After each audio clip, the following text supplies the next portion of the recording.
Hey, welcome everybody to another Hangout with 3DHP. It's Saturday afternoon, and we've got, my camera's all fuzzy there. There we go. We've got people in the background waiting to come in. Each and every Saturday at 1 o'clock, I try to go live, have people from around the world drop in. People in chat drop in. They have questions, they have comments, they want to show off what they're doing, or, just generally talk about what's going on. So anyway, let me say hi to everybody in chat real quick. Let's see. Hello, Kieran. How you doing? Let's see. Ron. Hello, Ron.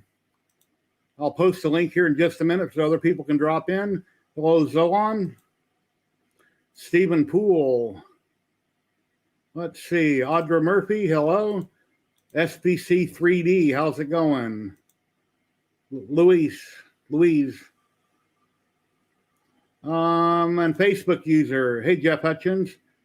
And if you're on Facebook, there's a little thing above the video that if you click it, it'll say StreamYard/Facebook. Click there, accept whatever, and then, it doesn't cost anything. Then we'll see your name in chat. Let's see. Dean Hintz, hello. 3D RCNC, hello. How's it going? Well, anyway, let me quit gabbing here, and let's bring some people in, see what's going on. Hey, Matt, how you doing? Hey, how's everybody? Hey, Liam. Yeah, hello. Jerry, stop gabbing. Yeah. Hey, Zolan. Your camera's not fuzzy, you are. Yeah. And Tim DeWitt. Hello, Tim. Hello, everybody. Hey, hello. Good evening. Good afternoon. See, just look to prove one thing. We came in, Zola and I came in and gave some smart-ass remark, and Tim came in all polite. So he goes to prove Canadians are just polite people. Hey, I'm sorry. See, there it is. Yeah, Betty Boop was going to be sitting here, and she decided she's not going to be on today, so I had to run from the garage and shut things down and move stuff back in here. But anyway, she's in chat. You feeling okay? So, yeah, she's all right. Okay. So she's watching on her cell phone, and then she screams to me from another room. I can kind of hear her sometimes. And she'll come running with the back of her hand, with the palm of her hand ready to smack me upside the head. That happens occasionally. Yeah. So. As long as she's okay. So let's start out with Matt. Hey, Matt, how's it going? I see over on Twitch you won a Focus printer the other day. Yes, I did, and I exchanged it for Prusa. Cool. Nice. Dude, the Focus is badass. I mean, they're a nice machine. They're a nice machine. There's a few flaws, but they're a good machine. Oh, make a farm. Yeah, no, there's a few small flaws to them, but they're a good machine. The Focus, I like them. Yeah, I have one. I print with it regularly. I wouldn't know. Yeah, Loyal Moses has been going on 2, 3, 4 times a week, and he's been giving away filament left and right. So if you guys aren't on Twitch, go to lmoses.show and go check him out on Twitch. Subscribe to him. He's constantly giving away great stuff. And probably next week he's going to be on as one of my special guests. We'll do a one-on-one like I've done in the past with different people. So he's very serious. You never know, it might give away a free Prusa. I'm doing toys. I've been doing some stuff with a laser. I've been haggling with some companies overseas, as I do, and that and my day-to-day work. I've been testing that resin. I finally got it printing right. It was my setting, and that's fine. Cool. So I got it printing nice. This is one test, but there's another one on right now. This is the print it gives. It's quite good. Is it a hair piece? It's actually a piece for a costume. Okay. But I was just Like- printing one piece just to do a test, and there's another more complex part on it right now. But it actually is a mono screen. I was wrong when I thought it wasn't a mono because they had 50 seconds for the first layer, and that's very long for a mono screen, but it is a mono. They just want better bed adhesion. And everything else I do at 3 or 4 seconds per layer, and it's good. And Zolan, what have you been up to, buddy? Radios. lots of radio stuff. I'm actually in the middle, well, not in the middle at the moment, but I was in the middle of designing a grid array to go down in the bottom of a Pelican knockoff case so I can finally get all my radio stuff mounted in it. Cool. Very nice. So, Zolan, you're like me. You're very musical. I play a mean radio also. Well, no, on that I play guitar, bass guitar, trumpet, trombone. Anyways. Yeah, no. Playing the radio is about as musical as I get. Hey, Tim, what's going on? Hey, not much. How are you? Pretty good. What have you been up to? Just playing with some new lights and new camera position, and making. I've made up a little Nice. kind of a light up thing I'm trying out here. Similar to what Andrew South was designing. Similar. Yeah, and then this it lights up if I plug it in. I got to use but I've got to use transparent filament for the DeWitt. It's nice. But I'm designing it. There's going to be a 1,000 below it, and I'm going to make up 20 of them, and they're going to be part of my giveaway. Nice. Oh, cool. Yeah. If you make your bottom layers thinner, it'll shine through as well. Yeah, and I need to figure out a way to hold the case on. Yeah, we'll make You thicker should walls, shine every one of but them. do less too. bottom layers, and the light Yeah. will shine through it better. Yeah. There's only 2 layers on the white. Oh, It's just that it's just opaque white filament, and the way it's been designed a little bit. So yeah, I'll figure it out. It's just okay. Oops. Just unplug my battery. Hey, Jamie, Hey. what have you been up to other than painting some cool stuff? And I'm loving your channel. I'm Oh, learning a thank lot. you. Learning a lot from you. Oh, that last video upload. I had no clue that my mic was only halfway plugged in. So that audio, it just killed me. But I started on skin tone on Thina. Oh This wow. is really washed out. But base coat. And then, I've been printing all the things on the Focus. But this Thina, she already has a base. But have you seen the trailer for, I'm sure you've seen the trailer for the movie. no. Well, there's this thing, I guess, that's holding the Celestial in. You need to just watch the trailer. But it looks like a huge honeycomb thing. And I do this resin pouring. So Oh I'm wow. That looks thinking- nice. I'm thinking I want to do something like this and incorporate that into something with the design. As a background to it. Yeah. Actually, this if you has start purpose. it up high behind her head, so it looks like it's radiating out from her head. Yeah. That's So a it different would, like, if type you of- turn it That is round, really awesome. yeah, it's like that. But if you move it up, so it's wherever her head is in the diorama you're doing, it'll be radiating out from the back of her head like a halo. Yeah. How you do I that? have- You put a little foam on a piece of glass and then pour the resin in, and then Well, I light. have different molds, and this is mica powders and inks don't mix well together. So if you pour it strategically, then it makes this kind of really cool effect. Yeah, Wow. because one is more viscous than the other. So Yeah. Have you done any videos on that process or what you've done there? I've got one uploaded. I do a lot of those on TikTok because resin is you pour it and then have to wait 24 hours Okay. for the reveal. Or you don't use light curing. No, You I use the regular resin. resin sometimes, to make yeah, these little things. yeah. How that- expensive is that resin versus resin we use in our resin printers? oh God, cheaper. a gallon of epoxy resin is about $130. Wow. Really? That's expensive. Yeah, I it's paid expensive. for. I think I pay around about £35 for a gallon. Which epoxy? But that's Which would it's a clear. be- It's clear, and then you can buy the little mixture stuff what you can pour into create your Yeah, own the color. color dyes. Yeah, the powder Yeah. dyes. You can Yeah. get different kinds. I use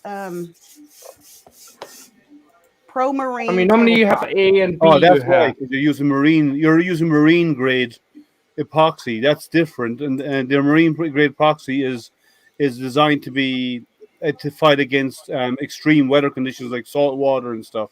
So that's Right. why you're paying more for it, because it's a higher grade. But it's also more heat resistant. So if I It make is. coasters or something like that, then I Yeah. don't have to worry about any kind of indentions or anything showing up with it. Yeah. That's cool. And if I can ever figure out how to properly set up Twitch, I have no idea with all the emojis and all the icons and all that stuff. I have no idea how all that works. I'm kind of learning. I want to start streaming on Twitch also, maybe once a week and see how it goes. Then maybe, I don't know, just pop in randomly here and there. So I'd like to get Twitch going too. And then I can, like Dan's doing, I can come here for the Hangouts and then go on Twitch for one-on-one type thing. So My son does Twitch. I have no clue.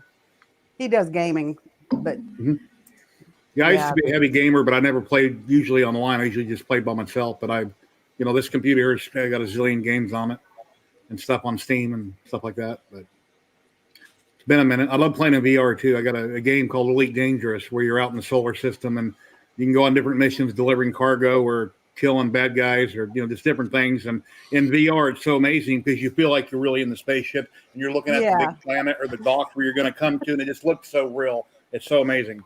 my son It's about the only game I play. Slender Man with the VR on. It was a pretty scary experience. We'll just put it like that. That's And that'll get scary Minecraft. easy. Yeah, Say that's it again? Minecraft. No, Slender Man. Isn't Slenderman one of the Minecraft characters? Isn't he?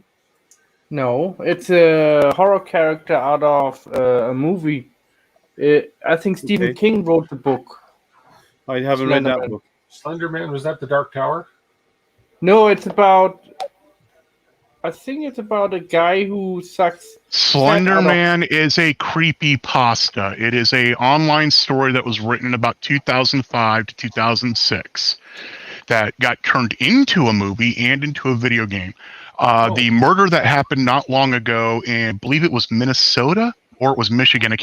Wisconsin, sorry, my wife just corrected me. A girl killed her best friend, another girl, because she thought Slender Man told her to do it. He's pretty creepy in the video game. He's basically a really tall, skinny guy with no facial features. Never seen it. I've never read those books either. It's not a book. It's a creepypasta. Like the Russian sleep experiment. That was another creepypasta. I've got They're more just work to do. Online stories that took off. I've got more work and detail to do on it, but the clown's almost done. Getting close. He's looking great. Yeah. And then Spawn, let's see, his head comes off and his collar, I guess you'd call it, that comes off, but I'm not done. I got to put some black on the cape and do a lot of touch up, but it's getting there. And then you can just take off the head and put a different head on it. More work to do on the skin toning, but it's getting there. Well, no matter what you have to say about his face, he's got a good dentist. And we got another man popping in here. Let's see, who do we got? The man from down under. Hey, Karen, how you doing? Not too bad, guys. How's it going? Hey, Karen. Troublemaker. What have you been up to? Well, I've been pulling my hair out for the last week, and I've finally got it sussed to get my TARDIS illuminated and sound coming out of it. Yeah, Frustrating as hell to get combining sound and lights to work together. Hey, Brandon. You just do it. What are you using? A Raspberry Pi? No. I started off with a Nano and using the DF Robot Mini with an SD card. which is fine. The nano controlling the lights, that's fine. Getting the light to pulse was a bit tricky. That was fine. I can get the DF player to play the sound by itself. I mean, it's not the best quality on that, but I couldn't get it to work in sequence. So in the end, I fried my SD card, my Mini. Wow. So because they're very fussy, but what they do produce is a fully integrated equivalent. Where are we? There we go. Just a no card required, 128 meg, better amplifier. The only pain in the ass bit is it does not auto play, which means you've got to program your nano to make it play. So, which means I have to combine 2 Arduino scripts into the nano, not just one, which is not easy to do to get it to work together. But what I have is success. What I have now is, let's see if this works. Let's see if this works. Hey, Brandon, did you see the spawn that I showed on screen? I'll share the screen and see if this, I don't know if the sound will come through. If you turn your mic towards your speakers, we'd be able to hear it. It should play from the video, doesn't play sound. Don't play over 10 seconds. Okay. Let me try this. No then. Hang on. audio.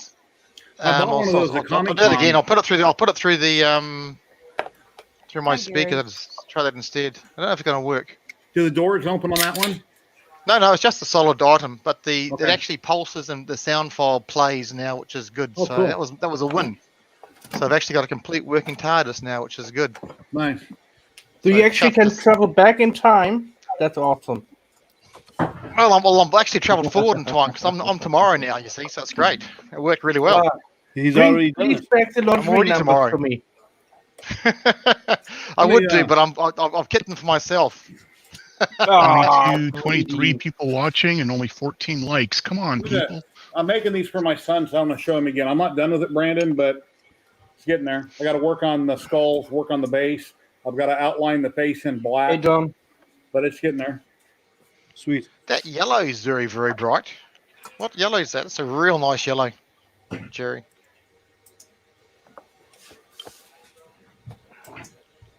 I don't think he heard you. No, that's fine. Am I not muted? No, that's fine. What's that, Kieran? I see. What was the yellow you used for his teeth? That's a very rich yellow on his teeth. Yeah, it's ink like an, God, what's it called? I've got a An bunch interesting of, name. It's lacquer. Oh, lacquer. Okay, because it's so rich, which Yeah, is it's a little nice. bottle of Yellow doesn't lacquer. always come out that rich. That's I've got very a rich. yellow. I've got a yellow and I've got a red lacquer. So what do? You paint it white first and then go over it with the lacquer to give it a yellow tint? Yeah, basically. I mean, usually it doesn't come out right, and then I post pictures, and people are like, "Why'd you do this and why'd you do that?" I just do what I do, and that's how it comes out. You know, if you want, it's a bit like you have to have known by now. When you ask some people for their opinion on one thing, you'll get 50 different opinions. Yeah. 5 people only answer. Yeah, I'm no professional at painting. I never could claim to be. I'm an amateur, and I just do the best I can do. And I look at other people's work. I get inspiration, or I Google a picture of something, and I try to make it look like that picture, and I have my own version of it. I have to say one thing. It's 50 times better than anything I'll do. So, Like Right. here, this critic right here says needs a lot more detail on the clown's jacket. Yeah, I'm still doing work on it. A little hint, if you are painting yellow or any light color, if you use a white base, that yellow is going to be brighter. If you use a black base or a dark gray, it'll deepen that yellow down, mute it a lot more. Any kind of metallics, you want to paint it over a black base. Yeah, like high gloss black. Yeah. yeah, I did that for metallic finish on the robot. I had decided the greebles panels. I sprayed them gloss black, and then I got the airbrush with a silver, and I went over the silver to make them. Yeah. My candy cobalt and red paints, you actually, if you put them over a black Yes. background, they're metallics. I love those you Molotow put them- pens. Yeah, if I put them over a black, it kills it. You can't hardly tell that it's got that candy tone to it. Yeah. But Yeah, like because these, candy is a translucent paint, so you can take. Yeah, but it's a metallic as well. The one I have. like the silver here, looks metallic. That's silver. Yeah. That's silver on black. And it looks quite realistic too. The wear pattern, the wear on it's Yeah, really nice. yeah. Because you don't do it evenly, and it gives you that effect. What you mean is you tried to, but it came out good anyway. Well, let's put it this way. You are right. I sprayed it black and let it dry. Then I got the silver. I went over it somewhat evenly, and I went. That That looks needs a good. bit more here. That needs a little bit more here. That needs a bit more here, and then I left it alone. I have some airbrush chrome paint that I can use in my airbrush, but as soon as I discovered these chrome pins, and what was his name? Matt, what's Matt's last name? But then the Ghostbuster car. Can't think of Matt's name. Anyway, he's the one that introduced me to these pins. I love these pins. Oh, yeah, it starts with an M. Hang on. Yeah, I can't think of it offhand. There it is. Nicholas. Yeah, Matthew Nicholas. He's the one that told me about the chrome pins. Yeah, it works really good. You can't get nooks and crannies with these, but it's got a hard plastic tip, and you just dab it. It compresses. It's like spring loaded. Puts the paint on the tip and just basically paint on whatever you want. Very cool. Good for highlights and wear on edges. Yeah. Yeah. And then another thing I bought were Like those a other better pins, those like felt tip marker pins. Those work really good with different colors for fine detail, outlining things. Add a note. Gundam pins work great. Paint pens. Kieran, you got a new headset, huh? No, No. the same headset. No, You it's the got, same one. you got a new haircut. I had a the other day. haircut. You look like a whole different Oh, person. I know there was something new. Here, let's see that again. Less hair, so you can see more of the headset. Less hair. Yeah. Let's Now see we can the see the headset headset. again. It's the advantage. Hey, look totally different. It's the advantage of having hair. You can reduce the height of, so you can see more. Unlike some people. I don't have that problem. Yes, exactly. This was implying. I have a full. No. I have a full Yeah. set of hair. I have a full head of hair. I So know. yeah, Zoran has it all over his body. So Where are you flying at right now, Zolan? Oh, he's This was on the 28th. I haven't been flying as much as I want to be. Oh, that's not good. So Sound like I'm my actually husband. charging a battery now. I'm going to see if I can go live while I'm flying. What are you flying? This is. God, which one is this? that's your How place. unstable that is. This is a beta FPV, beta 85. So it's I only fly FPV quads at the moment. It's Ah, a okay. little tiny whoop. Yeah, the smaller they are, the harder they are to fly. But it's actually meant for indoor cinematic stuff, but I don't have enough room inside to fly it. Yet. Well, yeah, Still when we get building the your 50 house. by 100 building built. Yeah, you'll be right then. Yeah. There's a I don't remember the name of the show. It's basically making the team, the Dallas Cowboys, and somebody did a drone fly through AT&T Stadium, and Yep. it was so awesome. I mean, he's an amazing pilot. I don't know who did it. It was Nurk. It was Nurk. Ah, And he is an amazing pilot. Until this year, he was the reigning champion for drone racing leagues as well. that's pretty awesome. Here's a question for you, Zolan. You know more about it than everybody here, probably. No, it's not too late to get into drones. FAA regulations have gotten a little insane. And honestly, if you're not already into it, I probably would say stay out of the hobby. We live probably, I don't know, as the crow flies, a half mile from Fort Chaffee, and yeah, there's, as far as that goes, military, there's a geofence. So my husband can only fly so far My To the north. drones have no geofence capability. into the military. Into There the is no military base? GPS on half of them. Ah, Most of these are hand-built FPV drones, not camera drones. Racing, freestyle, exploring. Hey, Jocko, did you ever get those stickers yet? That's pretty cool. Yeah, I need a Mavic or something, but I don't own one right now, and those do have a GPS lockout, like you're saying. if you're never He's got a going to post Mavic your Pro videos, and a Mavic Air, a Mavic Mini, and a Mavic Pro. I don't know, two Mavics. What you see on the screen is what I see in the goggles. I'm actually controlling this in flight. There is no autopilot, nothing. if you're ever going to post anything online or have it in a video, you got to have a license, and it's a lot of red tape. But Yep, you got to have a Part 107. Yeah, it's not impossible. But if I wanted to get one to tinker with and throw it up on my channel, well, I got to have a license, or I'll get nailed for it. I'll get warned. Unless you fly inside. If you fly indoors, you don't need the license. Yeah, but you need to find a big that's enough me space flying to it. fly in. Okay, let me. There we go. Oop, well, you got to see for a split second. With no GPS or recovery functionality, you can make damn sure you know where you park it when it runs out of battery. Then. Well, considering the batteries only last anywhere between 4 to 5 minutes on most of them, so so there I am. Yeah. Oh, hold on. And as you see, I got goggles on, and I'm that's the controller, of course. And technically, if you have on goggles and you're out publicly, aren't you supposed to have a spotter? Yes, you're always supposed to have a spotter. My wife is my spotter. Is that the biggest aerial you've got, Zolan? I thought you had a bigger aerial than that. For Hey, your Jacko, how are you? Behind you. That was my TV. That's my TV antenna. I can pick up OKC and Tulsa on it. There was a second aerial beside that one though. Oh, you had two aerials.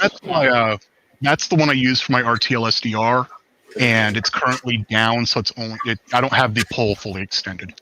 Oh, okay, right. That makes more sense. So I thought it was it's on a collapsible. Yeah. Yeah, it's on a collapsible fiberglass pole, so I can raise it up if I need it. That makes more sense. Hey, Tim. Tim, when might your giveaway be? In about a month or so? How are you doing on subs? 894. Oh, that's coming along nicely. Well, if anybody isn't subscribed to DWIT 3D over in Canada, go check him out. Subscribe to him. You're welcome to post the link. Well, Tim, you'll be 895 right now. Oh, well, He's a great guy. Has a great channel. I don't like the lighting. Don't like the lighting. I got to change it. So, Tim, tell everybody what you do in your day job and what you do in your hobby, and people may not know who you are. My day job is I'm partners in a printing and sign company. We've been in business for about 35 years. So we do everything from business cards up to big banners and signs and trade show stuff. That's my day job. And then this 3D printing just started as a hobby. Hey, Sam. I use it a bit in the business. In the day job, I've done some designs and some 3D printing for the company, but this just started as a hobby with a couple printers, and I just sort of fell in love with it and became a passion, and decided let's give YouTube a shot, and thought, what the heck? I was never any good at public speaking in my life. I'm a shy person. Getting on YouTube and creating my own channel has really brought me out of a comfort zone I was in, and I'm enjoying it, and I'm meeting all kinds of great people, and this is a fabulous community to be in. So. And now I have sitting in my basement here, there's 3 that are still in a box, but I have 14 printers in my basement here in total. And then I have another 6 at my office. So I'm sitting on 20 printers right now. So the same number as me.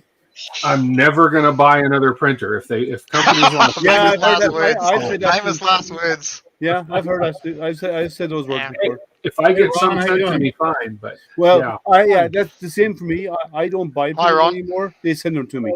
Hi, Ron. Hey, Ron. Hey, Ron. Yeah, I'm on. Hey, everybody. How's it going? Finally got it working. I don't believe it. Can you believe that? So let's spotlight you here. See if I can lower that camera a little bit. I see a Delta in the background. Right. A couple Deltas.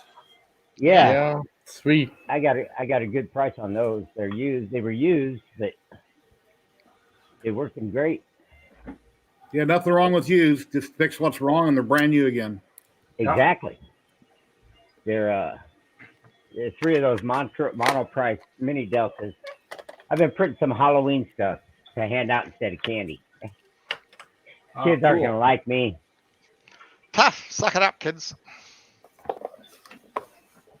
That's Nice. why you should get like a chocolate printer or something Yeah. A what?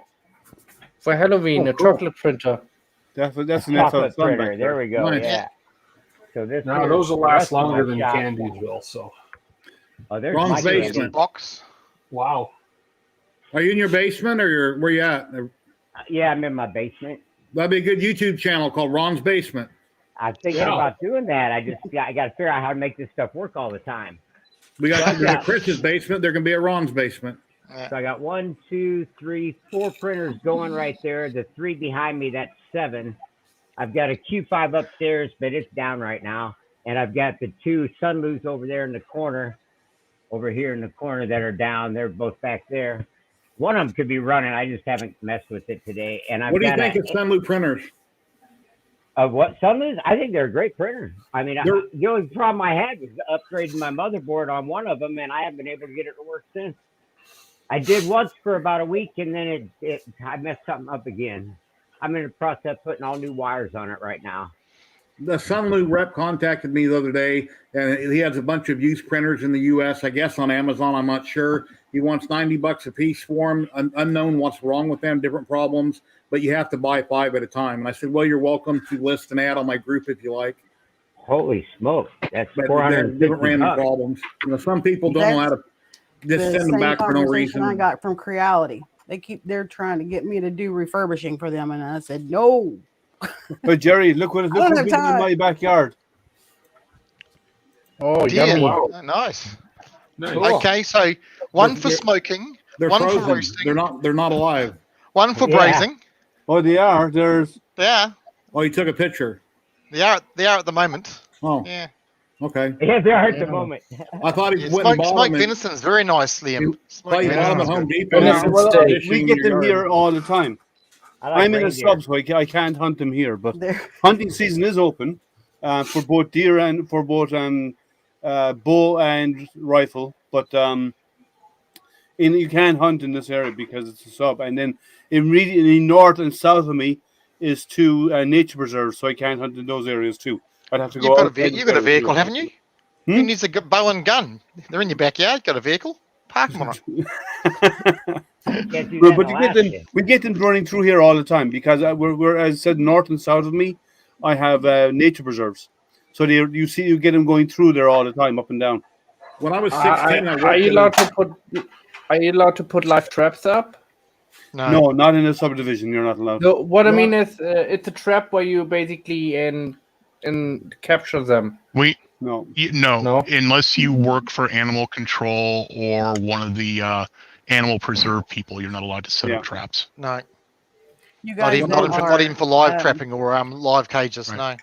No. When I was So, 16 years Jerry- old, when I was 16 years old, I worked for a place called Stewart's Market, and during deer season, I got to cut off antlers, give them to the hunters, and I helped them skin deer. And I'd pick them up, or take the brain out of the head once I cut off the antler, and say, "Here, you want a brain?" And it grossed out a few people, but it didn't bother me. But anyway, No, I've I'm.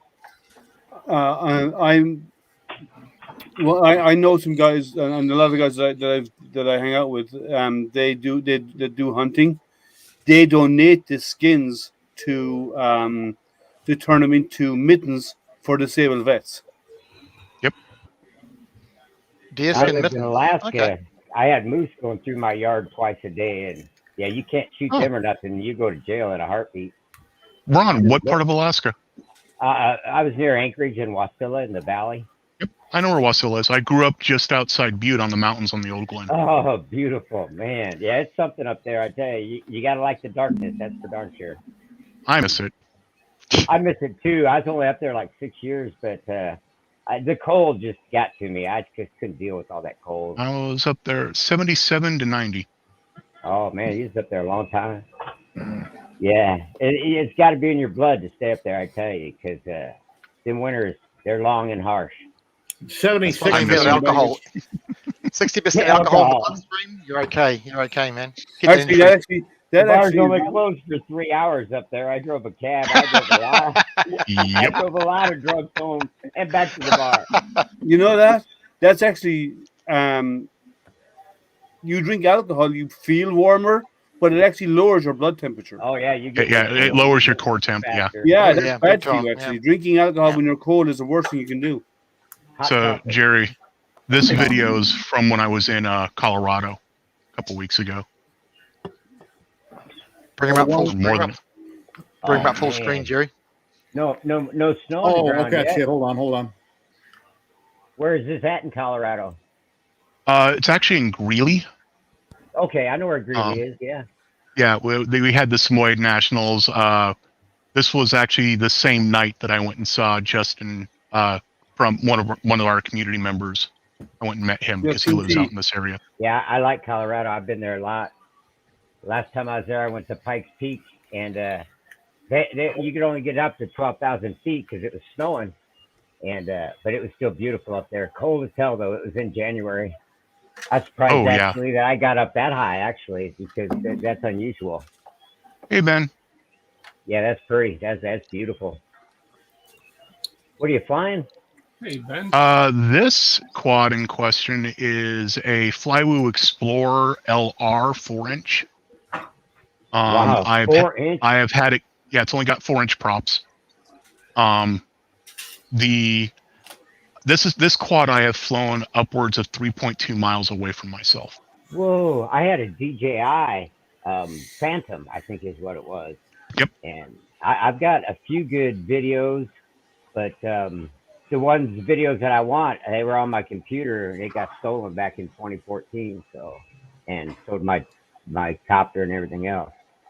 But they were a lot of fun. You got to learn how to fly them though, because you can make yourself in a bad spot in a hurry. Well, this is FPV, so I'm actually flying with goggles on, and this is what I see when I'm flying. Oh, wow. Now that's way cool. I've never done that. I've just kind of watched it and tried to go. I ended up in a tree once, and it took like an hour and a half to get it down because it was clear at the top at about an 80-foot tree. Yeah, this one does have GPS, but the only thing the GPS is for, two things, is if you do crash, you have GPS coordinates of where you crashed. Right. And if you didn't crash and you still have control of it, there's a switch I can throw that'll do bring it close to home. And nothing like the DJIs. Or if it loses radio signal, it'll automatically try to come back to home. Okay, as close as possible. Because that's a showground. I was flying by one time. I had a flyaway, man. It just took off all by itself. It's like we're running at, we're trying to catch it. Some bit. It finally went down in somebody's backyard. We recovered it, but yeah, that was scary. It was beautiful having it up in the mountains though, because you could go up a little ways and you could just see forever and ever and ever. Yeah. Yeah, a lot of states now have actually banned even camera drones takeoff and landing from inside national parks. Yeah, see, I wasn't supposed to either, but you know what? Just because you're not supposed to. Interesting enough, don't try it. Federally, you are allowed to take off from outside the park and then fly over. Fly in. Yeah, which makes sense. Yeah. You just don't crash. If you crash, you now broke the law.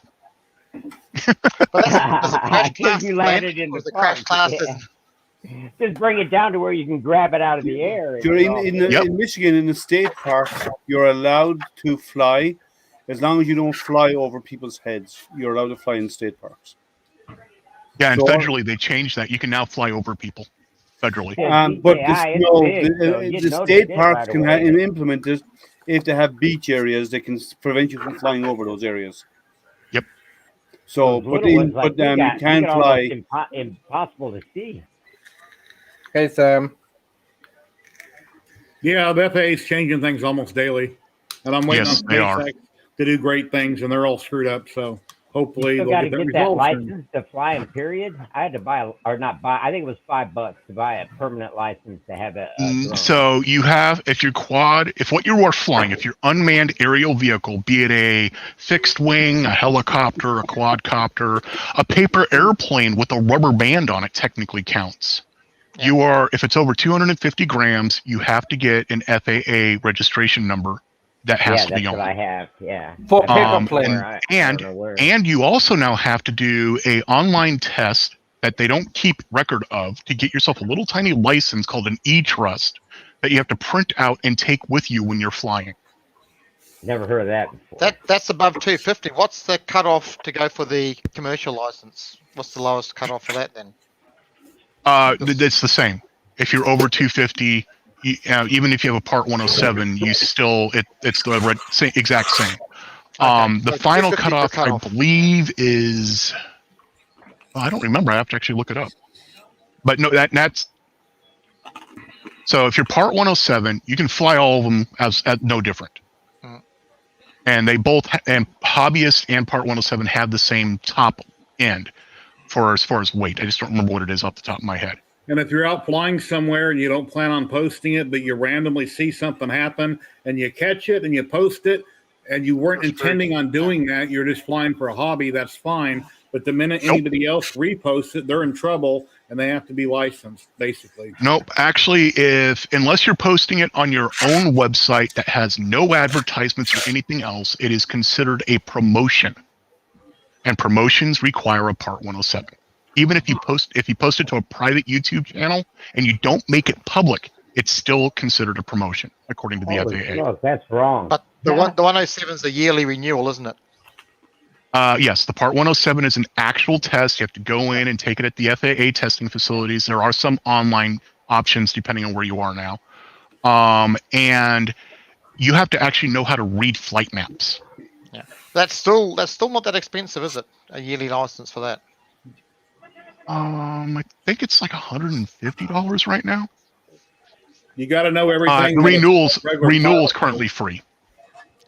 Okay. That's for that sort of money, though. That's not bad value, really, apart from the regulations, because you can get that. If anybody who has a problem with these regulations, please help support Race Day Quads. They are suing the FAA right now to get things like the remote ID and other things that they passed recently overturned.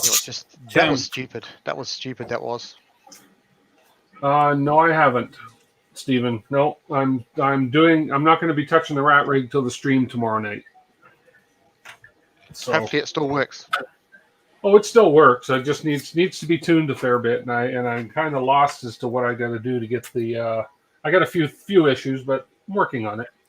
Yeah, but once you get the tuning in, you should be good, right? Yeah. Oh yeah. Well, past the hard part, it powered up, and they got the powered installs up, worked out, and it flows filament. That's the important stuff. I'm getting an error when I do the PID on the hot end, so I got to figure that out. What's the error? I don't remember. I don't. He's too old to remember. Yeah, I didn't write it down or fair anything, but it's easily duplicatable. If that's even a word. Yep, reproducible. It's reproducible, which is good. Reproducible sounds better. Yep. I'd go either way. Okay, it says warning: auto tune of heater 1 failed due to bad curve fit. Yeah, so that's purely it's not, it can't quite get the curve balance, so there's the temperature can't stabilize. That's all. So it's not a big issue. It could be your the mister could be loose or something like that. It's just visibility. Yeah. Jamie, do you have any projects you're working on or anything you want to talk about or explain or share or? I'm currently printing the torso for Thena. Got my little resin lapse going because I love making the time lapse videos. Mm-hmm. Oh, you have a cable from Andrew Sink and Uncle Jesse? Yeah. Yeah. I have one.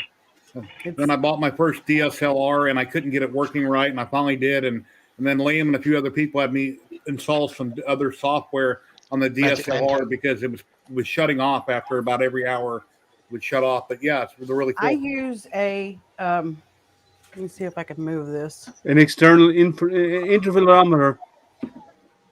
Maybe. Oh God. I've got a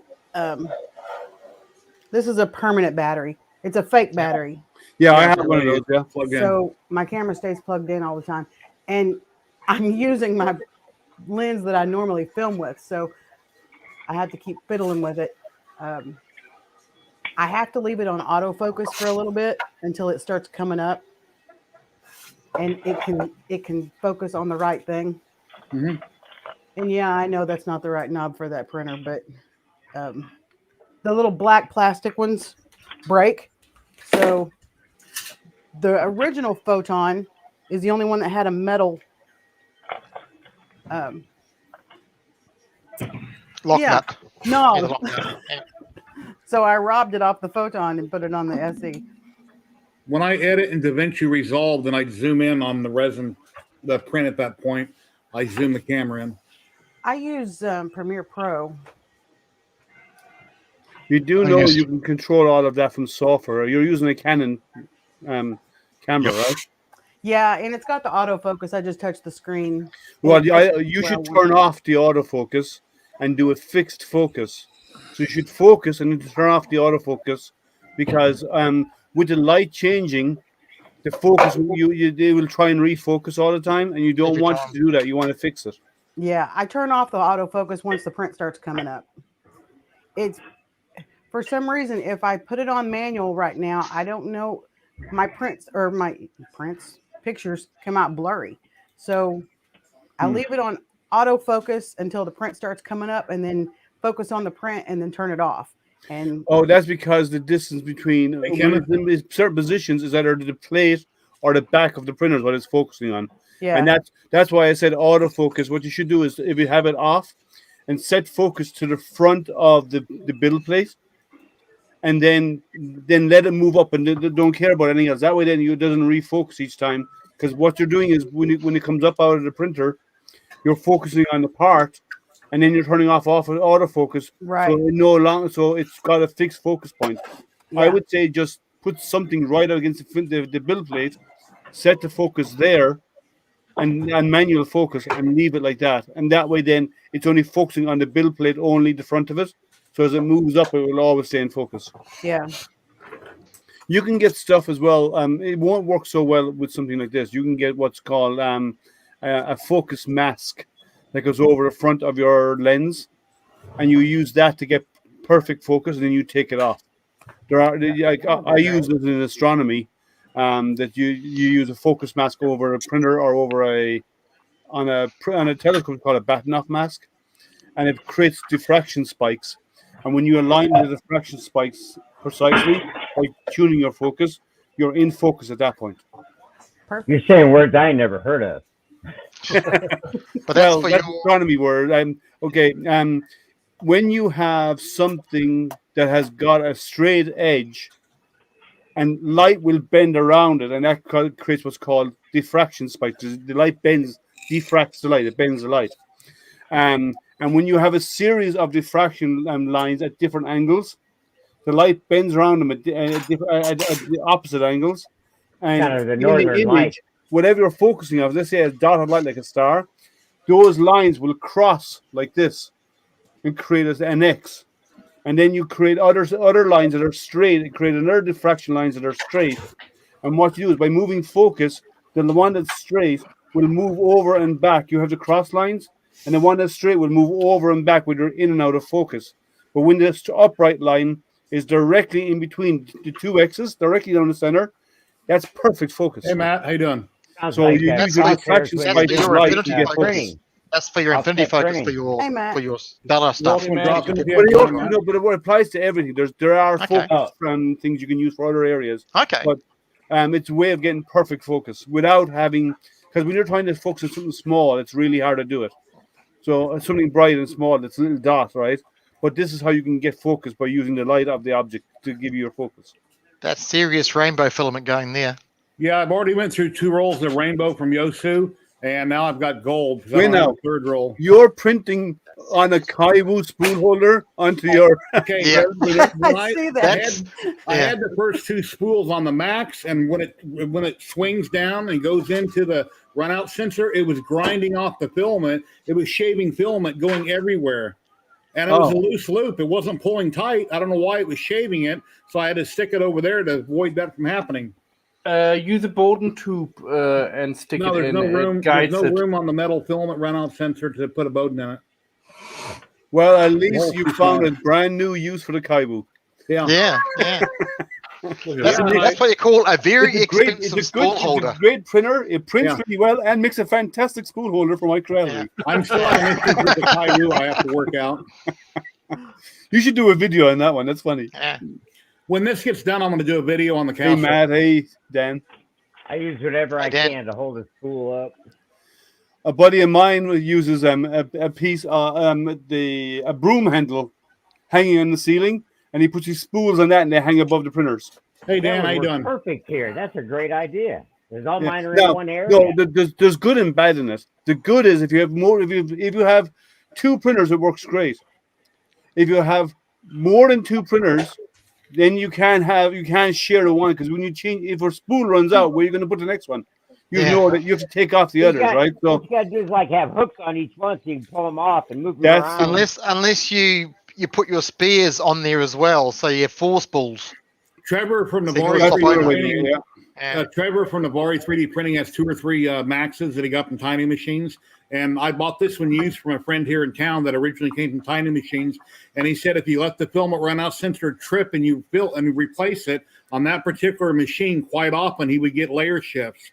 So what I did, I have the filament run out sensor turned off, even though I'm running through it. I just slow down the machine, preferably when it's on an inside line or infill. I slow it down to 5 or 10%, where it's just barely moving, and then I just pull it out, put it in, and speed it back up to 100%. Yep. And that's how he recommended I should change it, and it works great. I've done that, but some of my other printers, the filament change works fantastic. Oh, by the way, I on just the film and focus- change on the fly. I just keep running and push another roll right That's through. the way I do it. on the Pins off focus, smooth, boom. no, but on the focus, the filament change works perfectly.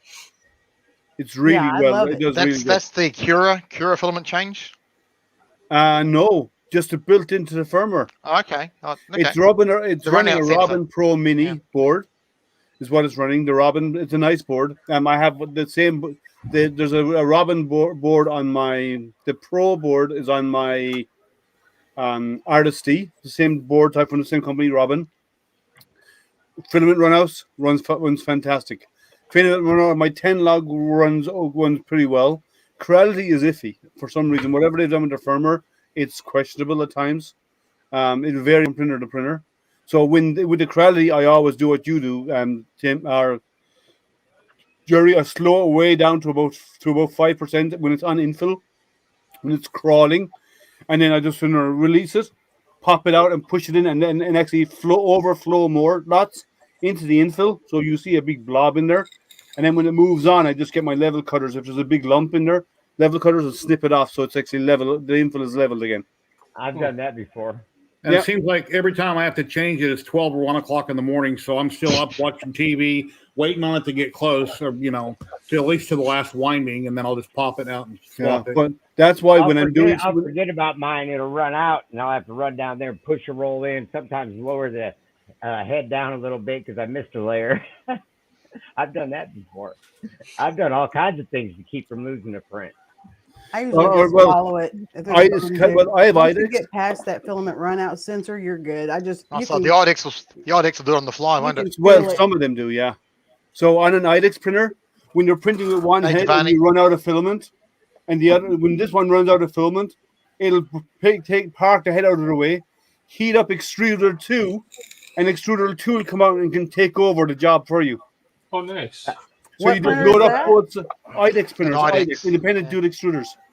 And if So you guys one haven't would done print, it, you can do a failover mode. So it'll print with one, and when it runs out, when you get a filament run out, it'll move out of the way, heat up head 2.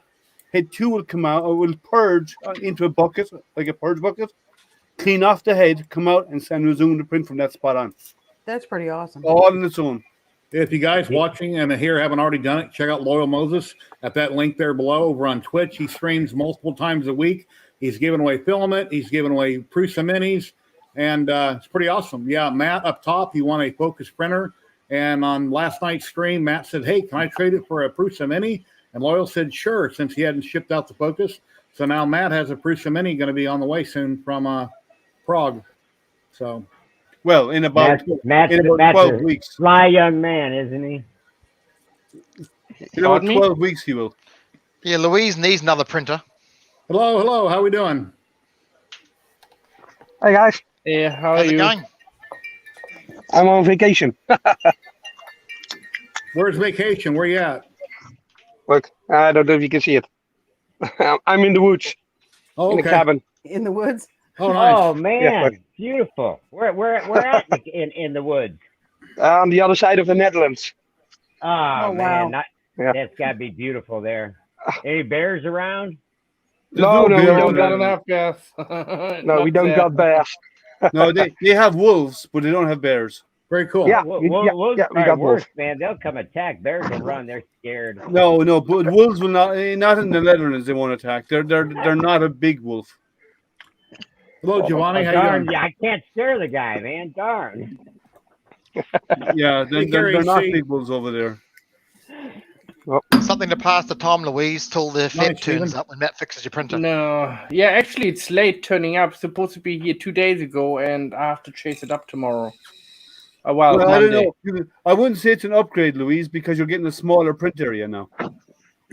No, She's she gone gets from a this printer one. that's that size. She's got To put it focus. at- She's got to put it focus at there. this She's got size. the She getting focus as this well. focus. The process mine. No. Too late. She's claimed it. You don't have a choice. Yeah. I'll be right No, back, I'm Jerry. sorry. a new I want a printer divorce for then. I want a Louise. Louise divorce said then. you promised her the printer that Loyal Moses was sending. If it's a Prusa, it's a Prusa. She gets the Prusa upgrade. I agree. No. Tough luck, no, Matt. no. Matt, Yeah, you You're promised just him limited to Moses' This- printer. this- Sorry. This cutters is and for minis. people Here's divorce what you have to learn, for a Matt. lot less. Matt, here's what you have to learn. Right? What you say, Happy wife, happy life.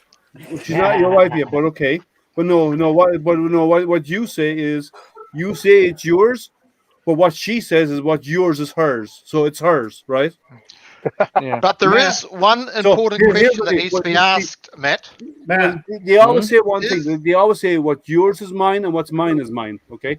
No, they don't always Is say the that. Prusa Mini assembled, or is it a box of bits like Jerry got? no, it'll be I assembled. hope He it's said. assembled. Loyal said he wouldn't do that to anybody.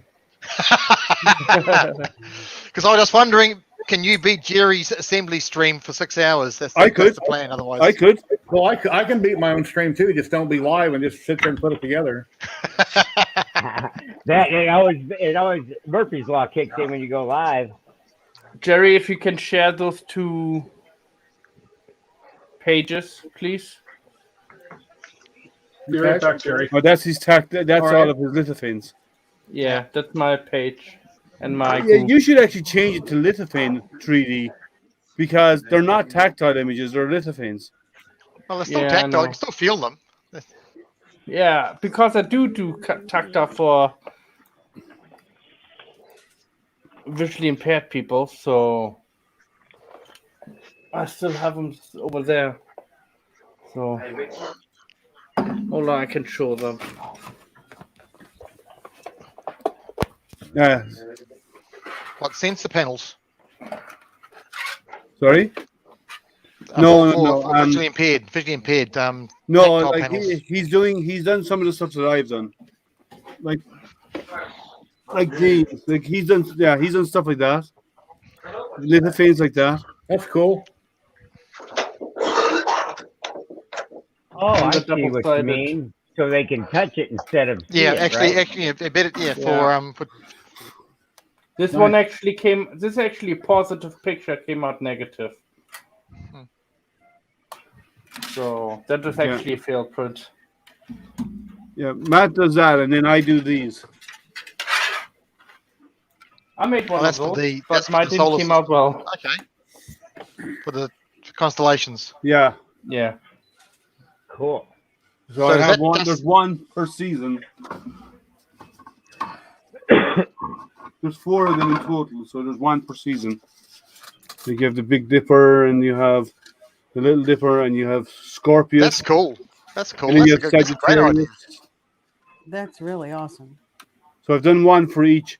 And this one, I put a little rubber area here because that's a nebula. Okay, but I guys, have one I'm go- for each of the seasons. That's pretty here. cool. I'm going. My phone is almost dead. All right. Well, thank you for dropping in. Hope you have a safe trip and watch out for people in the woods with axes running around. Release your worries. Yeah. I scare him with animals. You scare him with acts. Be safe. No, he needs to watch out for people who take their finger out of the Watch. who don't keep Watch their finger in the dike. Hey, watch Jason on your Take cell their phone finger while you're out out of in the what? woods. Take their finger out of what? Watch Friday the 13th. Well, the Netherlands is underwater, so the Netherlands is surrounded by these mounds, the dikes, to keep the ocean out, because it's actually below water level. And there's an old story of the boy who put his finger in the hole of the dike, and he saved all of the Netherlands by doing so, because he plugged the hole so the ocean wouldn't rush in and flood the country. I've been to Watch Amsterdam. Friday the It's 13th beautiful before over you there. guys go to bed. If you're out in the woods, watch Friday the 13th. Yeah, You go to I know. Blair Witch Project. The spot in the Netherlands where I am now is Yeah, about just don't get the 10 runny meters nose. below sea level. Just forget all them and just remember Heidi. Remember, Wrong if country. somebody's after you, sacrifice your family before you go. All you have to do is outrun the person beside you. That's all you need No, to you do. just need to Find wear someone runners close- all the time. That way you You can just outrun got the to be other faster person. than one person. Exactly the Yeah. person. That's it. That's it. Yeah. Just change long as it you're up faster to than somebody Holland. else, I you'll like that survive. better. So don't forget to knock your family feet. So tie them up so you can run, and they will be, And Yeah, make note, so, do not go camping with Matt. Matt, you're a brutal dude. Yeah, cool. Yeah. I'm just Louise, kidding, you- guys. Matt, I'm just Matt is kidding. so I'm not laid that back. bad. Well, That's I'm really 10 bad. meters, 10 meters below sea level at the spot where I'm at the moment. Yeah. Yeah, he's 30 feet underground. So Under sea yeah, level. yeah. All And my most of the batteries, Netherlands is under sea level. I would my start batteries- building the Noah's Ark now, or print the Noah's Ark. I will keep on watching, but I'm gonna leave the stream now because my phone is almost dead. I have to recharge the batteries anyway. So Oh, you're Oh, gonna sure. go have fun. Thank you for You're stopping gonna in. go have fun. See you. Nice seeing you again. Bye-bye. yeah, Bye. Yeah, His battery ain't dead. He's gonna go have fun. He's in the woods. Kieran, what tips are you giving to my woman? Well, I've No, we're not. We're I've telling you- you're suggested, telling her the I've truth about suggested yourself. that she gets the wireless remote to wire up your chair so she can do it from her house and get your chair on your Keep on wireless internet. dreaming. So she can sit at home, press the button, and zap you remotely.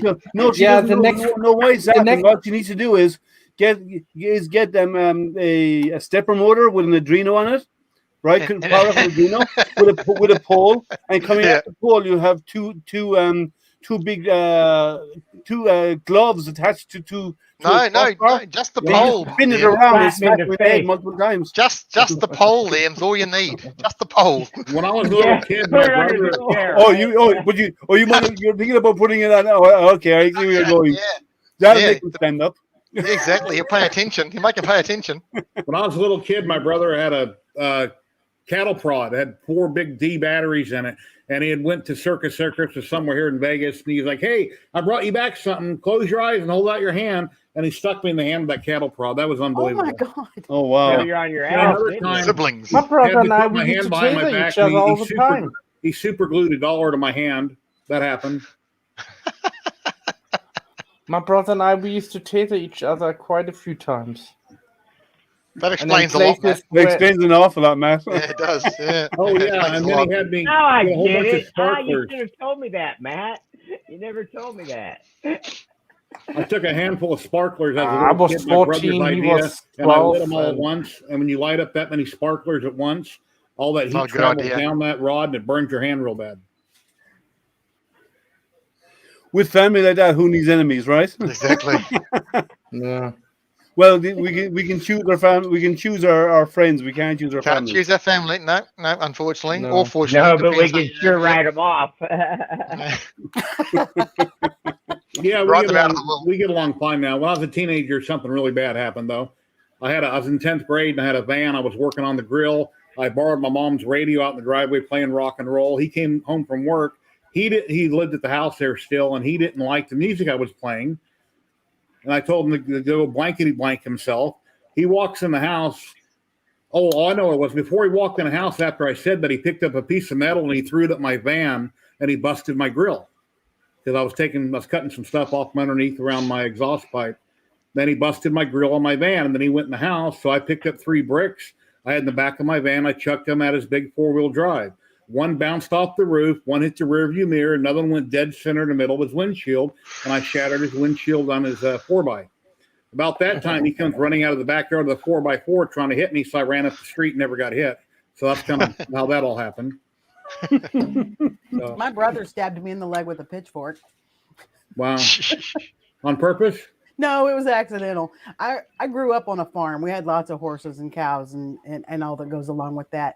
And we use wood shavings in the stalls. In the stalls, yeah. You know, for I mucked them out. to soak up pee-pee. And so we were at the it's basically like not a lumberyard, a mill. And they would give us the shavings for our horse stalls. And so my brother and I were loading these shavings into 55-gallon barrels. And I was standing in the wrong place because he scooped and it went right into my calf. Ouch. Yeah, it was not fun. You probably had a tetanus shot. Cut you wide for that. open, didn't it? Yeah, it made a big old hole. Ouch. That was the least of my worries, though. I just learned one thing. I've led a very sheltered life. What? You were in story the I can Irish tell Navy. you. Doesn't matter. I never had anything like that happen. I got a grappling hook in my hand once in the Ow. Navy.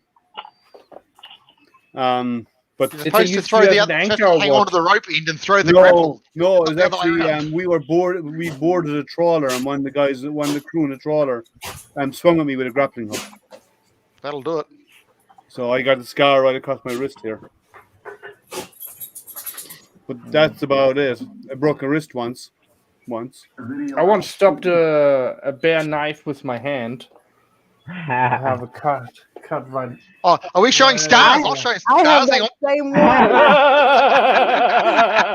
I ran a knife from there out here. Oh, sorry, wrong channel. I've tried to cut this thumb off 4 times. I've had it stitches in it 4 times. Well, I've got- this supposed to be I've got you 3rd all time beat. lucky, not 4th time. I've got you all beat with staples. Hey, Brandy, are you I've got stars still in watching? places you not want to see. Trust me on that. I've had We both don't wanna knees see replaced. Let me grab them. No, out. you don't. surgeries. You don't. How about when you take off a print and you slip and you get caught by the PLA? Now that hurts. No, Especially No, when it what goes hurt- underneath the nails. no, What hurts is when you bend because over I'm older and than get your hair 5 now. caught in a It doesn't roller. happen. That's why you let the bed cool and they just pop off by themselves. Exactly. I know, And then but- pop off, and you put up your hand, you go, pick, and that's it. You're done. Yeah, that's it. But Yeah. in the beginning, I didn't do this because I wanted to put the next print on. I didn't want it to wait 20 minutes No till patience. it cools No down. patience.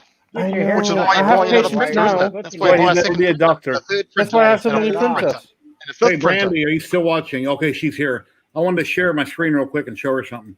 She said my MPCNC, I built it 2 years ago. Talking to myself. Oh, you're muted, Zolan. Sorry. Yeah. See that video right there, Brandy? It says May 18th, 2020. That was a year ago. So it wasn't 2 years ago that I done that. And Just over a year. Yeah. Yesterday, for the first time, I posted a quick clip on social where I got it running. It's not running properly, but I do have it it's moving around. So I've got to tweak So it. if this is working, this is live. Yeah, I can hear you, Zolan. Oh, he's got see- his, Oh, no, he's he's got a flying video. live. He's showing video of him flying His live. video, over- he is flying Oh, his you're drone flying live live? now. Nice, beautiful skies. Oh. I got clouds. and Beautiful rain. day. Lovely Oh, day look there, at that. Zolan. That's Lovely. beautiful. That's Australia, right? No. Oklahoma. Yeah. Oh, this is Oklahoma. You're just down Close the to road it. from where I'm at. So you have Yeah, Robert that- Neighbor and That all looks those a whole trees, lot right? like Arkansas. It's the other down under in America. That's an old farm out there somewhere. Oh, that's beautiful. You see Way Yeah. that big Beautiful. field behind you, Zolan? Yeah. Is that yours? Nope. That's a rancher, but I do have permission to fly over it. No, I was saying that would be a great spot for an observatory. Oh, yeah. A great place to bury the bodies. Yeah. Okay, that's your house right there. You're over top of, all right?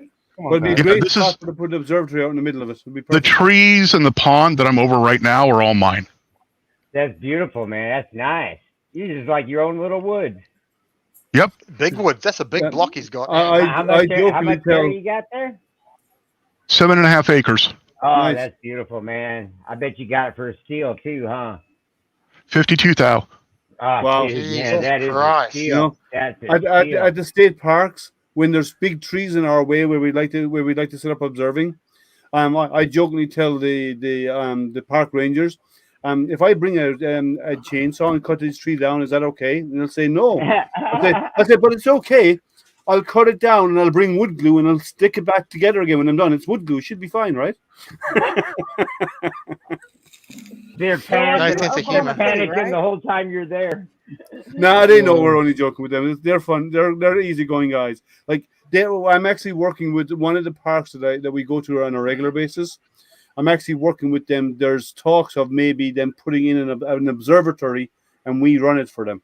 Tell him he drove there. You want to meet Smokey the Bear. Where's he at? That's a Colorado. national park, isn't it? That's not state parks, isn't it? Probably go to Colorado would be one of the best places. No, Michigan is cold enough. Why would I want to go further north, into somewhere that's just as cold? Michigan's colder than in Colorado. Yeah.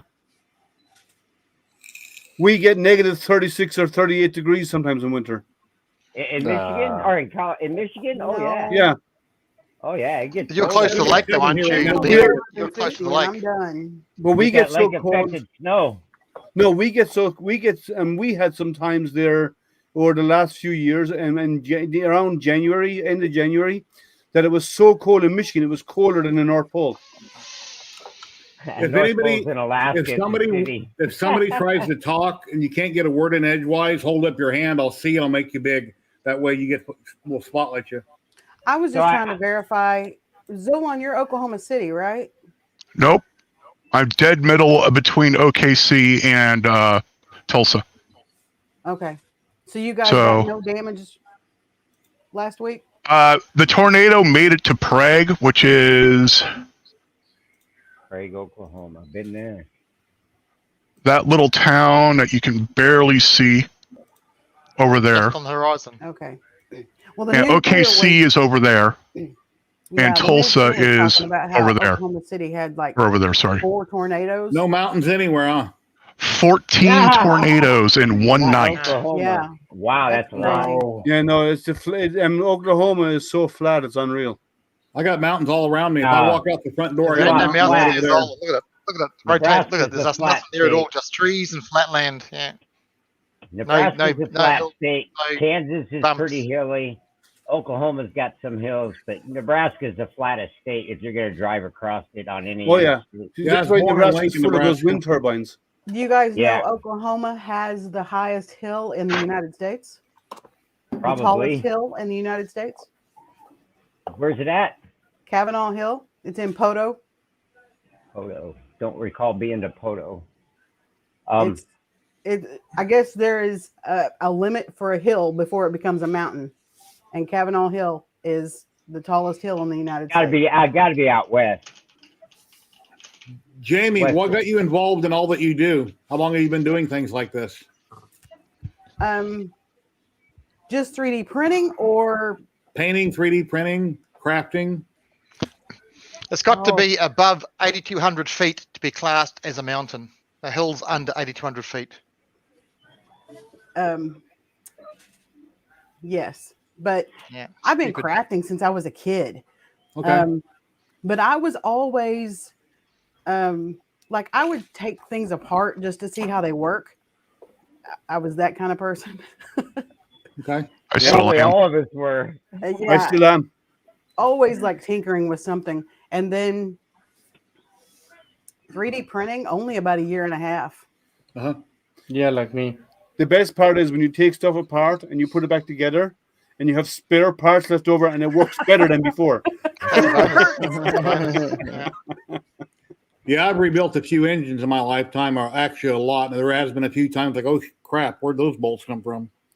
Yeah, I've rebuilt. Well, run. I've rebuilt radios, and I after rebuilding radios, I was able to listen to the police band. And You want intensely the Well, other if updated. I see people do this work on their motors, I always take a go to the shed and grab a few screws and bolts and put some extra ones there. Oh, my pond's got a Matt, lot of you- algae. I've never rebuilt a transmission. I No, haven't you see learned it? how I can Yeah. replace anything I on a don't see vehicle. any algae. How do you see that? I There, it's can, quite green, just below him. Yeah. It's a very green pond. Yes, pond's very I- green. Oh, the My pond has a ex-husband lot of algae. I was thought a big you said your motorhead. wings have a lot of So, algae. I could rebuild a 350 Chevy motor. Cool. I know No nothing problem. about motors. I know nothing about engines. If I need to fix something on an engine myself, Google is my only friend. YouTube, because without it, I'm useless. But you give me a computer, you give me electronics, you give me stuff like that. Hell yeah, I'll have fun with that one. But I don't know anything about motors. Yeah, I sold I my understand engine stand the and my physics of pullers. it. But if you give me the math problem of how an engine works, I'll calculate stuff for you. But yeah, don't ask me to build one.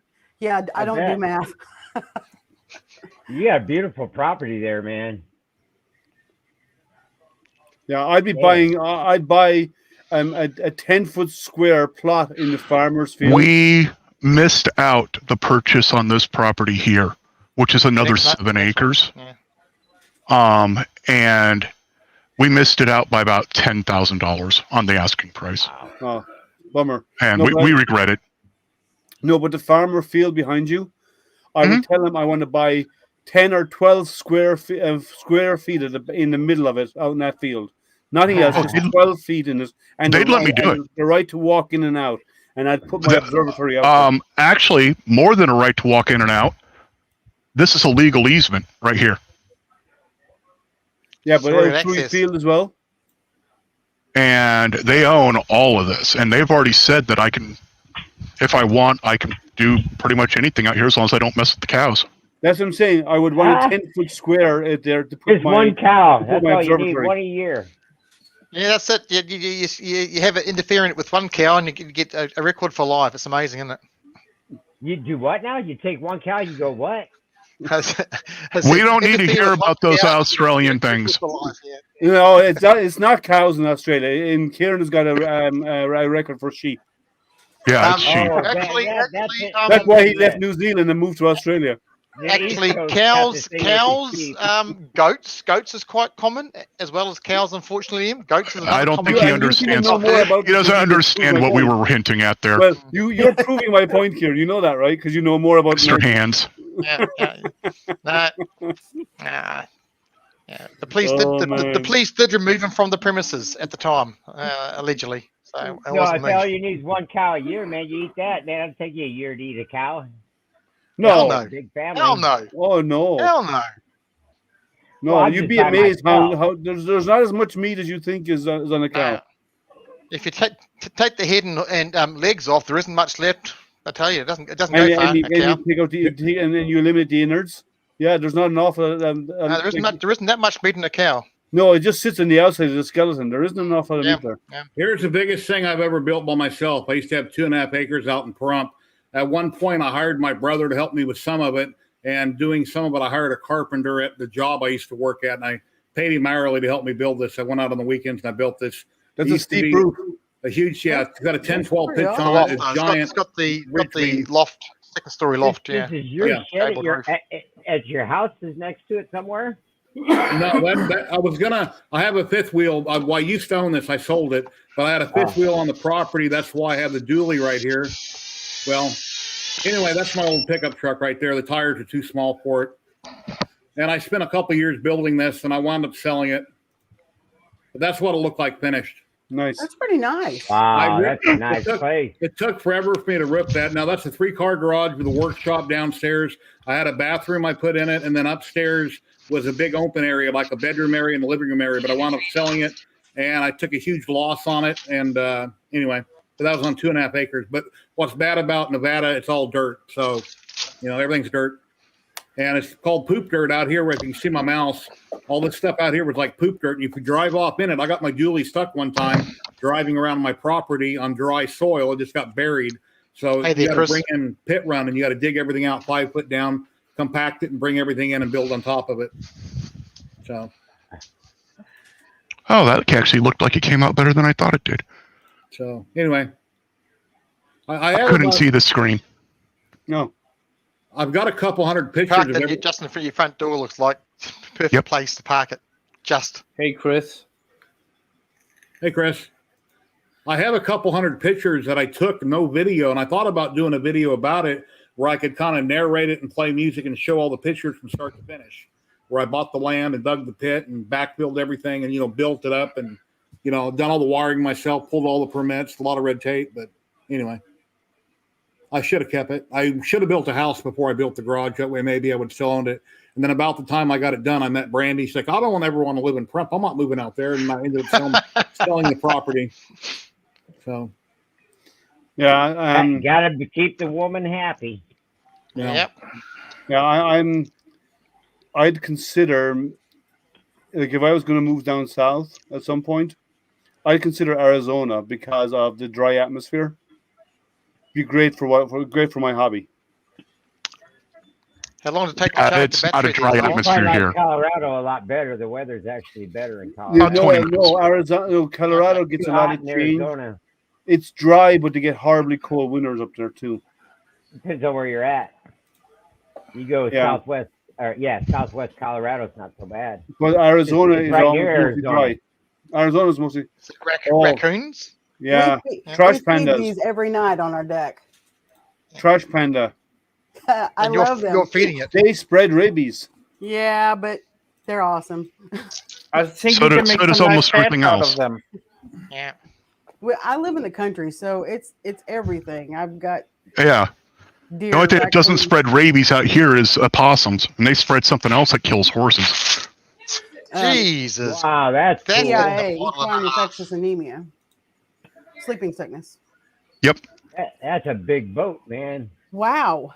My brother built these from scratch. He took some pictures, like a black and white or a color photo. He's not into internet or has a computer, and he would just build these things from scratch based They're on a picture amazing. that he's seen. He Based has on a probably picture. 10 or 15 that Are he's those- built. Yeah. They're huge, and they just sit. Are they? these- They're not RC. They can't. No. They're just, Models. They're They're wooden. amazing. they're not even dimensionally accurate. He just built them from a picture just for something to do. Wow. I bet he That's could sell really them though for awesome. big money. He sold one of them to one guy for $300 or $400, but they're just, it's all guesswork. It's not dimensionally accurate. He just looked at a picture and said, okay, I'll do this and do that. But He he's sold sold it He sold it for 400. He should be looking for $4,000. Yeah. For the hours he put into That's that. Yeah, amazing. exactly. Oh yeah, definitely. 300 was a steal. That guy said, "Yeah, I'll take two." 300 wouldn't cover painting it. Right. That's fantastic. Really Yeah, but great some job. people are like that. They just like to build stuff or print stuff and give it away. Yeah. I can't Well, sell he built- nothing. I give everything away. He built up his whole Okay, property. where's Matt? Because we got somebody on stream who pretty much does nothing but that. I do that too. Like I all the can't toys do- I I print are can't- I giveaways. can't All sell of mine. stuff. All the stuff I do for the blind is all giveaway. I haven't made a penny on anything I do with 3D printing ever. I know. My me brother's either. a retired carpenter, and I was in the laborers union for 20-something years. And our dad was a carpenter also. So So is I have mine. a carpenter background, but I was never a carpenter. But I know just by being around family members, you pick things up around a job site. Yep. He painted a huge 2-story house that he built on, and I'm not lying, with a paintbrush. Yep. He didn't rent a spray rig, and he could have afforded it. He painted the whole huge 2-story building, giant house with a paintbrush. That's stucco. That's crazy. Wow. Jerry, my parents' house was, stone splashed. Mhm. That was painted by paintbrush, but by us as kids. Every year we went out there and we repainted the house. Your parents got cheap labor, Liam. Yes, but there's when you're doing that, it's none of this painting. It's No, it's gonna be dabbing. dab, dab, dab, You're dab, dab, dabbing dab, is what dab. you're doing, Yeah, and you're That's doing why it for people have hours and kids. hours and end. That's but we used to do it every year. kept you off the streets. That's why smart people parents. have Yeah. kids. Cheap labor. Yeah. Yeah. So like, Parents but are house good for elves. that cheap labor. like I think the first time I I mean, ever come used a on, roller guys. for an indoor wall, the first time I used a roller, I was well into my teens. Jocko just sent me this. Here's a picture of a Oh, robot. number he did. 5. Number yeah, yeah. five. Cool. Yes, it, Number Very cool, 5 is Jocko. alive. If you're still here, Jocko, very cool. I just noticed it. That's very cool. Call home. Great. That looks like Game Boy. Get the Game Boy model. Yeah, your mama was a snowblower. No disassemble. You remember that line, right? Yep. Yes. Nice firmware. That's the other classic line. Nice firmware. Yeah. Yeah. Yeah, that was a good movie. And the sequel killed Help Me Rhonda. Yeah, that was sequel was crap. Oh, I got a print that just finished. Oh, I have guys, prints that won't be done till tomorrow. on Monday it or just Tuesday. came right off the bed as soon as I picked it up. I'm working on the. Let's see, Oh, I'm Ron. sorry. This is See, Matt, no filament in the fingers, first Matt. It part just comes off the of bed a little when mat it's that ready. goes in front of the cat Nice. box. No filament in the fingers. Oh, nice. Yep. So See? you won't have so Easy. much. Little, Ron has patience, Matt. who me? I Hey, have Chris, patience. why No. don't you drop in? We'd like to meet you if you have time. I don't have patience. And don't worry about being shy on camera. It happens. People, you eventually get over it. Yeah. That turned out pretty well. Have to take a little torch to it, get all these strings off. But other Oh, than that, if, That's if you easy. play That's with easy to your fix, yeah. retractions, you can eliminate that. Nice. do what now? Get a bigger Play with blowtorch. the Fix retraction everything. settings. You can eliminate your Yeah, strings. I Nick, play just- with them. We're done. The only way I get rid of it is use PLA. This is PLA plus. Anything less than PLA, I have No, to bring in. I print PLA plus with no strings. Really? Yeah, PLA Plus works nice. Yeah. Well, Let me the odd show you. Let was. me bring in one I the odd finished. I was- print NinjaFlex TPU with no strings. I've never printed TPU yet. I've got some, but I haven't used it yet. I've got Get, 2 get, rolls of get the TPU odd and get I the don't odd bit have of string it of used TPU. yet. I've got about 20 rolls.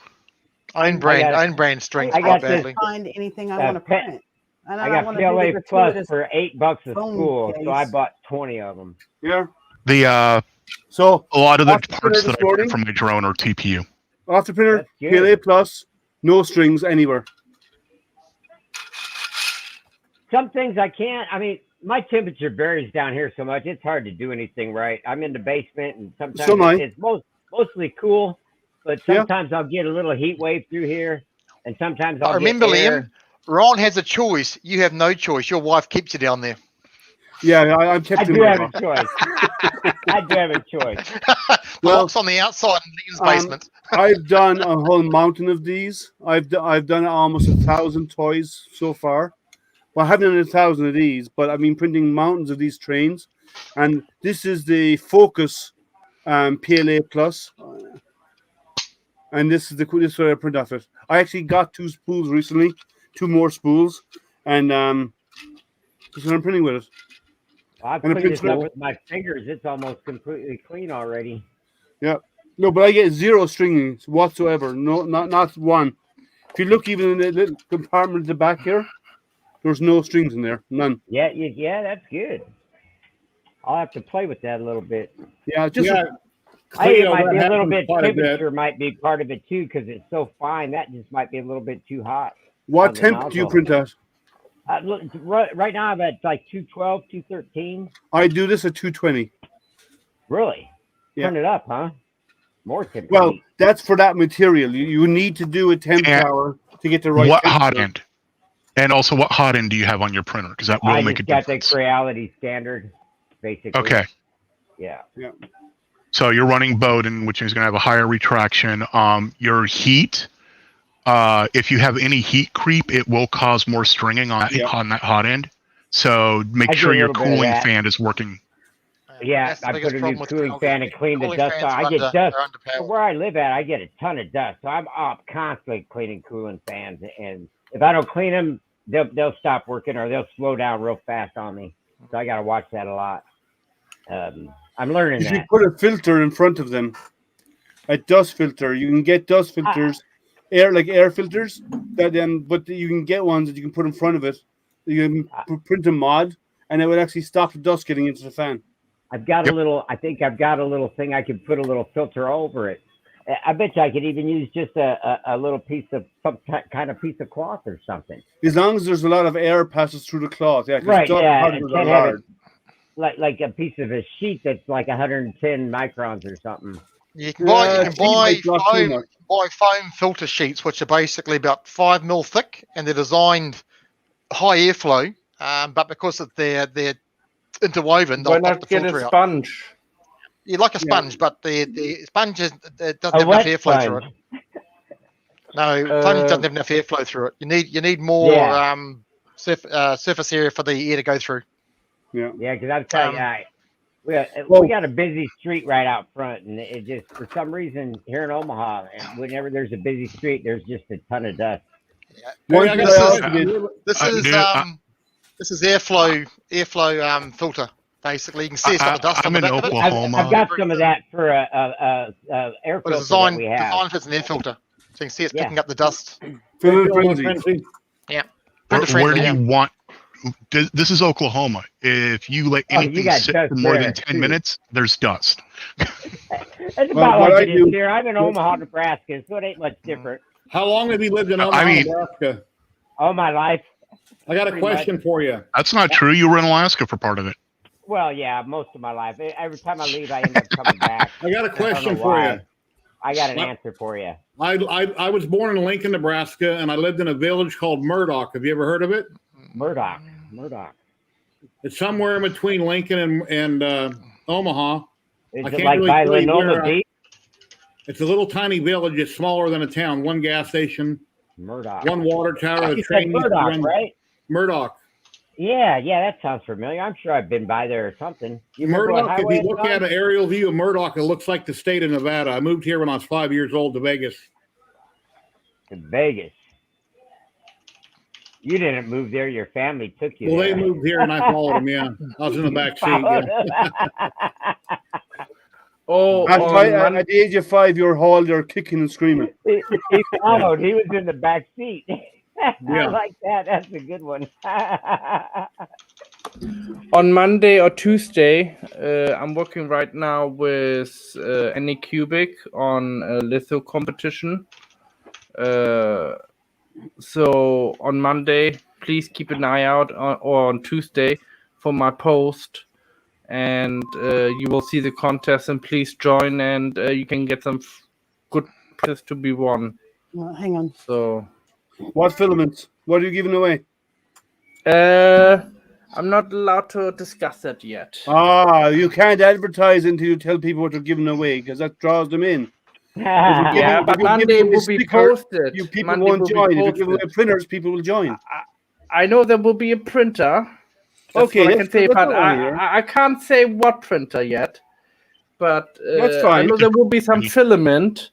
That's all I can say. So some resin.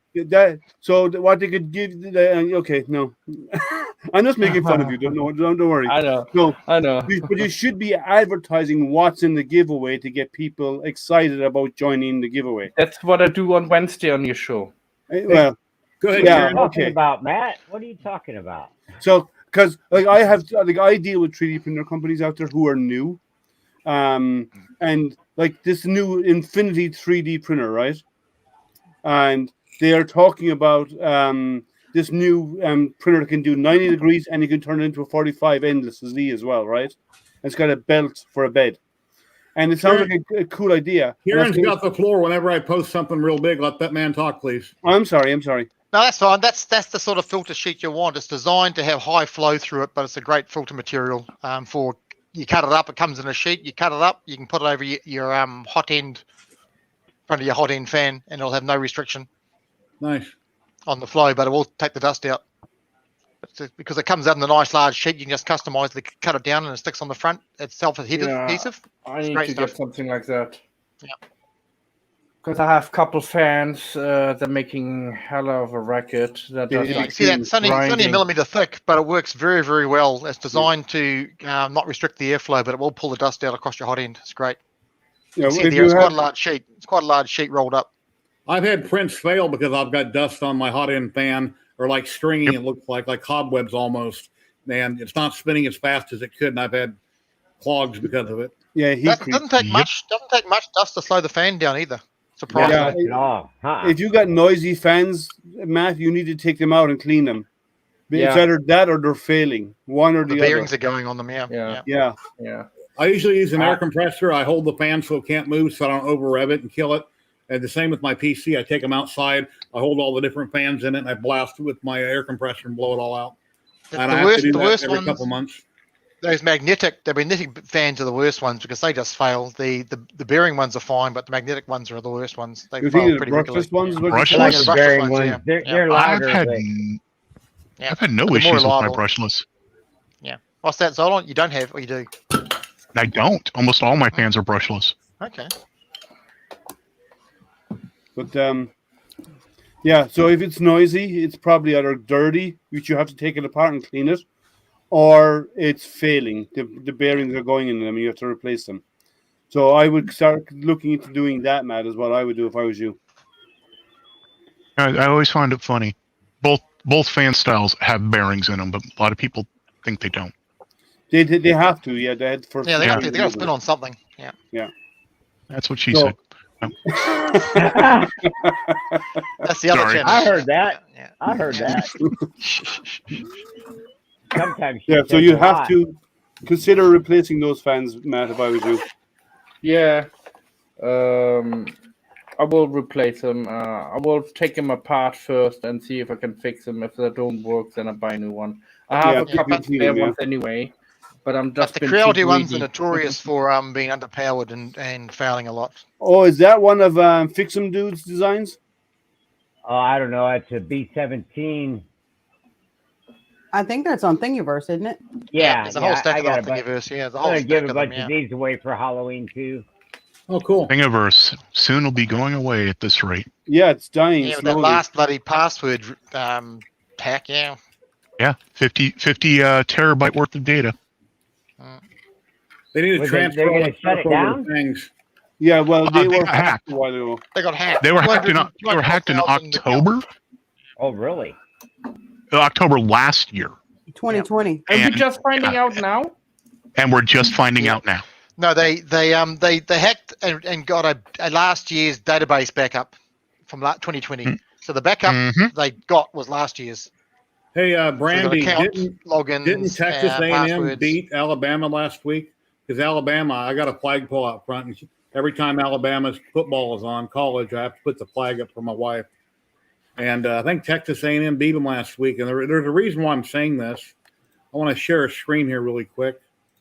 And let's see. So you flew the flag upside down then last week. Looks like she's got a Texas A&M shirt on here and a hat. Yet her favorite team is Alabama. So which is it, Randy? Give her hell. Give her hell. He'll pay for it. He'll get slapped upside the head. Yeah, Yeah, he he's is gonna in get- trouble. he is He's in the smacking it upside doghouse Wait, now. wait, listen. You'll hear the door open shortly. You'll hear the little flatter of feet, and the door will open shortly. I'm not in the garage right now. And that hat will go flying. Yeah, I thought she was going to be in here, and I had it all set up with Betty Boop on the screen. I was out in the garage, and then she's not Go feeling get him, good, Betty so Boop. it didn't happen. Tell him. Now she's coming. Ah, He's watching. Yeah, I'm hoping to get more She's setting it material up. this week. keep setting it up. For You more, can see how red he's getting. No, that's just Gary's natural color. Probably No, not. I'm hoping to get more. The hat's too tight on my head. It's shutting off, I don't know. Airflow. Shutting off I'm airflow trying to to your get head. some Yeah. airflow. I'm gonna fly this over to Germany. That's a nice little plane. Yeah. That's Good pretty luck. cool print, Ron. Hey, I'm trying like hell to get And it's- out of here. And it's better for the kids than candy. Oh yeah, yeah, that's it. No, but it's not better for the gives parents. me something to do. No, but it's not Here's better for what the the- parents. You see I what don't you care do about is, the parents, man. I'm trying to make life difficult for them. no. See, no. What happens is the kids go out get the candy, and they bring it back home, The parents and eat then it the all. parents help them sort it, and the parents check it. pick what they like. Yeah, the And parents then let the kids have do a whatever's left over. QC control on the candy. Exactly, Yeah, QC control and get the These best other bits. parents got to help them put these little things together. We got a Give the visitor parents coming, and I something didn't to say do. anything wrong, so I'm not in trouble. You're the one that was Hello, wearing Brandy. it. You're not, why would you hit me? Hello. You Yeah, were I do every day. you were wearing it. Look at here, guys. No, not hit me. Oh, sorry. Yeah, Nikita, you I'm tell her. sorry, Jerry. You shut up, Nikita. It's okay. The dog defends Jerry. You like Unfortunately, Brandy, You're wearing it. it was I'll show you you. wearing the T-shirt and the hat, so you can't deny it. I thought they were going to put on a skit or something. No. Jerry did a very good job with the Photoshop. You can't see the joint from Photoshop where the head got spliced on. Did a very good job, Jerry. The trace tool, you know, really works wonders. It does, yeah. Get a It's really okay, fine Nikita, edge. it's all right. See, when she smacks Jerry upside the head, the dog barks at her. Yeah, gets up That's there. kind of a weekly ritual. Jerry. Anyway, Together. I won't show her Nice. baby pic. That might offend her. No, I wouldn't. hold She might on, bring a Ron. baseball bat. No landing gear. Wait now, show Nice. me that again. Turn it sideways. Rotate it 90 degrees. Rotate it. No. There you go. I have a question for you. Yeah, the wing's on Yeah. backwards. The wing's on wings on backwards, right? Wing's on backwards. No, Germany's made planes like that where the engines are in the back of the wing. No, Yeah, the but wings the are on backwards on that B-52, one. sorry, the propeller's on the front on the B-52. Yeah, because Yeah. the propeller pulls the plane through. It's a the Ron air. design. Not It's a pushing Ron it. design. That's it. It's a Ron design. Hey, I got to fly out Oops. of here, man. I got to figure this out. Yeah, it's on backwards. Yeah. Not anymore. It ain't. Hold on. The B-52 doesn't have propellers. This one does. This is the The old version B-17. had. Yeah, the original was propeller driven. The B-17. Yeah. B-17. Oh, Yeah, the B-17 has propellers. Yeah. Oh yeah. But the B-52 Stratofortress is jet. Oh, that's right. They had the eight engines. that's Yeah, right. the 8 jet engines on the double There we pylons. go. No, Yeah. that looks Yeah. better.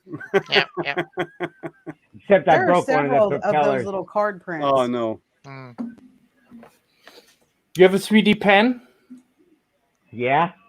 Oh, Maybe. put the propeller back on. Or drop a super glue is all you need to do. Just glue it back I on. You're got done. super glue. I probably got it sticking on here somewhere. I don't see it. Yeah, when you're taking those off, you should actually use some level cutters and snip them off. Yeah, they that'd break probably be a easier. better idea, huh? Yeah. How many these engines are on that? These things are There's fantastic. four, 3.5. 3.5. Or so might be a B-29 Super Fortress. No, it says the B-17 Flying Fortress, Oh, it's the Yeah, B-17. they Okay, had the even four. older. They had the Okay. four, yeah. 1938. Yep. That was for World War One. 38 to That was right between them, huh? Yeah. yeah. Who knows if they even used this one in the war? they World War probably- II. Two of 'em. Yeah, they did. In the They did. 70s. That had the ball gunner underneath, the worst place to Yep. be in a plane, hanging out Yep. below the plane, the ball gunner underneath the belly. Here's something I've never done nothing with that I told everybody a long time ago I was going to finish and never did. Is that the Ecto one? Ooh, nice. Oh, wow. Enterprise. It's sitting on the Yeah. floor underneath the counter over here. I've never worked on it. I printed most of it out of PETG, and it's very hard to sand, and I need a lot of stringing on it. I need to work on it. I wanted to put lights in it, but I've just never finished it. Now you've That's given me cool something enough, to work that's the with. way Now it you've given is. me an idea. Yeah, it's big. Speaking of sanding, I want to show y'all what I use.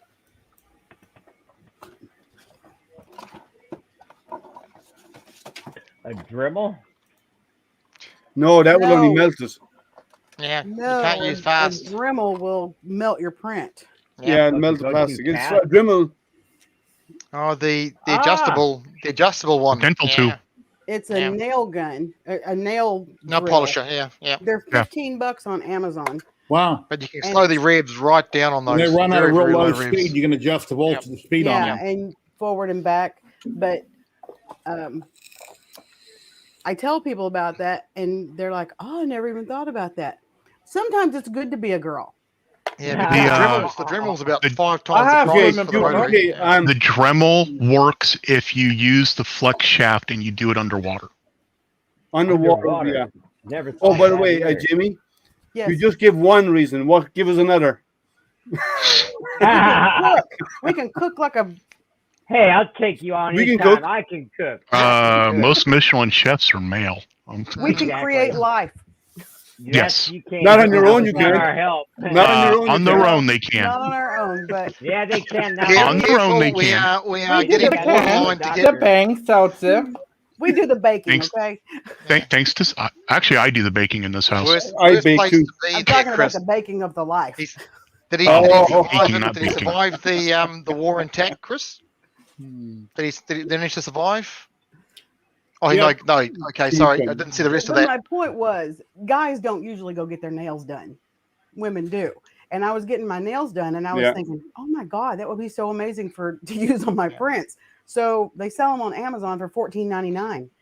And yeah, It's a good idea. Share a link. I'll do it. I appreciate it. 'cause Yeah, that was the that trouble with the looks war it's a gunner. good idea. Couldn't get I out. don't sand a lot of parts, but that's a good idea. I had an uncle in World War II was a tail gunner in a B-17 and was shot down over Germany, and that's where he remained. So he never made it back. No, Yeah, the ball gunner, the belly ball gunner was the worst place to be. because Couldn't the get out, flak. power down. Nail when they- drill. the- So the it's called a flak nail is- drill. Okay. Yeah, the flak. The problem with the ball gunner is the flak would actually penetrate the ball when you're inside in it. You remember that? Apparently, they're Amazing $32 Stories? right now. You remember the show But getting in Amazing and out Stories? was the hard part. The Amazing Stories. The Remember, I guy gotta was a read every once in a while. was a gunner in the ball underneath the plane, and he was an artist, and it got destroyed, and they had to land without landing gear, and he drew and imagine anyway. You guys remember the show? No, It landed on that dome, and when they got him out of it, then it collapsed because he drew it. And it's anyway called Amazing Stories. I remember that episode. Yeah, I forget what it was called, but that was really good.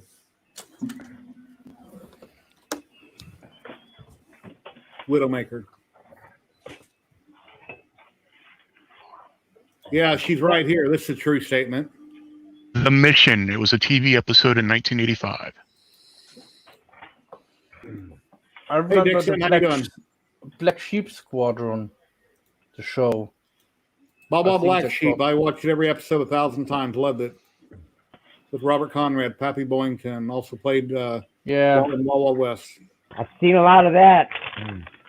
I can't say every episode, but I've seen a lot of it. Oh, crap.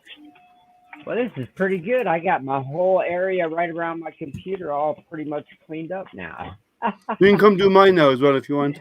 Hey, I've been doing it. I mean, look at my printing area, man. Look at how clean this is.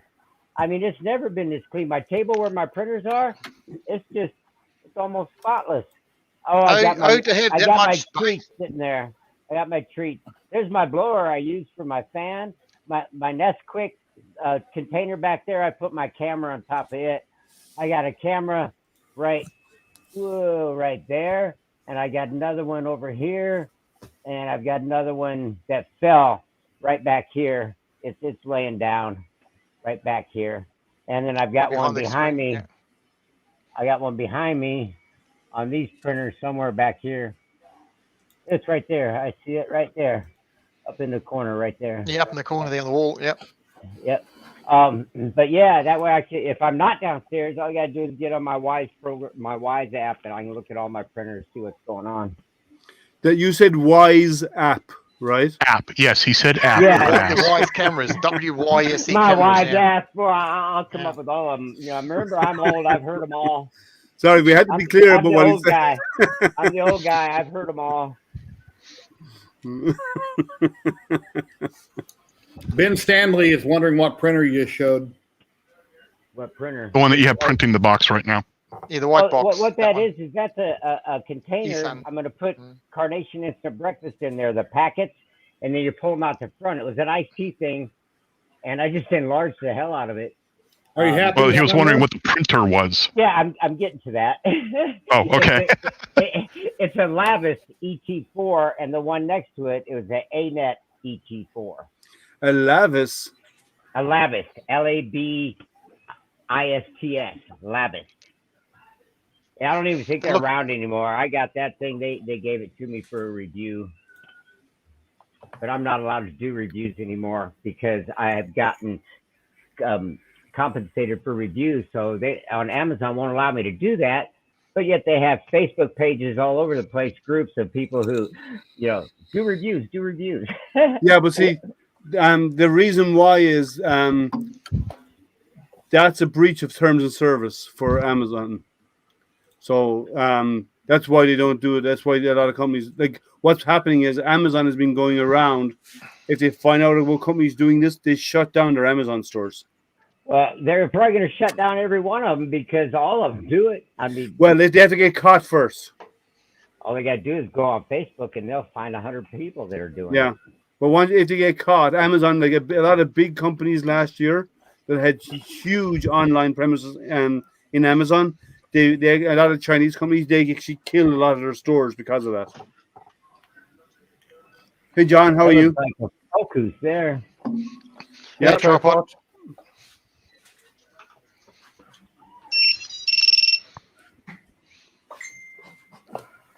So I was just looking at what they do. I've never heard of the Labist printers before.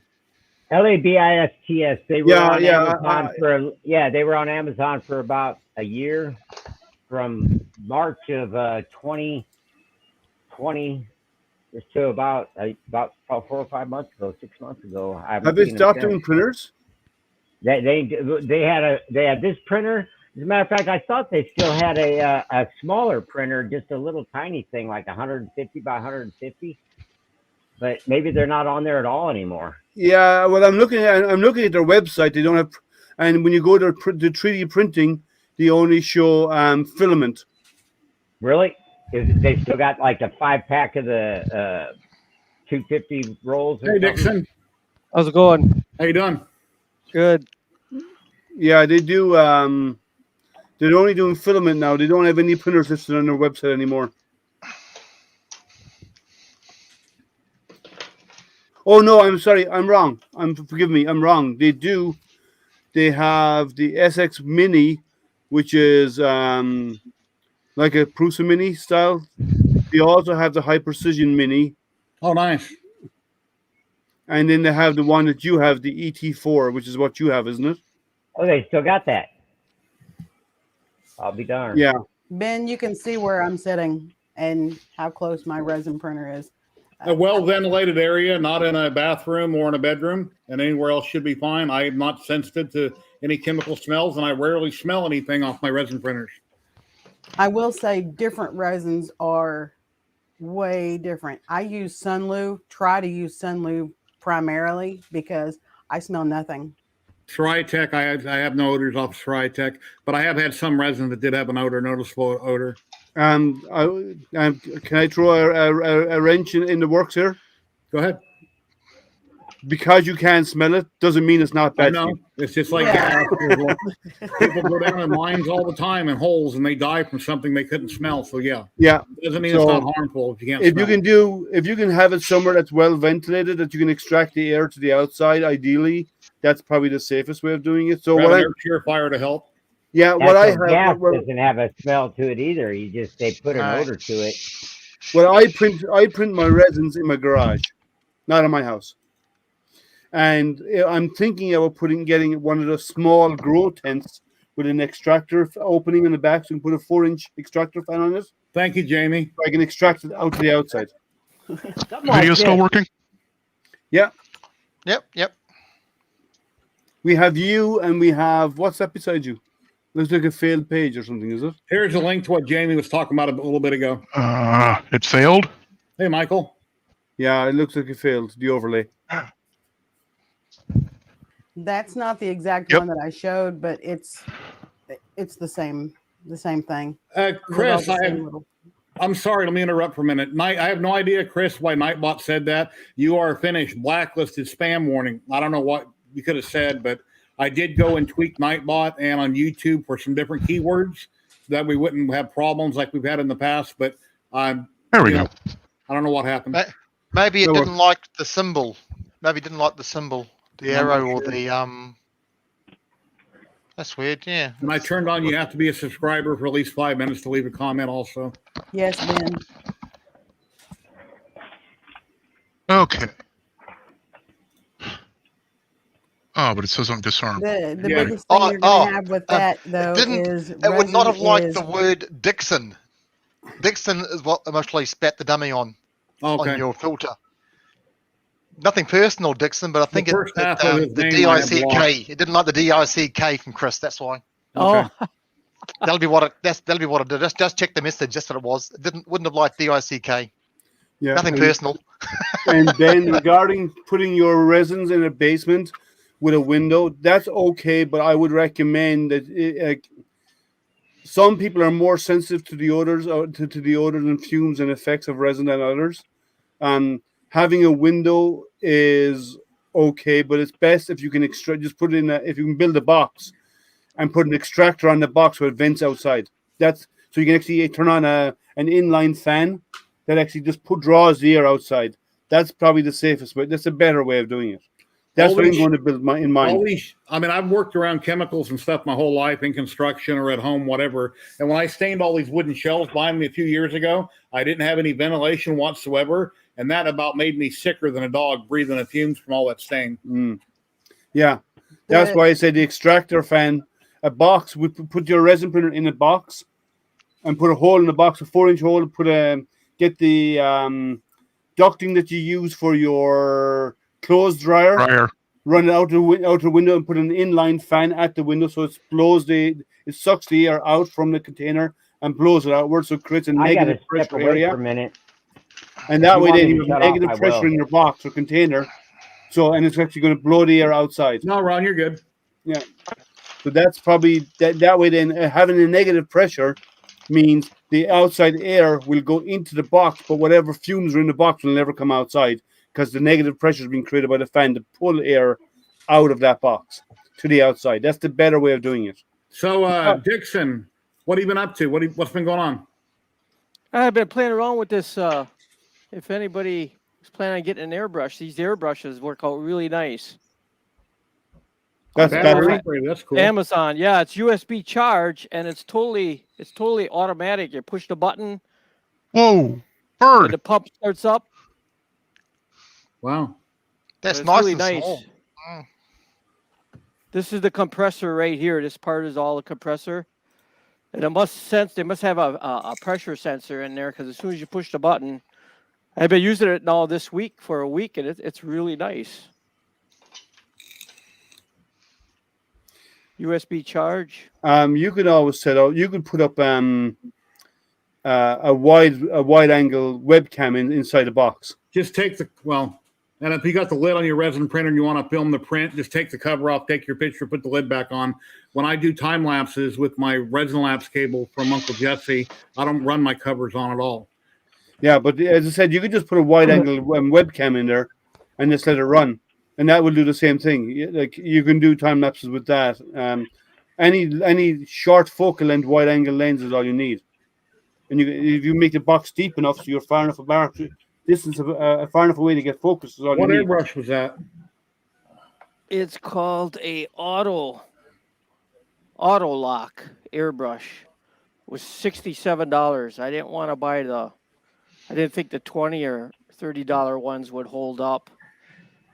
I think they would overheat, and this one says you can use it for like 30 minutes straight, and then you should let it cool down. But how many times do you airbrush for 30 minutes straight?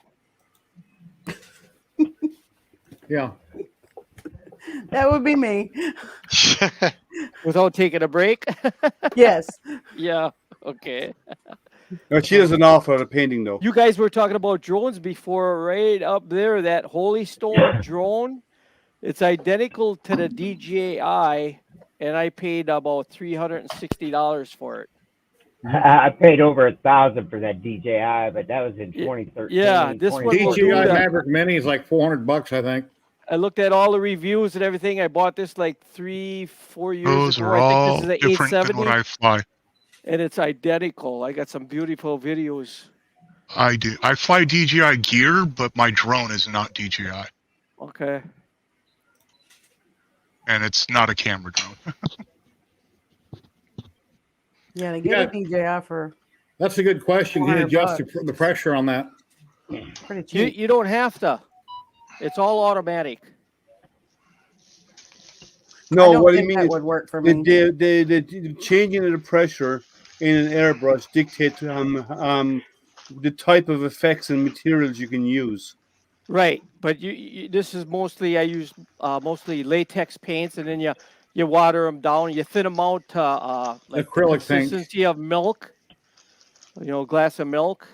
But Yeah. this is totally automatic. I But have a you, different airbrush. Yeah, I you usually run it between 30 and 50 psi, but this one is just totally automatic. are you You can adjust the 30 and flow. 50 psi? That's very high for a airbrush. Yeah, I usually run my other one at 30. But I'm I'm not shooting. talking when Sometimes you I do shoot real at, delicate parts, then you got to turn it way down. yeah. Sometimes I'm shooting at 7. Yes, that's when you start doing miniatures and all of that. Yeah. I'm this far from this far from the face. Yep. But on that thing that you bought, can you adjust the psi on it? No. It's just Yep. It's no all no automatic. regulator. This is your compressor inside here. USB charge. I've been using it I all bought week, and it still has all the LEDs light up. I bought the It's same airbrush kit that Tripod got, and it is a battery pack lithium airbrush, everything pumping all in one, and it yeah. has a This low, is medium, and USB high for the. charge. Yeah, this one has low, medium, and high for pressure. That's it. I Yep. just use a cheap compressor from Amazon. Compressors they're all the same. But Yeah, I've got I an use, Amazon compressor. It doesn't have a holding tank, and I've never had problems with it surging on me or having issues. But if I was to do it all over again, I would buy one with a holding tank just because. yeah, it doesn't run as much. Yeah. But I use an Iwata brush for priming and an Infinity CR Plus to do the detail stuff. Yeah, I spray with my water brush. Yeah, I Yeah, sprayed gas tanks on my. I think I showed you guys my 1/10 scale camper, didn't I? I'm not sure, but you're welcome to. I think I'm gonna build a camper like this to match my Jeep, a full size. Oh, sweet. This That's is pretty a awesome. 1/10 scale of what I'm looking at building. Yeah, Ben Stanley was wondering your Deep Space Nine. That's out of wood, right? And you made that? Up on top there? Yeah. No, that's 3D printed, and it came out awesome. That is awesome. That camper. That's the details cool. on it came out so good because I cheated. I printed it in 2 parts and then I glued it together. So the details, I'll get it down.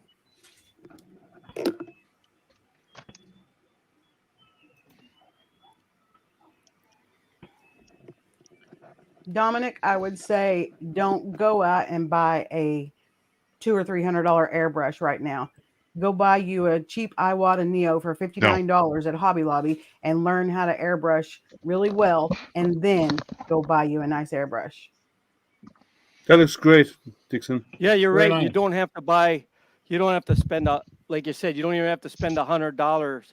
Harbor Years Freight ago, I has bought one for airbrushes and $100 an compressors. airbrush, and you'd be surprised what you can do with the cheap, $20 ones. You can get a kit at Harbor Freight. Yep. This has got dust on it, otherwise you'd be able to see all the windows. That's and really awesome. the details on it. But Nice I work. actually printed it in 2 parts and then put it together, glued it together. Oh, you split it down across the center, across the disc? Right down the middle. Right down to the rings. Yeah. That way I got such beautiful prints on it. Yep. And then I just glued it together. So you can I've been print it printing flat so in the many bed. years Yeah. that I always do everything the easiest way I can get it done. That's the best way, all right? Yep.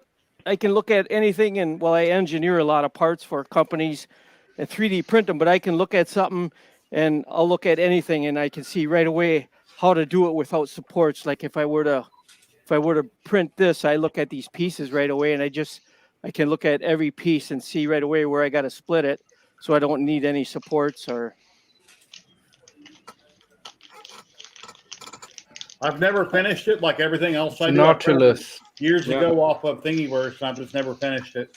The Nautilus. It's nice. Yeah. Jerry, I need to go. I need to run to the store, so you all take care. All right, take care. No worries,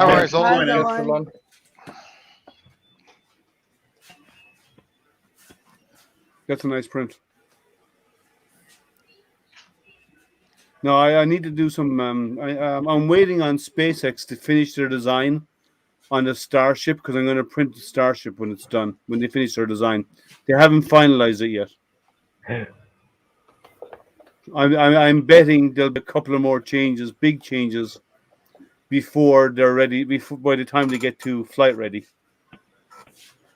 And I don't Hey, mean test flights. I non-stick is mean here. actually carrying people flights. So I'm waiting on that to happen. Oopsie. Oh, so it was non-fan. This I know a lot of people think Tinkercad's you know, I have other CAD programs that I do sophisticated parts, but this was all done in Tinkercad. Oh wow! Tinkercad does a great job for what it is. Yeah, and then I took the wheels and I could put different tires and rims in Tinkercad and put it up in front of it to see which ones I like the best. But the leaf springs and everything, it's the whole works. The frame. That's nice. That's cool as hell. The door. I got now. What I'll do in Tinkercad is I have to put the cabinets inside yet, and then I'd like to build a full size one for that matches my Jeep. That's cool. Man, that's really awesome. Louise, between now and next week, I have to get these done. And I've got a couple other heads, so this is what I've been working on for the last week or so. Need to get these done for my son, so that's what I'll be working on. And then I'll be in the garage working on my MP CNC and the Comgrow CNC that I have. I need to get them up and running properly. Yeah, she wants a laser. Can you advise her what laser might be good for a beginner? Depends what you want to do. What do you want to do with it? Engraving mainly. Engraving what? Stuff like we do now. If it's just burning wood, then it's down to the volume of the size of the area you want to burn. Yeah, she like engraving glass and engraving stone, engraving. Comgrow. Well, no. She wants to do stone. You will not do stone. Yeah, you got to get something bigger with a diode laser. Yeah, right. Diode lasers for engraving, like I tell everybody, and belts are for 3D printing, not for CNCs. And if you want to do stone, you got to start getting up to the 100 watt. Well, no, you can do stone with a CO2 laser. You won't just starting out, just like with an airbrush, don't go out and spend a lot of money. So get a diode laser, make a bunch of cool stuff, and then if you really like it, want to get into it, then you can upgrade from there at some point. Don't jump in and spend a ton of money and get in over your head when you're good. You'll be happy with something much smaller. Yeah, starting out with doing wood and leather and so on, a diode laser is great. When you want to do harder materials, a diode laser won't cut it. It won't do it. Literally. You need to go with more power. Like I'll show you. Let me find the images I have here. 1 second. Here's what a diode laser is good for, right here.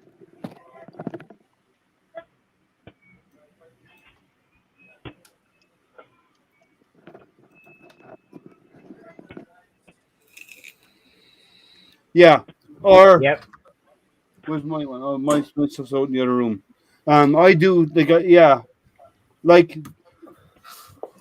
that. This diode laser I built about 5 years ago, and then what they call a K40, I built one of those like 30 years ago, but they didn't have what they call K40, so I ripped out the guts, and I just want the laser tube and all of that. And now they got them for sale for like 500, and I think they call them like a K40.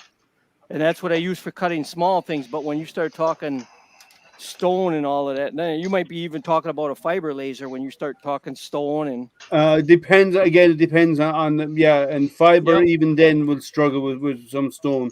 But all my parts that I cut out Lex acrylic in that, I use my what they call a 4K or whatever. If you want to do that on stone, something like that, you need a CO2 laser. Yeah. If you're doing images on wood, like Nicholas showed you, a diode laser is great for that. So you won't do stone with a diode. It doesn't have the power. And then there's all tricks. You could do stone with a diode one, but then you're talking about painting it or something like that. Faking it. Yeah, you're faking it out is what you're doing. All the acrylic parts I cut out for my flashlight that I designed, the giant one, the acrylics, then I use my 40 watt. Your CO2 laser, yeah. To cut out the big pieces. Like Jerry has a CO2, I have a CO2, I have a couple of diode lasers.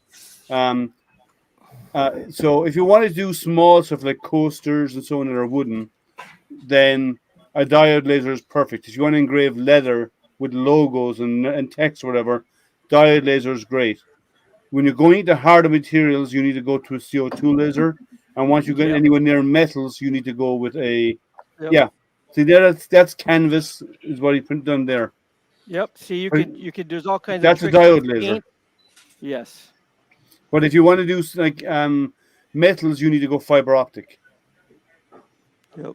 So you can't. You need to pick an area you want to go down, and then choose the right one for that. Yeah, that's on tile, painted tile, and then you engrave off you burn off the paint to show the white behind it. Get a cheap diode one and play around and do stuff like this and you'll learn about G code and CNC and all that crazy stuff, and then decide if you want to get 100 watt more goodies or a small 40. I can send if you want to get a small. I have a small diode. Let me bring it in. Let me show you. One moment.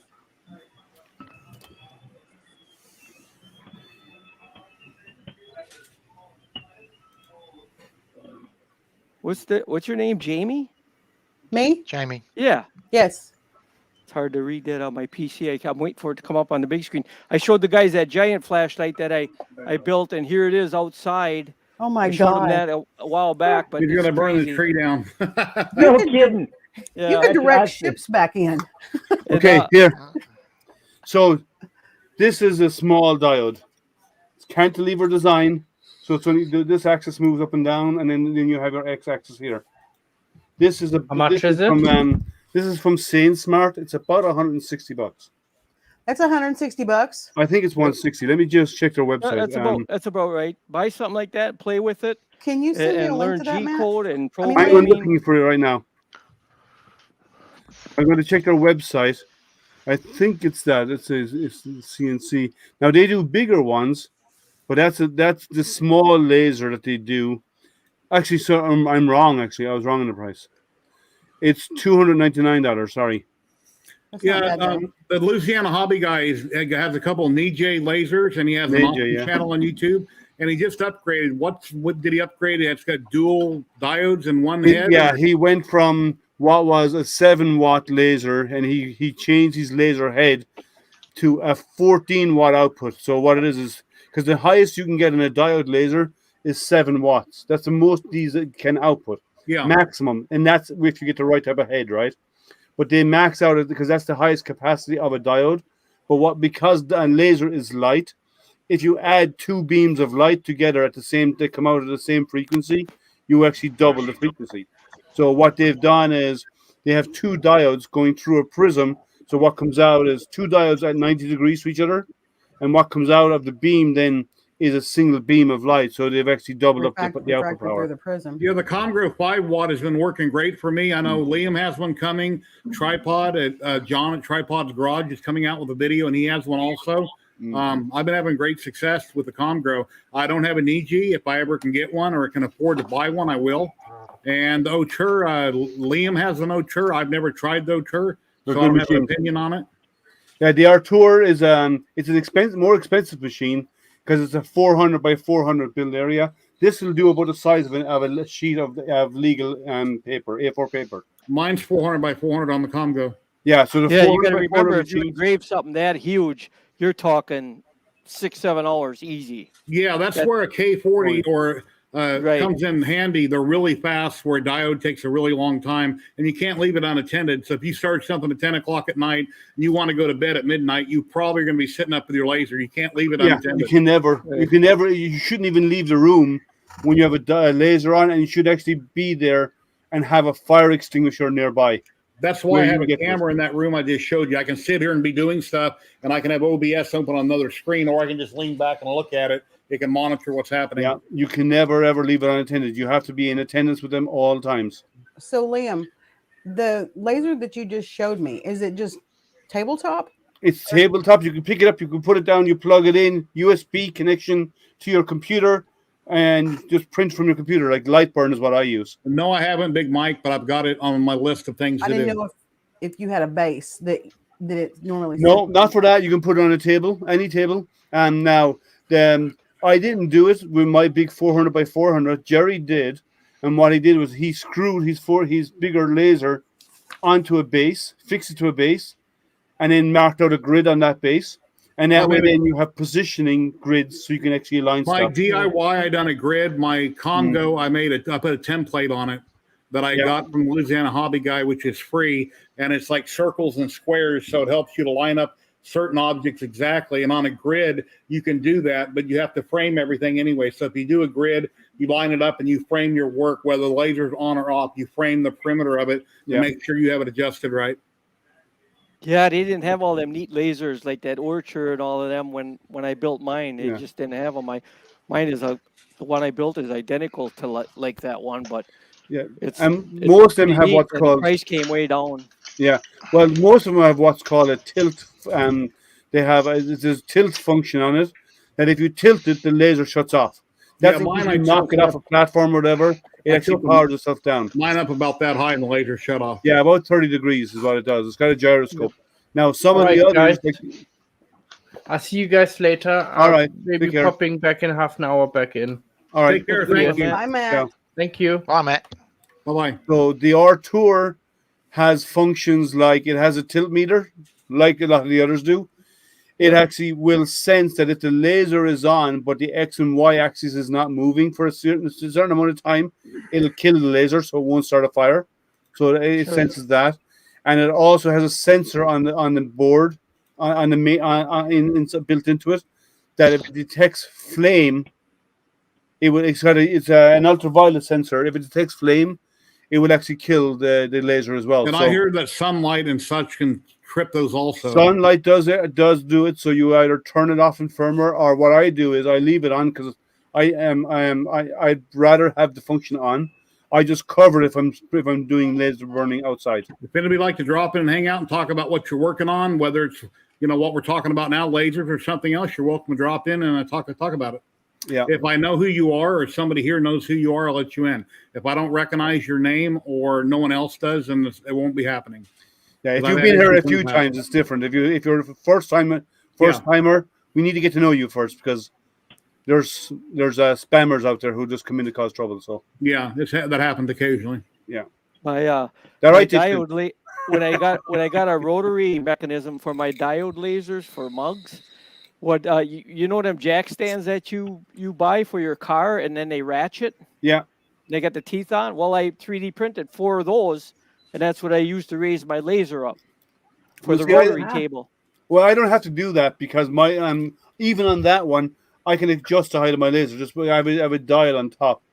But I mean, when you put a glass or something on there with a rotary table, that rotary table's that high. Yeah, I know what you're saying. You have that adjustable to move your laser, that slide. For focus, yeah. Yeah. But if you're doing a rotary, all you have to do is get two pieces of 4x2 under each leg, and you raise it up 2 inches. Yeah. I just happen to 3D print the jacks because then I could adjust it for different size glasses. Just ratchet the little plastic jacks up. Worked out. And if it's in a permanent position, that's great. That's ideal. If you have a permanent setup, you can just raise and lower a bed or whatever on screws. You can raise and lower in bed. Put in a belt joining the screws together. And you just turn one and they all move up and down evenly. Put an Arduino board in there and raise your table. You don't even have to do that. You just put a dial on one of them because you got idlers on all of them. You just turn one dial and that moves up and down. That's too much work. What kind of paint? Turning dial? I would rather push a button and have an Arduino do it. That works. What kind of paint do you use in an airbrush? Latex. Latex. Water it down just like it's milk. Yeah, you water down to consistency of milk. Yeah, and then you just put drops in there, and it works pretty slick. That kind of paint.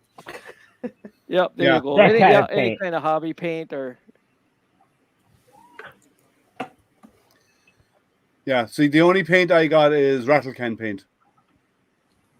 And when it comes to painting models, the only color I use is primer. Gray primer.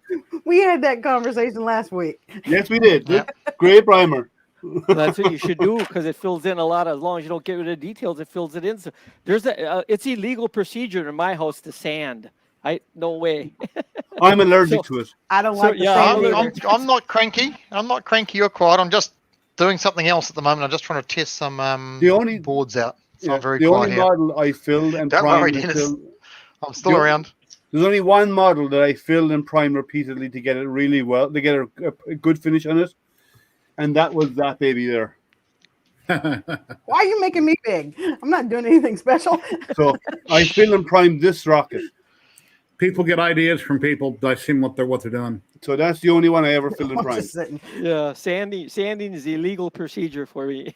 I can So that do got a lot about more four with thick primer or epoxy. If my print don't come out perfect and it looks like it needs to be sanded, I print again. That's why I threw away 2 trash cans full of prints in that one video like a month ago. They had bad layer lines, and even though I painted them for the different pictures that I put online, they were terrible. There's not something I could have sold, so they went in the garbage. And that's when the little kid next door came over with his mommy. Can I have your trash can? You know, Did they get the trash can back though? Those are really good to. I don't know if you guys, I'm sure Vegas does, but I am vice president of our model club, and it's people that do 3D printing, build 1/25th scale models, all kinds of stuff. And like my 3D prints that I know I'm not ever going to paint, I take them, and once about every 3 months, we have kids that come and they love to paint. So if you're going to throw away stuff, donate them to a model club. They would love to put that stuff together and I'll paint. check into that. Yeah, or given to a local makers group. Yeah. Yep. Yeah, All the this stuff nearest I got on makers group to me shelves. is Detroit. It's 30 miles away. So that's All why this stuff I I'm have not on part of a shelves, maker the space. grandkids just love it. They play with it all the time. All I'm seeing is acrylic paint. Is that the same as latex? Yeah, you No. want acrylic paint. I Vallejo. do. Latex is for your house. Get you some Vallejo. And you can How buy many- like the Vallejo basic kit. I think it's 16 paints. Yeah, How you or you sell can that? always buy. You can always get the apple barrel big containers of paint too. That's Don't try to latex. airbrush that. No, I don't airbrush it. No. I've used a lot of apple barrel and airbrushing dioramas and things that are very large areas, and actually it works really good. There isn't as much pigment as a lot of good paints, but it does work, and I still paint with it quite a bit. I mix it in with my expensive paints, my cheap paints. Yeah. I messed up a paintbrush or an airbrush long time ago, but yeah, the Clogging is the pigments number are one problem with different. airbrushes. People get clogs constantly, and it's a pain, and keeping them clean enough. And anyway, Yeah, as I said, I have an airbrush. It's been used a handful of times. It might get used a handful of times more between now and when I die. I cheat because I brush it on. I cheat because I brush it on. I brush the part. This is a gas tank for that camper. I'll brush it on, and then I'll put the final coat on with an airbrush. That's how I cheat, and it looks real good. Hey, then. that works. Rattle I can, do. man. I do a lot of combination airbrush and hand brushing. Sure. So yeah. White you is gotta really mix it hard up. to brush on. For me, white is really hard to put over gray primer. It's best to use an airbrush, and you hit it once, and it looks perfect. yeah. Yep. No, if it comes out, as far as I'm concerned, if it comes out of a rattle can, it's good enough. Yep. It's an airbrush. Yeah, but you I can't tell put everybody acrylic. that. You can't put acrylic paints over top of enamel, so that won't work. Right. You can put enamel on acrylic, but you can't put acrylic on enamel. And she looks Well, great. I don't do either. So That's two different whites. I don't know if you can tell it. we can see the off areas. Yeah, the slightly different change. But like this, in this area, Yeah. I mixed white mica powder with my paint. To make it a denser white. Yeah. Yeah. What I hate about mixing paint is if you find something you like for a certain area, including airbrushing or hand brushing, and you need more later because you got this color on that, and you got to try to recreate that special blend that you made off the top of your head. Yep. And it takes sometimes it's hard to get right. Yeah, that's why I always make a big No. container. That's why I make up more Yep. Big than I container. think I'm going to need. Yeah. Well, there's a question there from Dominic about can you tumble 3D prints? No. You cannot tumble smooth 3D prints. Yeah, Well, you somebody. can. They just come out very, very, very, very deformed. They could. Yeah, it doesn't do well. You can tumble print like stone or tumble polish stone and so on. I've seen people try tumble print and tumbler smoothing plastics, and it doesn't work out. It comes out terrible. It comes out worse than it did when it went in. I did a review video for I don't even remember what filament it was, but it was the alcohol smoothable filament. So I did a review video That's on it. PVB. Yeah. I was trying to remember the brand. Yeah. And somebody made a comment just last week that I should put it in a rock tumbler. No. And I'm like, why? Why I would can't you see do that working. But why? You just spray it with IPA and it comes out. It melts. Yeah. It smooth, super smooth print. You don't need acetone or anything like that. And what you do, you can actually create a simple vapor chamber by putting get a big glass jar. That's what I did. And in the bottom of it, put in like a metal container, a metal stand of some form, or an ABS stand or PETG stand, and you stand on top of that, and then wet some towel with IPA, put it in there, and close it, and leave it sit there for 10 minutes. That's or what if I you did. want to, with a fine mist sprayer, like you can get really fine mist sprayers that they use for in hairdressers and stuff like this. Those really fine mist sprayers, spray it with that and leave it sit on there for a few minutes.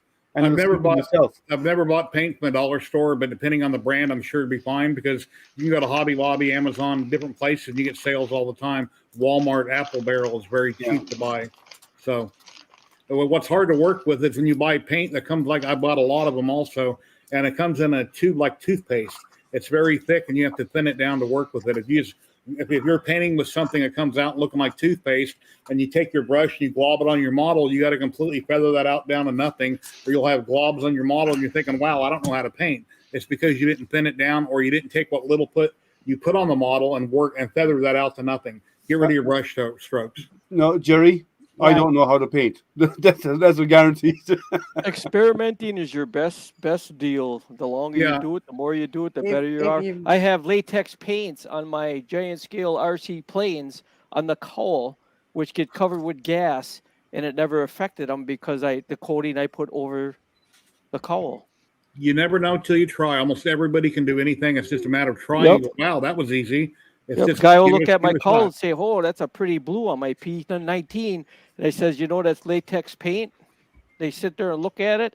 Some of the guys will go buy a can of automotive paint, and I'm not kidding you, they're $40, $50 for a small can of certain colors. Just watch videos, read what people say on Facebook and other places. Not everybody has the right answers, but you can learn a lot from watching people, what they do, read comments in chat. You get positive and negative. And be careful who you ask how good it looks. Yeah. Oh, you always have information out there. You should always ask me because it'll always look great because it's always better than what I can do. There are some that won't. There are some that'll tell you exactly what they think of it, right, Jerry? Yeah. Well, what was her name? Julie. Yeah. Julie Grislin. Over on Facebook. Yeah, she's a great painter. And I notice now when I see a lot of her work, before I see who posted it, I know who painted it because everybody has their own style and their own unique look on how their models look. So it's like me. I'm good at spawn stuff in dark colors. Certain things I'm not good at. So you kind of learn a person's style. But yeah. I'm actually really good friends with her. She's a really, really sweet girl, but I'll never ask her what she thinks of my paint. Yeah. I don't know how to build things up in layers properly, but I just do what I like and go from there. There's people that went to art school and you can see it right away. They're painting sculptures and the faces and everything. And if they don't look real with the shadows, it's an illusion. But you can tell they went to art school because they are just spectacular. It's like when people put a white dot on an eyeball. It's just like the glare from the camera shot or something. I'm like Ian. I'm like Liam. I'll sit here with the more withering tends to work wonders. Rough as guts and more withering, and it makes the effect good. That's as good as I get. It's realistic. Weathering is realistic. A good trick. You get the realism. You see the wear pattern, just rub the paint off. That wasn't trying too hard. It looks very realistic. That's as good as I go. You see, I've realized something when I was very young, when I good. was much younger. I realized the only thing I can ever draw is unemployment benefit because I can't draw anything else. That's the I'm same not- here, but I'm that not allowed when to it play comes with crowns because I tend to eat them instead of drawing with them. So When I'm no good at painting at all. when it comes to painting that, people will say, "Well, you're cheating." Nobody's going to know the difference anyway. If I was going to paint an eyeball, there's no way I'm going to There's paint no an eyeball. cheating in art. There's no cheating in No, art. no, Yeah, it's there's no way I'm interpretation. gonna.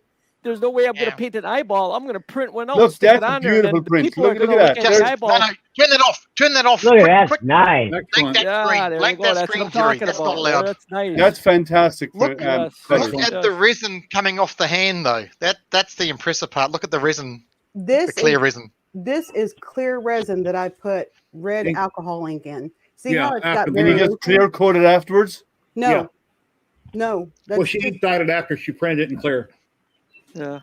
No, but So I mean, you after it was just- done, after it was finished, did you clear coat it to no, seal it? Okay. no.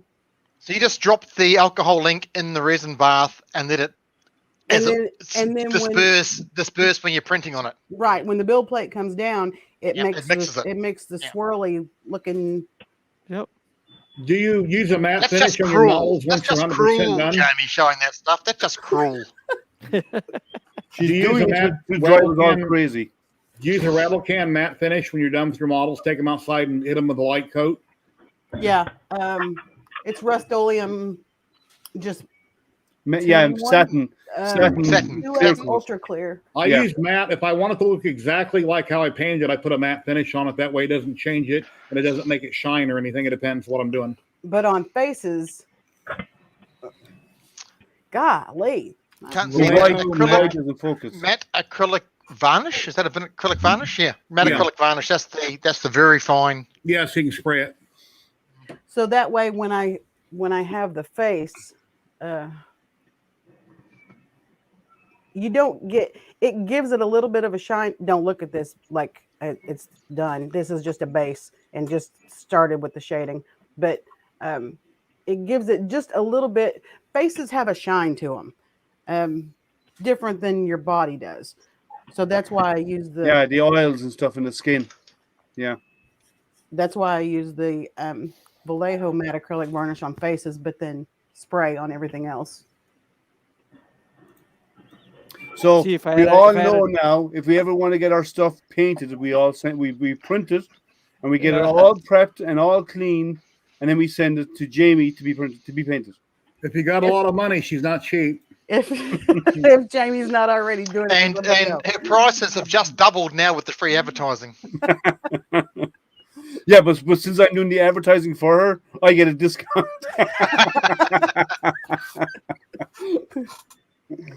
That's what's great about this, though. Is there's so many different cross sections and skill levels. What y'all can do? My is skill level is send down people- off the screen, nice and low. So send my people to my subscribe targets to my aren't that high YouTube to set. channel. I'm My sitting goals at aren't like that high. 270 subscribers. I need to get some more. Yeah, Yeah, I'm sure. looking I've at been your trying to channel reach right now, 500 so I for can you share for it. months. You're on the wrong stream to get new subscribers, Jamie. Here you get them taken off. No. Here you get it taken off. No. We try to help everybody out and everybody's Yeah, we welcome do. to plug themselves here. No, You that's gotta why use- Tim who's left now. He was only 500. What 4 months ago? 500 for his 500 stream. Yeah, and he's exploded. He's almost He's 900 now. escalated in the last few months massively. That's Yeah. crazy. Almost doubled his subscriptions in the last 3 or 4 months. I Just in spite of our help. I shouldn't say, that I shouldn't act like, oh, I only have 270, I think 279 subscribers. I just started this in July. Well, that's great. That's So- fantastic for a start. You only started a few months ago. So, and give yourself. You should post your videos on other maker groups and stuff like that they allow you to do. I do. And Like on your channel on Twitter. I do mine every week on Twitter and Facebook. yeah, and that will draw people in fast. But you should you're doing videos of. You should do videos of how you do the painting as well. I can't I do. remember. They're Yeah. tutorials. Yeah. Yeah, I do Okay. Everything. Yeah, you should do. Yeah, there are people like that kind of stuff. I've That's how seen I learned. I've seen a few of your videos. I haven't seen an awful lot. I'm really busy at work, so I haven't had the time. But I am a subscriber, and I've seen some of your videos, the newer ones. Great. Thank you. But If I ever yeah, get- no, you good stuff. I like the work. It's really good.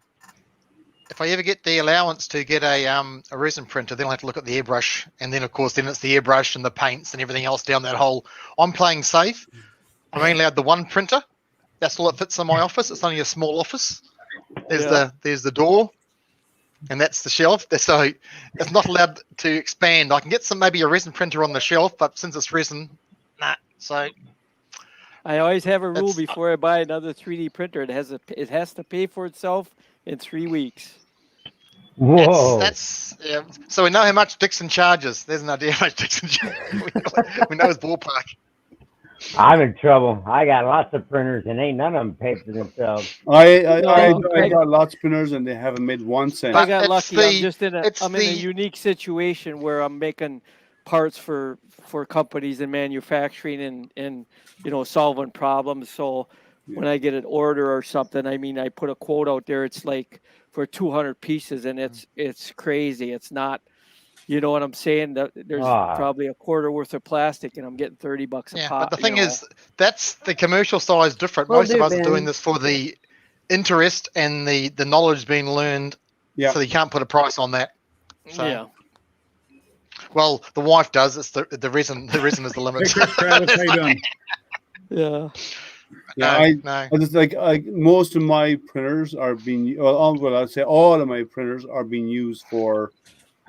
I do stuff like Matt. I do a lot of stuff for charity. Everything I print, I don't make money on. I give it away to somebody for a reason. Jamie, post a link to your channel in private chat. I can't find you on my YouTube page, or Okay. you can just throw it up on the screen, whichever. Well, I can't comment. I No, don't go know to why. the private chat and paste it in there. You can comment on YouTube, but when you're a guest on a stream in StreamYard, you can't comment in StreamYard. But you can have a YouTube window open. You could comment there. Yeah. Or you can put it, as I said, you can put it in the private chat. We can And then paste it Gary for can you. copy from private chat and post it out here. On my YouTube window, I just pop chat out and then I close the YouTube window. That way I don't see myself on camera and what's going on delayed. I just have a chat window open. Yeah, that's what I do as well. Makes it easier. Yeah, I had the resin That's lab. that's how Hey, Tripod Stewie, how you works doing? for his channel numbers. Dominic. He believes in the great art of making things catch fire. It's one way of bringing in subscribers. I'm mixed up on my chat here. Let me jump down here.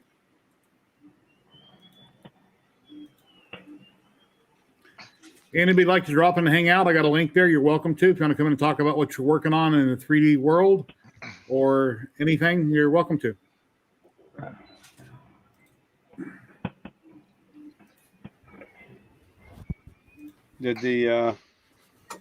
So I've other than my toys, I've been doing more work with lasers than anything else. Here's Jamie's channel right here, guys. If you want to go check her out and subscribe, ring that bell to be notified next time she goes live or posts a video. Here it is. Yeah. Thank you, guys. Anybody that does. Everybody help everybody get over 1,000 subs if they don't have it. So, Ron, do you have a channel yet? I have a Facebook page. I don't have I got a YouTube channel. Yeah, I do. Do you have any videos? You got videos on it? Are you uploading videos? I think I've got 1 or 2 on there, I believe. But Here comes I'm somebody from down. trying to Here start comes- doing Chris. more. Thank you, Chad. How's it going, Lightspeed? What's up? Gang. Hey man, how are you? What's up? Australian? Ireland? Hi. Did you finish that rat rig yet? It's close. Close. All you guys. Looking Yep. good. Whenever I see that bed heater, it's just crazy to see the size of the I was bed gonna heater on that thing. I was Just- gonna Yeah, say it looks so- like a big one. To put it in perspective, this is a 300 by 300 Yeah. right here. slight difference in size. Yeah, 500 by 500 by 500. Yeah. Get the Anycubic bin. Everything looks bigger in person, trust me. That's what she said. Thank you, Oh, Jeff. shit. Forgot there's I a have, girl on there. I have an My Anycubic Off rails. wash and cure. I've never tried the G-Tech. G-Tech's a good company. They probably make a great one, and maybe somebody else in chat has one by ZYLTECH. I started out. Oh, Jerry, I was going to ask. I need some help. We know that. I don't know how to do wiring. It turns out I'm good at wiring, but I've never wired from a AC plug through an SSR and all that stuff. Okay. And man, there is just nothing on the nobody wants to put anything on the internet because they don't want liability, I guess. But does anybody got a good resource to like reference like how you're supposed to wire this stuff? Ping Jason. Jason has talked done to it. Tim Hooglin a long time ago when I built my Hypercube. He threw a schematic up for his SSR. It might be on his group or on his page on how to wire the SSR that he sells. I actually reached out to Tim sells SSRs? Yes. Oh, well, I reached out to Tim and he sent me a picture of his rat rig. The problem is it's all bundled and stuff. You can't really tell anything. So it's real simple. I have a master licensed electrician. Your SSR goes from 30 to how many volts DC on one side? You put the negative and the positive to control it, and the other side is your load, and that'll go usually from 0 to 240 volts.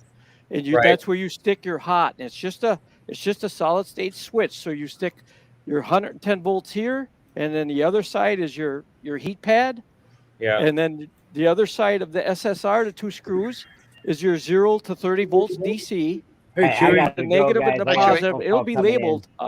It'll be labeled on the SSR, and that'll control that SSR, and that's just a solid state switch in there that turns on your pad. So I think I got that part right. What I guess one of the problems is like the IEC plug I got off of Amazon.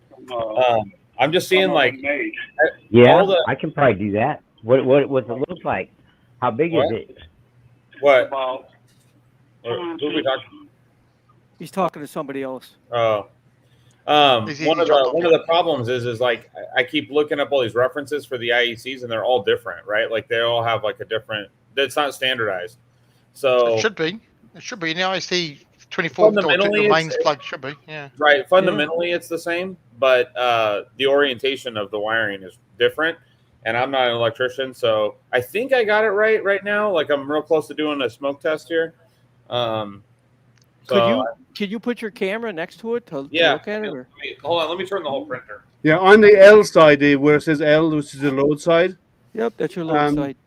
That's and then that is where your ground goes, and then on the other side is where your 12 volt from your board, which turns it on or off. Yeah, see? you'll have a negative. He's got and a all his positive on that SSR. Level, unlike Tim. His boards are all level when he mounted them. So this is the IEC right here, right? And I got ground, line, and neutral, and they're going to these Wago clips here. Yep. Because I don't want to have a bunch of sticking in here. So this one's line, ground, and neutral, and then it's also powering this 5-volt supply up here. I think I got it right. I think I'm just doubting myself. I'm kind of scared to hit the button. So where's the SSR on that? Is that below the power supply? There we go. Okay. Yep. So here's you can't take the camera off. And put the camera close to it just to have a look at the pinouts. That's all. Let me see. Yep. My room is an absolute disaster right now. Oh, did I lose it? Yeah. No, you've lost the picture at the moment. Yep, that's all. All right. Hold on. Let me see. Let me re-plug in here. I have a diagram here on TH3D's website on how they've wired this to different 3D printers and SSR. If this may help you, I'm going to pull it up in a minute. Yeah, just wait to get his camera back. Yeah, we'll just check. But having a licensed electrician may help on the channel. Yeah. So, but whether you're certifiable or certified, there's 2 different things there. Yeah, I'm there now. I'll answer you in a second. That's weird. I don't know what happened. Yeah, the camera dropped. When I built my Hypercube at the time, time, just in time, John. We got to make the diagram to help me out. Lightspeed does a smoke test. Oh, I think it. Hold on. Ben, I'm going to share my screen real quick while we're waiting on you there. When I wash my prints after they come out of the printer, I wash build plate and all. Leave the prints on the build plate. Put it down into your wash and cure. because Why? it cleans it. Oh, because you're using a washing curve. Never mind. That's why. Yeah, there you I go. put That's a right. 15 I've amp circuit never breaker washed in my here also. plates ever. Yeah, that print is right. I've always removed my stuff off my plates, but I also use the magnetic plates Low too. voltage But side. yeah, Okay. Yeah. I It's a don't. good picture. Otherwise, Yeah, I it's a get good I go down diagram. and get an SSR. So There we go. hold on, let it focus.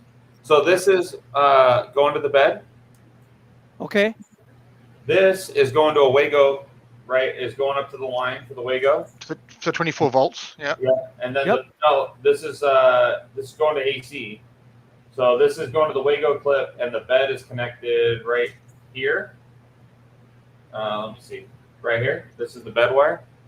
The other side of the bed wire. So basically, this Wago clips in between, right? So that I can split it. And then here is from the board, here and here. Yes, Yep. that's correct. Negative and Goes positive. to right here. To the bed heater ports on the board, yeah. Well, it's not a bed. So the Duet 3 doesn't have a bed. Yeah, heater. but it's the port you're going to assign to be for the bed heater. Right. Yeah. This is really what I was concerned with was the mains coming into the actual relay. Yeah. yeah. So I know they're not labeled, but I'll give you. So this is ground.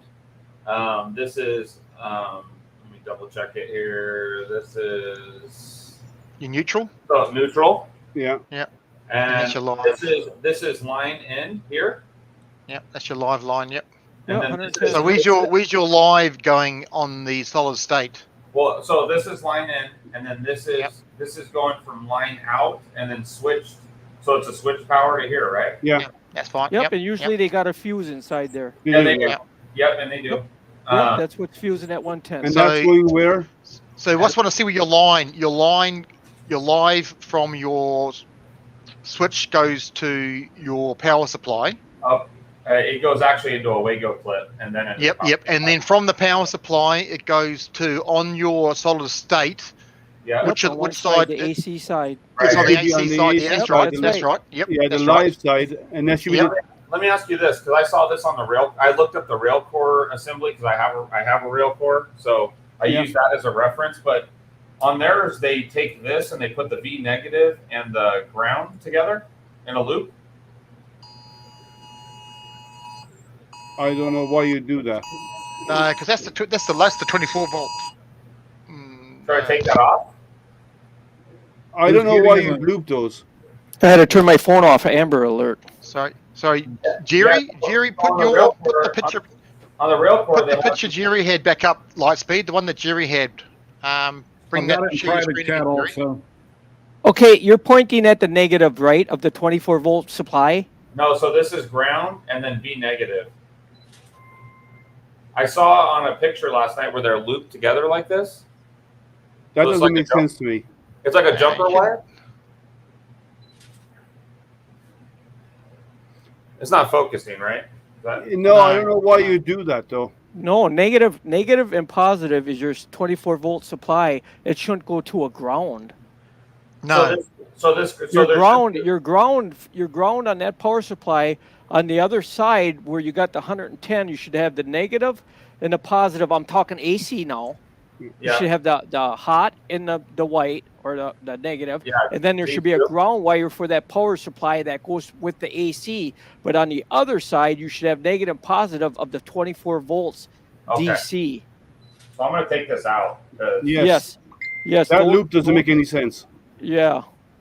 You just want to use the negative and the positive of your power supply. You know where I saw it? should be no actually? loop. You know where I saw that? I saw that it was on the. Have you ever heard of a Jubilee printer?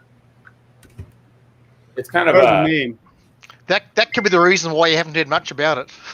yeah. Yeah, you got to watch out. There's false information out there. Dude, I I listened know. to somebody one time Yeah. talking about That- power, and I thought That one holy with shit. Jerry there looks right. Yeah. Yes, that's right. This is from Tim. Tim Yeah. Woodland. Yeah. Yep. So you have to have the 15. The circuit breaker is needed in case, and fuse, it yeah. should be to fail yeah. in case it doesn't Yeah, stop. it's a button. I have one on my Hypercube. Yep, you're fusing that system, and you want to do that. You're fusing your Exactly your for hot mains. pad, Yeah. Exactly. and then that other wire you can see goes to the neutral. So Yep. it's just you're just breaking that switch on the SSR, feeding hot when your board says, "Hey, I need to get this And up." it's normally open SSR, so if it does Yep, fail, you it fails close it. open, which is what you want. Yep, you close it and then it shoots back through the neutral, going back to the white on the AC power. Hey, Jerry, Yeah, can I share my screen real quick? sure. I want to show you guys something really quick. Share screen. Then when you zoomed in, light speed on your board, I could see the negative and the positive on your power supply. Yeah, you don't want that jumper there. I posted that in private chat if you need to look at it, Stephen, just for the hell of it. Oh, I'm trying to find that the thing I was just looking at. Yeah, see, they won't put it in there. Right here. Yeah. So this is the Jubilee wiring diagram. You see how it has the V negative and the ground is looped right here? No. No, you don't want to ground in the earth. No, that's just going to basically. You don't want that. Your ground should always be the green. That you're grounding your AC current, and that's what's protecting that. That if you'd lose your white or something, or your hot would come off and hit the casing, it would suck it to ground and trip the breaker right away. So the ground is the safety for the AC system. Well, I'm glad I got on here. So that's good. Yeah, and that ground wire then on the power supply, on the smaller power supply that you have for the Pi, and the Pi itself, where the screw holes are in the Pi, each screw hole on the Pi is a ground spot. It's a grounding spot.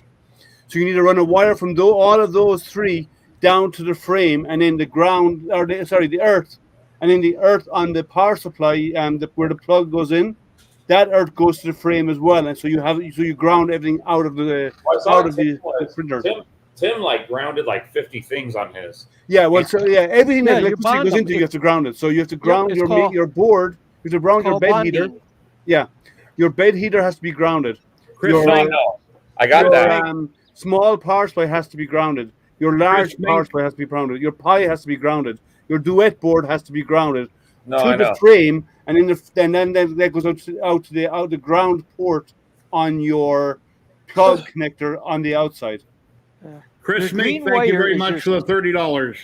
Chris Mink, PayPal'd me $30. Thank you very much. I really appreciate it. You're telling me I have to make a ground harness from everything that's on this board? Yes.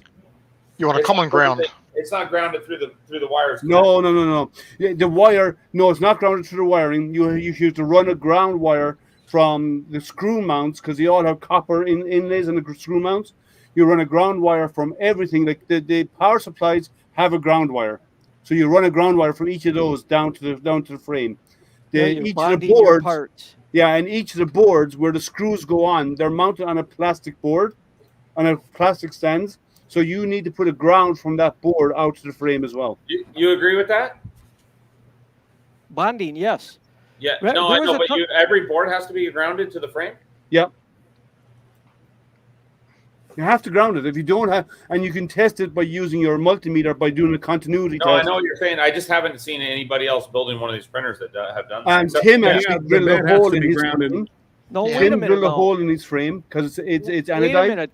There's circuit boards you don't bond because you don't want that accidental bonding of the 110 going through them circuit boards with low voltage. Yeah, these are not 110. These are all 12 volt stuff. Well, this is 20. This is all 24 volts. 24 volts. Right. Still. You just want. Remember, a while back there was a printing company that you would touch some metal or aluminum framing on it and get a shock. That's because they didn't bond that 110. No, that was fine. There's no shock from the frame. They didn't bond that 110 volt ground wire. The bead element. Yeah. Yeah.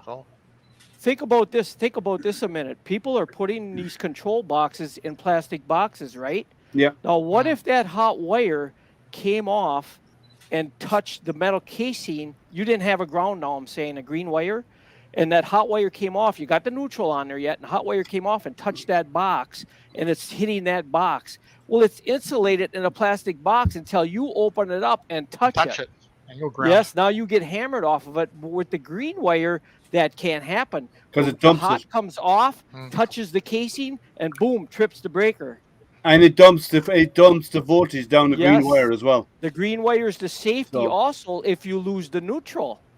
Yeah. Because all of a sudden you got a hot there, and if you didn't have a green, you touch it, the casing on the 24-volt power supply, which is 110 on one side, you touch it, and you're now the going to ground. Yeah. With Yeah, the so it green goes wire, through that's you. impossible to happen. So you have to wanna ground bond- everything. Right. You just want to bond your metal parts up for the 110. If you would be getting a shock on the frame of that that printer, run a bonding screw to it, and that would suck it right to ground if there was leakage. So you get voltage so leakage. I have a ground on the bed. I have a 14 gauge wire, a silicone wire that I ran along with the bed. So the bed is grounded directly to the PSU. Yep, that's fine. Yep, that's I good. have not grounded anything to the frame yet.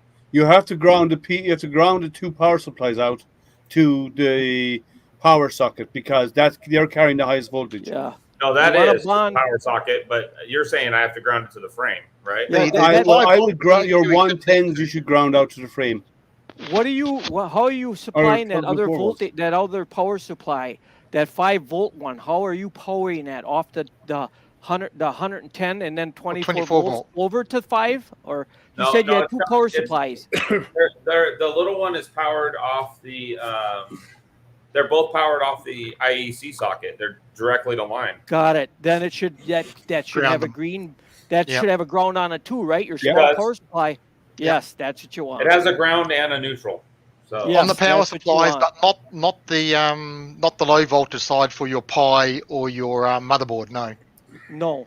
Yeah. So you don't ground that, right? You have it right. You have it right. You got that two power supplies ground with the green going back to that plug. That's where it carries. If a hot comes off or a neutral, but you want the ground will save you.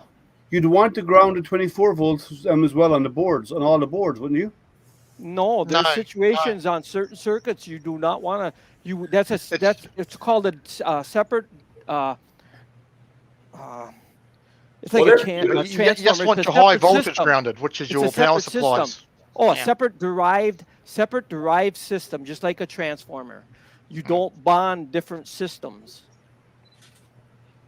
It's like an IS circuit. You want the IS circuits grounded separately. You want them independent.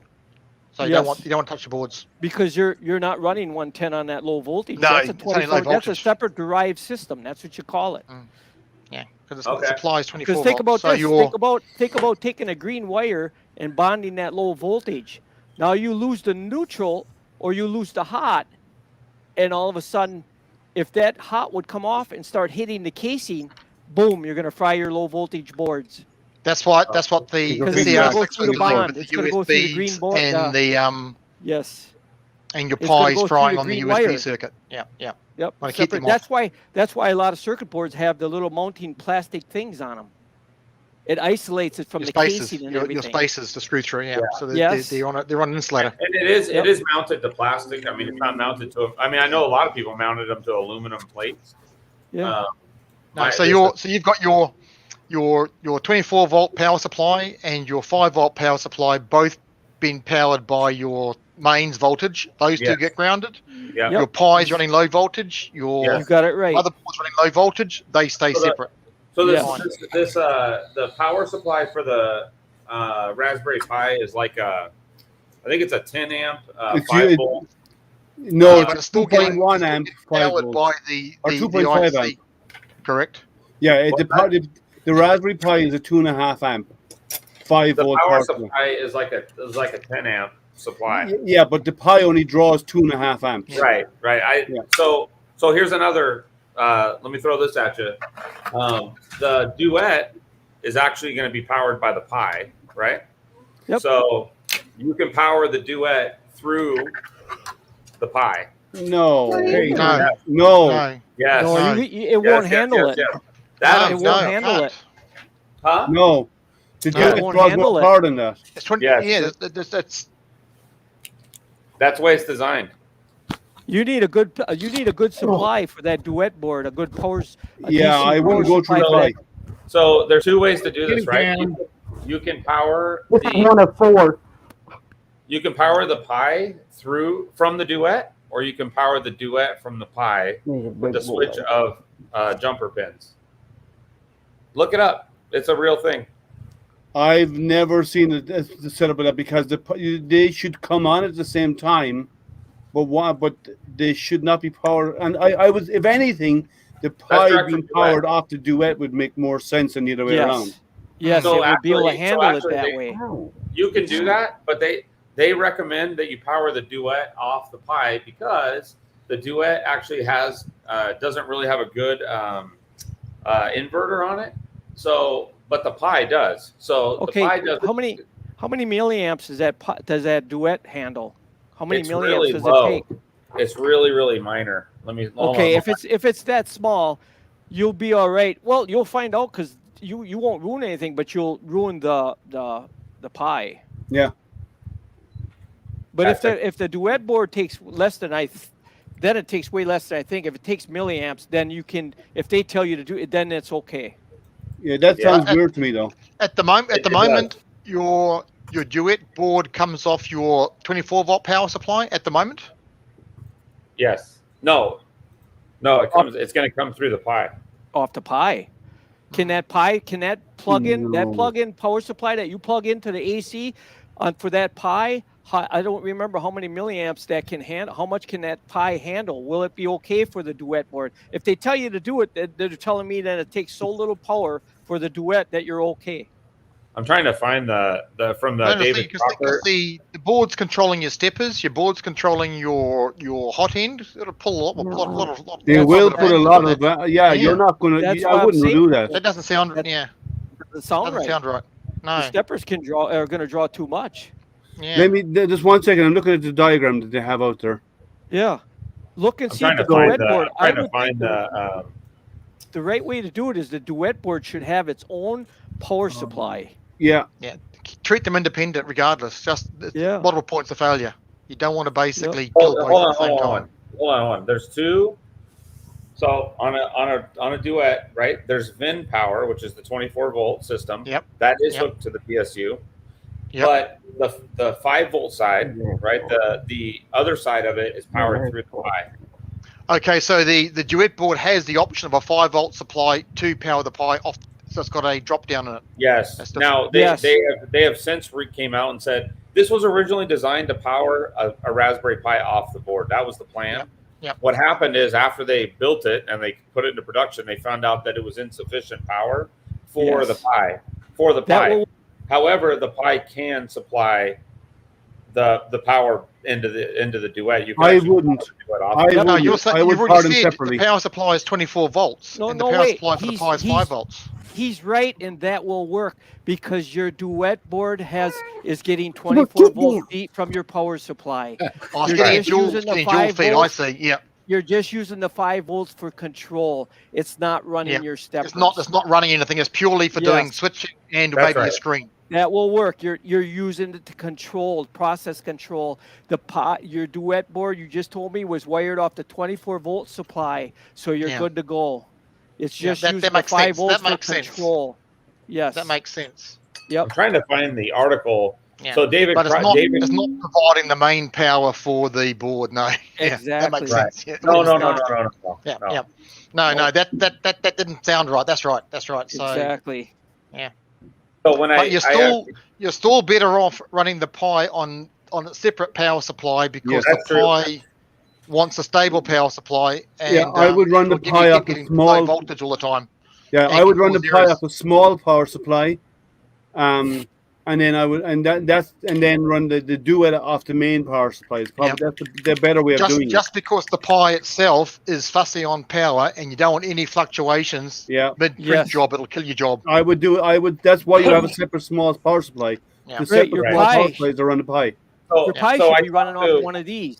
You can wire it in directly as well with 5 volts. But the Pis are fussy on voltage, and if it's not clean, if not giving you 2.5 amps or plus, where I got this from was I talked to the owner of Duet, right, David Crocker. He's the guy.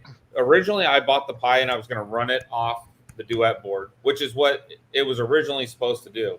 He DM'd me and said, "Don't do that." He said, "You can do it." He said, "But you're going to have tons of power warnings. It may shut off." Exactly. That's why. He said, "So he goes, we have just recently discovered that it's insufficient." He said, "However, you can power the Duet board off the Pi." They'll give a clean 5 volt power supply for the relays. I I would recommend that you use that small power supply to run your Pi, and then run the duet off the main power supply, which is what it's there for. Yeah, that's different though. That's VIN power, and that is how it's hooked up now. It's going to run. Yeah, that's fine. Yeah, that's a better way of doing it. Yeah. So like it also gives you the advantage of your Pi getting a nice, clean, stable power supply. It's not going to drop the job midway through on a power fluctuation. Yeah. Because it doesn't take much for the Pi to be unhappy on the power. So Jamie, this right here. I just invited Julie if she wants to drop in. I went on Facebook and I PM'd Julie. So this is going, awesome. This is going right into the power I'm supply. sure she's working on something amazing. And what about your Pi? It's going up to the other power supply, right? Right. Yeah, the small one. Yeah. Yeah, that's the right way to do it. Yeah, it's the best way to do it. Yeah, I wouldn't be comfortable going the other way. I wouldn't, because if you make one a slave of the other, now if you run into issues in A, it can actually transfer into B and destroy both of them. Right. So the Pi or the Duet has the Pi actually has a. If you guys know how these headers work, there's a 5 volt on the pin 1. Yep. And that's what the Duet can power itself from. Now this GPIO. Jumper, the GPIOs. If you change this jumper, the board will actually power itself from the Pi. It's just not a good solution, I guess. But yeah, I wouldn't. But again, if one gets a power surge and it goes bad, it can flow over and destroy the other unit. So you're better off to keep them separate. Well, I think the bigger issue is that it's insufficient. It doesn't have enough amperage. Well, but I'm just saying either way. If you said you could do it the reverse as well, I still would be worried that if one goes bad, just has tripod losing his camera. Whenever you decide to turn on, be sure you're filming it no matter what. Yeah. Because you never know. It might make for an interesting video, and it might make And it can improve his stream count. Yeah. I need to make another video. I've been kind of laxing because this whole wiring thing has just been a real pain in the ass. But it looks pretty tidy though. You've done a decent job. It's very tidy wiring. Very tidy wiring. Yeah. And you know why it's so tidy? It's because every single thing going to the tool head is going over this right here. Oh, you can RU45. Okay. So everything, the heaters, the thermistors, the fans, the in-stop switches, everything's going over on this wire. Okay. So and the Duet has an RJ45 right here. So it's basically going right from here to it's called a 1HC tool board on the tool head, and this plugs right into it. So you're looking at 4 signals. You got 4 signals with that. So you got 4 pairs, which is fine. Actually, so this one we're only fan heater. So this thermistor. This one we're only using 2 twisted pair on this. So, 2 to carry power, 2 to carry ground. And then you're running a 24 volt line straight from the Duet board all the way over. So the Duet's going to provide. It's got a daughter board on the printhead. Okay. It does. Yep. It's called a 1HC. It's also got an accelerometer for input shaping and all that. So.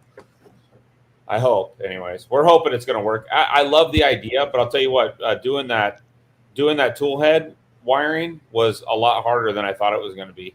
So, because there's so many little tiny itty bitty wires you got to attach to it. Yeah. So, especially if you have the BL touch. What's that? With a touch on the head, it even makes it harder. Yeah. Yeah, I actually went with a Pinda on this because. I like the Pinda probe on the Prusas, but I don't know. This bed is so big; it's going to take 45 minutes to do a freaking probe on a BL Touch. I'm going to sit here and watch it go click, click, click, click. Go get coffee. Go have dinner. There is got a fast probe as well, because I'm sure Tim, it was going quite quickly. Yeah. If you do the impedance sensors over the BL Touch, you can actually do probe faster. I'm using a genuine. If anybody knows, when you're on Twitch, you can have your own emojis, right? I think, and I need to have Ike emojis. That way, people can throw Ikes at the screen. So anyway, that'll be funny. I'm using a genuine probe. So I had an old Pinda probe that I bought as a spare, and so I cut it up and put it on there. Yeah, induction probes to make the probing faster because you can get higher speed. And it senses before it comes near the bed because it's metal, right? So it moves faster.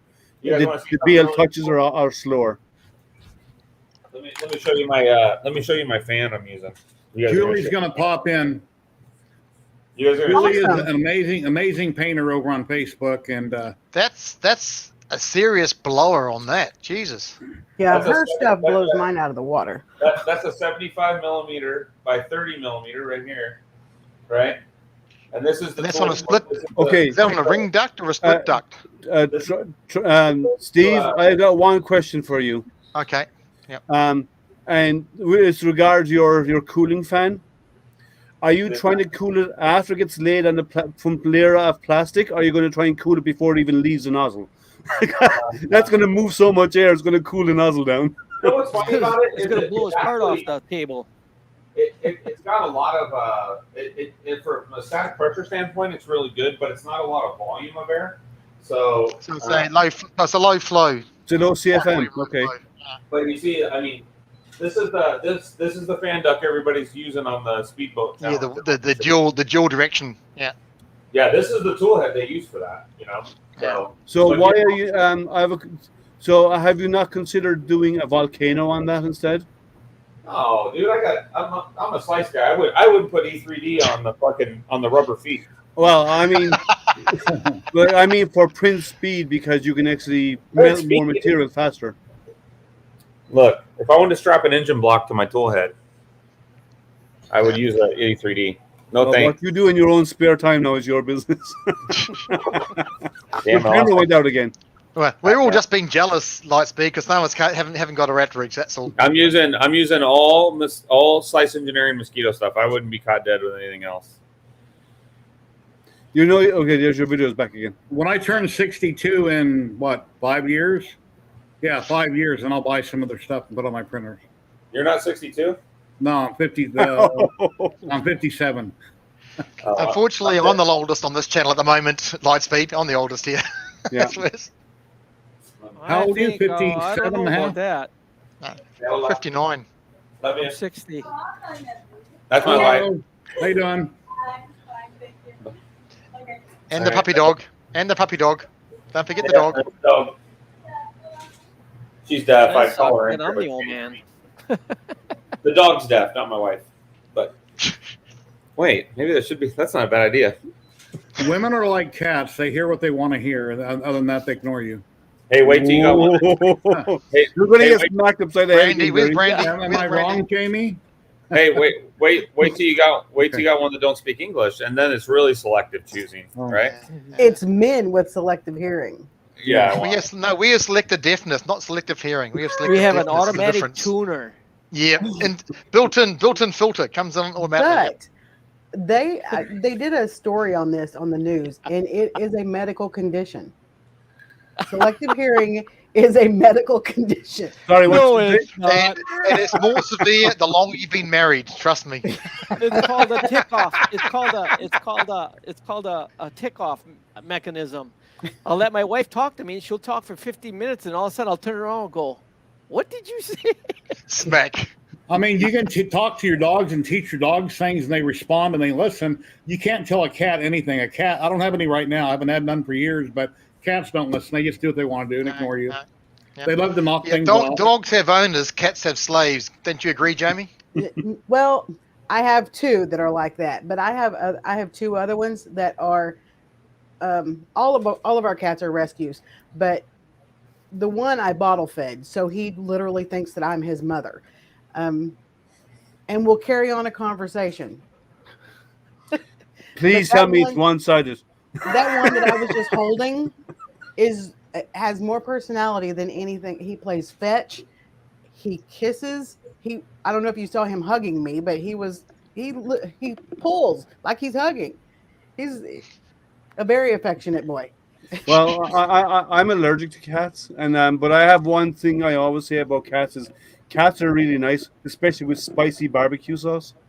Be nice, Liam. Be nice. The whole time I grew up, Liam's spent a lot of time in Asia, and I don't like cats. You mostly ate a lot of the cat, dog, Well, whether you ordered it or not. No, I never liked cats. I'm allergic to them anyway, but I've never really the only liked thing cats. I want shitting in my house is humans, man. I don't like the litter box. It just grosses me out. I'm working down at work, and I say, and girls will come up. Oh yeah, talking about their cat, and I go, I love cats as long as you got an onion and butter.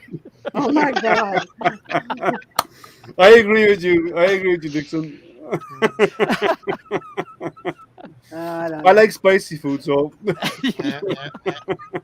I love dogs. I would love to have a dog, but we live on a county road, and I've buried 4 dogs.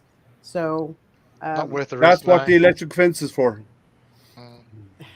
or a fence around an apartment. Like my dog I never go anywhere around my dog unless she's on a leash. She never leaves the house without a leash, ever. I got. but I live gotta in the go, you country guys. though. It's I know. Well, in that case, you No need to worries. fence it in. Yeah. Good chatting with you again. Cheers, Dixon. Take care, Have a man. good one. Take care, Dixon. See you, Make man. sure you get your butter and onion, okay? You Thanks for your help, may man. have I to appreciate it. filter. You may have to filter your word channels, because if anyone's talking about Dixon in stream and don't Yeah, you use have to add the that name ampersand, it's going to cut them out. You have I to have to add go look the for name Dixon to an allow list. I have to go Yeah, look for Dixon. some cats before it gets dark out. Yeah. Mr. H. I'm just kidding. No, it's just purely because he typed in Dixon. He typed as opposed to using the ampersand Dixon to flag it. I got a That's lot of what the banned difference words was. after last week that I put in Yeah. it. So Yeah, there's a white list as well, isn't there? Yeah. Jerry, I don't know what that means. an An allowable list. Oh, I okay. believe there is. might be. And if there is, put his name in there. Put Okay. Dixon in the white, because what happened is it saw the word, it saw the Dick part and flagged the Yeah, thing it's purely got on the first that. 4 letters. Yeah. I haven't had a cat in probably 8 or 9 years because my son's girl wife. That's not is very nice, allergic. Matt. That's implying that Louise overfeeds her cat. My room is a mess. This printer is like overwhelming. Taking over. It's taking over. Dude, I'm like super organized and OCD, and this room is just driving me bonkers, man. I got shit all over the floor and like wiring. I got more of these freaking nut kits, this like hardware kits. I got 50,000 of these things now.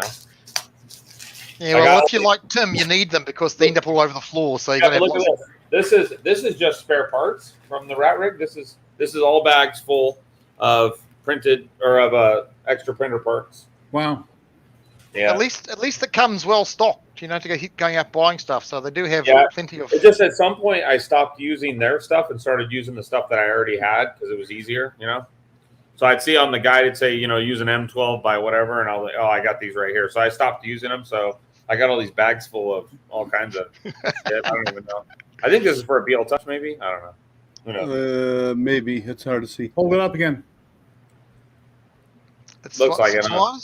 No, well, no, it's not. I don't think it's. This came with the Duet actually. So it's something for the Duet board, I think. The tool board. Yeah. It might be for the. Actually, I think that is for a ZYLTECH. Now that I think about it. There's not how many wires are in it? 5? Are all 5 wires in there? No, it's got two. It's got two It's got 2 plugs. It's got 2 connections on it. Looks like. So This is a 4-wire. It's got yellow. I black, think a ZYLTECH requires 5. I believe. All 5. I don't know. I don't got the patience for a ZYLTECH. I hate it. Oh, me either. I'm gonna make this print. This rat rig is gonna be just like the Prusa. It's gonna go all the way across. That's the way I had my Sidewinder, and it was awesome. It would do a full bed, a 7x7 bed mesh in like 15 seconds. Yeah, because the electronic for the metal beds impedance is way faster than the impedance system is way faster than the touch. And personally, I don't think the ZYLTECH. I mean, I know the ZYLTECH should be better, but I don't think it is. It works great. I have one in the Mainer 5 Plus, and I never have problems with it. I just don't like it. It's too slow. I have one on the. Well, I have one on my rail core, but I don't do a bed probe with that. I haven't done a bed probe with that in years, but it has a machine flat bed, and it's like you don't need it. So I do the G32 at the beginning of a print twice, and that's it. So, but yeah, and this printer is going to have a 1.2 nozzle on it, so that's going to be fun too. But to answer your question, it has a Magnum on it, so this is a Mosquito Magnum. So it'll have a Mosquito Magnum with a 1.2 millimeter nozzle, and it's going to eat filament like crazy. So What's that hot end just came out with recently? It's like $300 or $400 for the hot end. They were talking about it. I seen it in the video of last week. Oh, here, I'll show it to you. It's a Magnum Plus. Here's another problem I got. I'm obsessed. This is my slice box. I got like 15 heaters in here. I don't know why, but every time I buy something from them, I buy a heater and a thermistor. But this is the Oh yeah. So this is the real one, and then this was the beta one. I decided to try to clean this up with a Dremel. And you removed the silvering. No, it didn't. It never had silvering. It was only copper, but it got, it was getting like tarnished or whatever you call it. But this was the beta unit, so I tried to clean it up with a grinder, basically. But yeah, so this is a 100-watt heater. I agree with that. Easy ABL is a great solution, actually. I have an Easy ABL. The reason I didn't use the Easy ABL, though, is because on this Duet tool board, the Easy ABL needs that little control board. So I don't know exactly how I would hook that up. So, and I don't want the control board on the tool head. It's already going to be heavy enough. But yeah, this is it, Jerry, right here. Very nice. Yeah, this is 100-watt. This is the highest flow hot end on the market currently. Mm-hmm. So I'm not a fan of the new slice system. I think it looks janky. I don't know. You guys like that? The new system? I haven't ever used it, so I don't know. Well, it's got the It nozzle. looks like it's good for airflow, though. It'll be good for airflow. What? The E3D? Put the hot end back up again. Rotate it so it's flat to the camera. The angle. Let's look at the angle. There we go. Yeah, it's a very small fins on the heatsink though. Oh yeah. Do you know why? Because it doesn't really need it. These do not have heat creep. I have yet to see a mosquito that ever has heat creep. So, but yeah, Didn't these you are have great. a clog on Twitter a couple weeks ago? You posted. That was a different issue. That was a cold. That was a cold push. So I was messing around with the firmware, and I screwed something up, and it was pushing 180-degree PETG into the heat break. And yeah, needless to say, I couldn't get it out. So. Oh, so you packed it off. Yeah, it basically, and then I walked away from it like an idiot, and it basically sat there and pushed 180-degree PETG into the heat break for, I don't know, all day. So I have one of my printers I got. Let me bring it in and show it to you.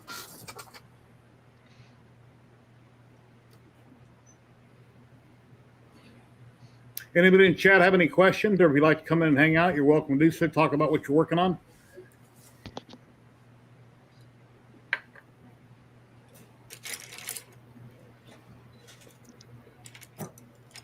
I'll tell you one thing I love. This printer box is awesome, dude. The enclosure. Oh, the French one. That was a nice bit of kit. Dude, it is so fantastic. It is one of the best things in 3D printing I've gotten in a really long time. And it came out of France, which is even more surprising. Yeah, right? I mean, yeah. Have you seen the cars they make? Unbelievable. Yeah, I mean, the Citroen, it has a pulse, and you get a leak in that, you're screwed, yeah. So, exactly. on one of my printers, I got this. Oh, your metal rod. push stick. Yeah. Yeah. And it's the right diameter, of the same diameter as your heat break or as the PTFE, and your all the way down. And when you get a clog, ram this down there, because no needles, you push this through and it forces out through where the nozzle is. It clears your heat break. Yeah, one of those, yeah, exactly. Yeah. So I just did a video on this. Blackened. What's on the end of that black plastic? Yeah, I can tell Liam doesn't watch my channel. That's okay, Liam. Yeah, yeah. But this is this is a flash forge. This came with all flash forge printers. Yeah. And it is super long, and it's the perfect diameter, just like the one Liam just showed. Yeah. And so this was me trying to get the PETG out of it. So and it works, but it works. Yeah, in this case, it did not work, unfortunately. Because you damn near jammed that inside. Looks like the end of the. Basically, what happened is I was heating that pin up and sticking it up from the nozzle side, and anyways, long story short, it basically broke the needle inside. Yeah. Ooh. Well, the heat break cracked. So. Oh, the heat break cracked. Okay, because what I do is instead of heating it to full melt temperature, heating it to just when the filament starts to a temperature where the filament starts to I've done that too. Like 180 or 175, 180 when it's getting gummy, and this pushes it right out of the nozzle without issues. I just could not get it. I tried low temp, high That temp. statement should not be used together. Gummy and ramming it. Just wait till it gets gummy and then you're gonna ram it. Well, see, that's the difference because inside that and down there, what you call a gummy is different, right? I know what you mean when you say gummy. I've traveled the world. We'll leave that alone, Liam. We'll keep that between ourselves. Yes. I know what he means, though. Because they use the same name in South Africa. Okay, fair enough. Fair enough. We'll leave that alone. Yep. Everyone else is looking on and totally bemused of what we're talking about. Yeah. They're frantically Googling now. They're all Googling now. Yeah, but that's a fantastic little thing for clearing your eye. They are, and needles are a waste of time. This is the way to do it. Yeah, needles. I did a video on it because people always talk about like clearing jams, and they try like cold pulls and shit. To me, that thing has saved I've saved so many jams with that thing. I can't even tell you. This came with a 10-log printer, if I remember correctly. It came on my 10-log. Yeah, they're great, man. It's a must-have as far as I'm concerned. There's no way you're going to get a blockage in your nozzle at that temperature. It's always going to be lumps coming off your blockage in your top of your hot end for heat creep. It's not going to be your nozzle itself that's blocking. As a primary blockage source. Yeah, but that's why you heat it to just as it starts to soften. Not when it's actually liquid, but it's before then. Because then what you push out is a plug. And if it goes into your heat break, you're pushing the slightly softened material down into the nozzle. So what you get out is actually the melted material comes out the nozzle. So that clears all the way down right to the nozzle. It's really good. But ordinarily, your nozzle take the nozzle off anyway and then bin the nozzle regardless. But you don't have to do that. Because once it's in the nozzle, it will melt and come out with an extra flow of filament. Has anybody ever tried that cleaning filament? I never have. It's overpriced. Now it doesn't work, yes, but you have to run a lot of prints through it. It's very expensive compared to filament. It is very expensive, and you'd have to run prints 3 or 4 times through it for it to. And you do see black crap coming out with it. Excuse the term. It's just nylon, isn't it? Just a nylon? No. This is stuff you print with. But what it does is it causes all of the black burnt-on material in your hot end to actually break free and stick to it, and when it extrudes it out. But it's overpriced. There's nothing you can't do with that you can't do with the small brass brushes, the round brass brushes. All you need is white filament, because that always seems to pick up every bit of crap that's in the Indian nozzle. Well, yeah. Or if you're ever going to do a cold pull with nylon. So buy some cheap nylon and never use it for printing, only have it for cold pulls. So you heat your hot end to the temperature for nylon, ram it, put it in the nylon, let it go cold, then bring it up to the glass temperature nylon, and then you pull it out, and you do it 3 or 4 times, and it'll pull everything out. You cannot cold pull with PLA because you need to cold pull with a temperature higher than a normal. Than what you've got on there to get and nylon is probably one of the hottest materials you'll ever print with. Like I'll cold pull PLA with PETG sometimes, but I keep a small spool of nylon there just for cold pulls if I ever need it. But I've never really needed it with this. Once I started using this, I never really needed it because that clears the passage. It clears it all the way down to the nozzle. Make sure you have a clear passage. That's why I changed what I was going to say because I knew where your mind was going to go. That's why I backed off. No worries, Jamie. Take them off. Yeah. Bye. It's Well, thank dinner you very time. much My for coming. barbecue Really is almost appreciate it. here. Yeah. You're always welcome. Thanks. Bye, And you keep up the guys. good work, Take all care. that nice painting. We enjoy seeing the paints, Oh, the yes, prints, we do. the I paint jobs. Yeah. appreciate it. I appreciate it. And you're always welcome to post on my group whenever you want. Awesome. I will do it. See you guys. Take care. Bye. That's always the case, Andrew. I've got plenty of spares for my printer, and none of them have failed. I've got nothing's failed on it. I've got plenty of spares, hot ends, extruders, power supply, spare screen, spare plates, and Yeah, so not hey, one of those guys. has failed on it. Jerry, let me share something with because I just found it. It took me a while, Sure. but I just found it. Hold on. Hey, Trevor, how are Hi, you? Trevor. How's it Thought going, you were gonna Trevor? pop in earlier, Trevor. Louisiana hobby guy. How's it going, Rich? Let me find out which one it is. Take care, Bruno. Is it this one? Oh, let's try this one. You We're guys all see doing it? well, Trevor. No. Well, there we go. So this is what I was talking about. So the Duet yep, 3 yep. provides an onboard 5-volt, 3.3 volt From the VIN. 24 volts. Yep. Yeah, these voltages are divided for internal and external use with the 3.3. Now, this is the board I have here, so this is irrelevant. But the previous one says 5 volt produced by the internal regulator can provide power to a connected single board computer via protection that normally prevents SBC from backfeeding to the Duet. Okay. And there's so it's an got array a of jumpers to oscillator, yeah. customize, right? So but they say here in it needs too much, and especially with a screen, and to make it sensible to supply from the Duet. Similarly, the spare 5-volt power budget on the SBC may not be sufficient for the Duet. Yeah, So- the Pi 4s are voltage hungry. They want a good clean. The three Bs will handle 2.5, but Right. the 5 needs 3, Well, just over 3. The the Pi 3s needed can go with 1.6 or 1.8 amps, whereas Yeah, but they're not. Yeah, they can do, but they are well, fussy. no, They they used to get a lot of power. three. from The it, yeah. 4s Yeah. need at least 2.5 amps. So that's why they come with a higher amperage power supply, because they need it. If you're running on if you're running a print job through the Pi on the 4 and the power fluctuates, you're going to lose your print job. Yes. So you don't want that. You want a nice, clean, stable power supply, which is why That's why they Lightspeed's have the got it. smaller That's why he power wants. supply. Yeah, that's why you That's want why it. they Yeah. recommended a small power supply for that. Yeah. From the Rat Rig guys. Which makes sense. Makes sense. And that's with Clipper as well. So you get a lot more functionality going through it as well. So Yeah, it's good stuff. But yeah. Is that what you're printing, Jerry? The castle with the that rainbow you've changed to the gold now?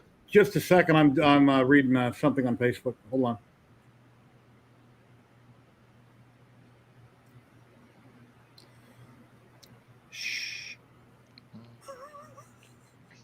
This Webbit season be very, very quiet.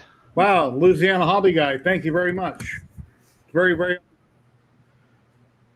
What's that? Four heat beds, 10 NEMA 17s, 20 lengths of 2020, 10 toddies, power supplies, loads of pulleys built. Yeah, and gave up. Yep. Yeah, it's always easier. I can't find it. I'll buy another one. I just got a large plastic tub in my wardrobe that's just full of the spare parts. I actually don't have spare parts. I have nozzles and stuff, but that's about it. I don't have spare parts for my printer. But you can cannibalize your more than one printer. I've only got the one printer, so I got to carry spares. Yeah, well, yeah. If one of mine dies, I just go print on another one. So. But it's not so much the carrying of spares; it's the time delay for getting stuff in for me for lead time. That I understand. Yeah. Because it takes, like you need to have the word signed off by the Almighty Himself to get deliveries on time. No, it's not. It's not that. It's just the lead time for things like a motherboard or a power supply or a 8 weeks is your average, right? Can you hear me? 6 to 8 weeks. We can, Jerry. Yep. Okay, I guess I muted myself. Sorry. Hey, Yeah, Rich. so that's how you why I doing? carry the spares. Hey, Jerry. Hey, Rich. Hey, guys. How y'all doing? Good. Pretty Doing good, man. Thank you very much for the $5. I appreciate that, sir. I appreciate the live stream. Yep, each and every Saturday, and I'm going to be going on Twitch soon. I just got to figure out when and get everything figured out. Oh, I nice. appreciate the live stream too, but I don't know if it's $5 worth. So.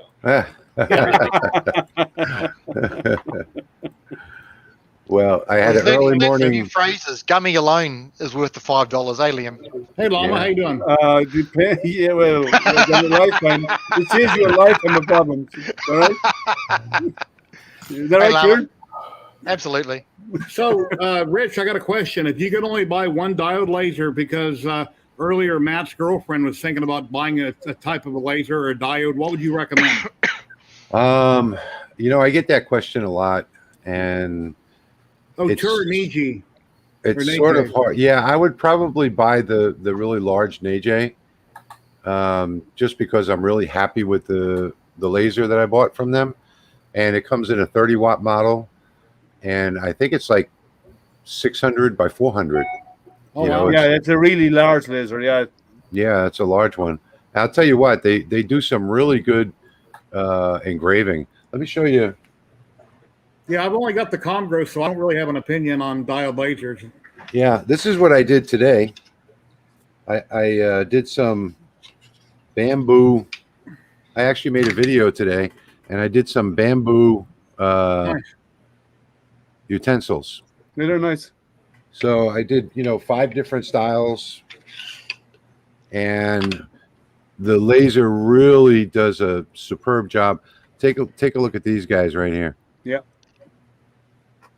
Oh, nice. I mean, it really comes out super nice. I know my camera is really bad, but I did 5 of these today. They look good. Yeah, I noticed you did it various laser power as well, because some are darker than others. Yeah. No, that's the bamboo. Yeah, bamboo's a funny wood. Different density wood. Yeah. Yeah, the bamboo is actually, it's all pieced together. It's just pieces of bamboo that they glue together. I know. So you never get the same burn. No matter, there's nothing that you can do about it, but it still comes out really nice. If you burn it deep enough, dark enough, then you're not going to notice it too much, So, but I do these maker videos, and then I give away whatever I make to one of my Patreons. So I think they appreciate that. But that's what I've been doing all day. I had a guest spot on another channel this morning, Laser Everything channel. Awesome. And that was fun. Then I started doing the video, and I forgot all about you guys. Yeah, post a link. I'd like to join or go watch it. Yeah. I Okay. appreciate it. Yeah, sure. Tom, what have you been up to? Oh, dying. One day at a time, like the rest of us. I got in the car at 7:15 this morning, and I just got home half hour ago. Not even. So, just short of 12 hours of sitting in a car. What would you have to do?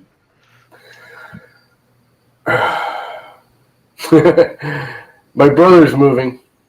My washer and dryer kicked the bucket. So he was giving me his washer and dryer at his new house, which is 100 miles away. So I had to go up to his house. We did a couple dump runs with his truck. Then we went to his new house, which is in Newport, Rhode Island. Got the washer and dryer out of Newport, Rhode Island, and brought it back here. And then I had to go back to his house and get my car and drive back here. But what made it worse, come to find out, which you guys probably don't know what Newport, Rhode Island is, but it's a very uppity, snooty, historical, sailor town. It's all one lane roads and very popular, and it's historic. And they were having a bridge jog thing. They have like a mile-long bridge to get into Newport. The only way to get in there is across this big, huge, long, mile-long bridge that you pay $8 to go across. And they were having some kind of racing run thing across the bridge. So, of course, we sat in traffic all the way across that. And then you get into Newport, and Newport's just a cluster. Wow. Pardon my French, a cluster. Yeah.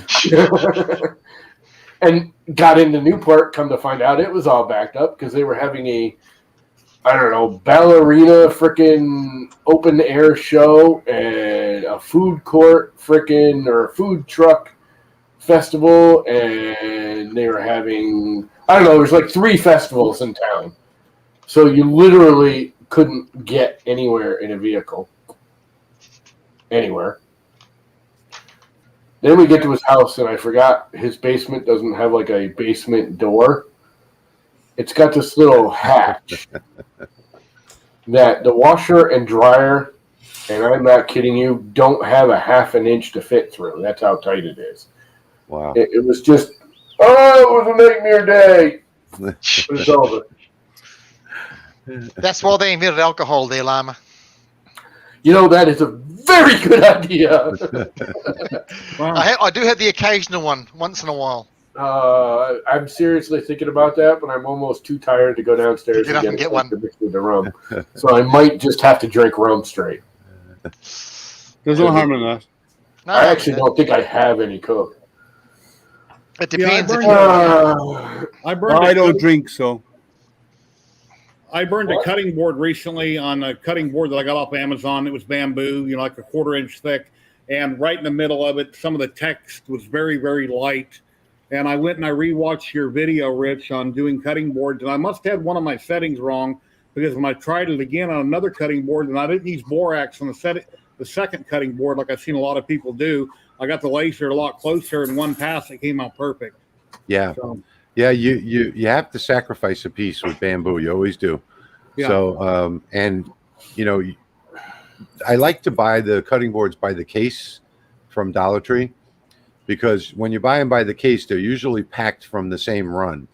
So, you're going to get something that like for like. It's going to be the same through all 20 of them. They're back in stock right now. I just ordered 2 cases like 2 days ago. They're going to come to the store within a month. So yeah, I ordered mine, I guess last week, but they gave me a delivery date in November. So yeah, late November, like toward Thanksgiving. Oh, $17 from UPS a box is too much money. Yeah, no. For a $20 item, it's $1 a board, so $20 for the case, and I just assume have them delivered to the store. Yeah, it's not such a big deal. But with bamboo, you gotta be careful, because, like I said, if you get them from different sources, and also it depends on how they make them. Every 2 inches there's a joint, and it's a glue joint. So if you don't burn deep enough or hot enough, and if your focus isn't really, really well, if you don't have it really dialed in, then it's just not it's not something that you can defocus on. Like a lot of wood products, you can defocus and the edges don't come out quite as crisp. Mm-hmm. But on bamboo, if you defocus, it just skips the burn in that joint. Do you think borax is needed on bamboo or anything other than just straight burning it? No, borax. If you're doing a borax and water solution, you're gonna probably need that on softwoods like pine. Okay. But when you get into hardwoods, you don't need that at all. The hardwoods, you just use a little. You're gonna need extra power in the first place. But I've done pine without needing borax. Excuse me? I've done pine engraving without needing borax, and it came out fine. I have too. But if you're going to engrave at a higher speed, then the borax just helps it. If you're burning images, the borax helps. But if you're doing something, like these, where you just have the text and and I have like a fancy text right there on the word Tara. Mm-hmm. If you're doing something like these, then you don't need anything at all. You don't need borax, nothing at all. You just need to burn it a little hotter than you usually do. That's all. But you got to be careful with the pine too, because the pine doesn't soot as well as these do. So whenever I finish burning on any wood, I take out my spray bottle of water and I just spray it down, and that way the soot stains into the fibers of the wood. So with pine, it's much less fibrous than a hardwood, for instance. Yeah. So you really you have to. It's going to be a light burn in a day or two, when all the soot blows off. So that's why you could seal it in by giving it a clear coat or something like that on top, and that will seal it in so it stays dark. Yeah, you can do that, but sometimes the clear coat blows the soot out. So you Not gotta from be a careful. distance. If you're far enough away and you just give it a very light spray first, that seals it, and then that'll hold it in place. I like spraying mine with water just because, I spray it from a distance just with a mist. Yeah. And it gets into the grooves and it gets wet, and then I just let it dry for a couple hours, and then that soot, then I clear coat over it. Freaking Lightspeed's fan on his ceiling kind of freaks me out. Yeah, Shadow. It's just bizarre. He's in Texas, so. It's like it's just off time with the video, frame rate. So it doesn't look like a smooth fan. I mean, it's a fan. You can tell it's a fan, but it's not like a smooth. It's an on and off, on and off, on and off kind of thing. Hey Tom, you ever seen that? But you ever video a helicopter? Yeah, where it looks like where the rotors are staying still when the helicopter's moving. Yeah. I've seen that a bunch of times. I have shitloads of Hey Jerry, I'll be right back. Okay. I live in Arizona. Oh, you're in Arizona, yeah. But I did it for one of my sons. My son had something with the local fire station when he was younger, and he was doing a course there, and they brought in one of the rescue helicopters, the emergency rescue helicopters, and they landed in the parking lot of the fire station. And so I got down there to pick him up, and the helicopter was there, and all the kids were climbing around in the helicopter. And then when they were taking off, I got out my cell phone and I recorded it. But when you look at it later on, like the blades aren't even moving. It looks like it's levitating on its own. Yeah, I like it when they move really slow and when the timing gets just that little bit off. So they're not moving fast enough, but they are rotating just really slow. I'm trying to see if I have the video here on my phone. I think. Yeah, I've seen a bunch of those. Yeah, but it's cool to watch, though. Yeah, it is. It's actually Hey Jerry, very cool. look what I found this morning. Oh, nice. Very nice. And I got my official sticker. Cool. Awesome. Thank you very much. Official sticker. Official Is sticker. that opposed to unofficial sticker? Yeah. I didn't know there Well, were I had unofficial stickers. I had an unofficial one we that all I know printed. there's fake versions of Jerry stickers out there. Yeah, I printed one, so I guess that's the unofficial one. Not. But Is I that like a fake have version no of place Jerry? to stick it yet because I'm still remodeling the shop, which is going slow as a turtle. But hopefully that'll get When do you think it'll be done? I'm gonna hope it's gonna be done in the next couple of weeks. Right now I only have 40 amps of service out there, so I'm trying to work with the electric company and get them to put in a new meter, so my son can put up a whole new service box there. But I can get away with 40 amps for a little while, so that's sort of on the back burner. Everything is going to be, wired separately anyway, so it shouldn't be a big deal to do the conversion. But just getting the inside done, there's so much stuff on the inside. It's turned into a storage shed, just in the last 2 months with the hurricane and everything else, and trying to get back to normal here. I'm still dealing with the roof problem. A tree fell on the roof of the workshop, and I'm still dealing with the house problem, getting the roof and the gutters and the greenhouse fixed, and everything is just moving at a turtle speed. You see, that's why we build our homes out of block and brick. So when we get winds like when you get strong winds, they smile at it and keep going. Yeah, A few weeks ago, your Our power house- rates kept going on and off. You had having power issues a few weeks Yeah, ago. power issues was really our biggest issue, but our house in the Philippines is all block and where in the and Philippines? steel. Santa Ignacia and Tolac. Okay. Yeah, my You're wife, not far from there. my wife is from the Philippines. Yeah, that's where my wife is from too. Yeah, she's from Mindanao. Mindanao. That's a long ways away from. South. Yeah. Yeah, she's from the Cotabato, which is Yeah, we're about 2.5 hours north of Manila. Oh, you're up in the Iligan area. Okay. Yeah, on the mainland. Yeah. Yeah. Yeah. But we just can't get back there right now because everything's locked down. You know.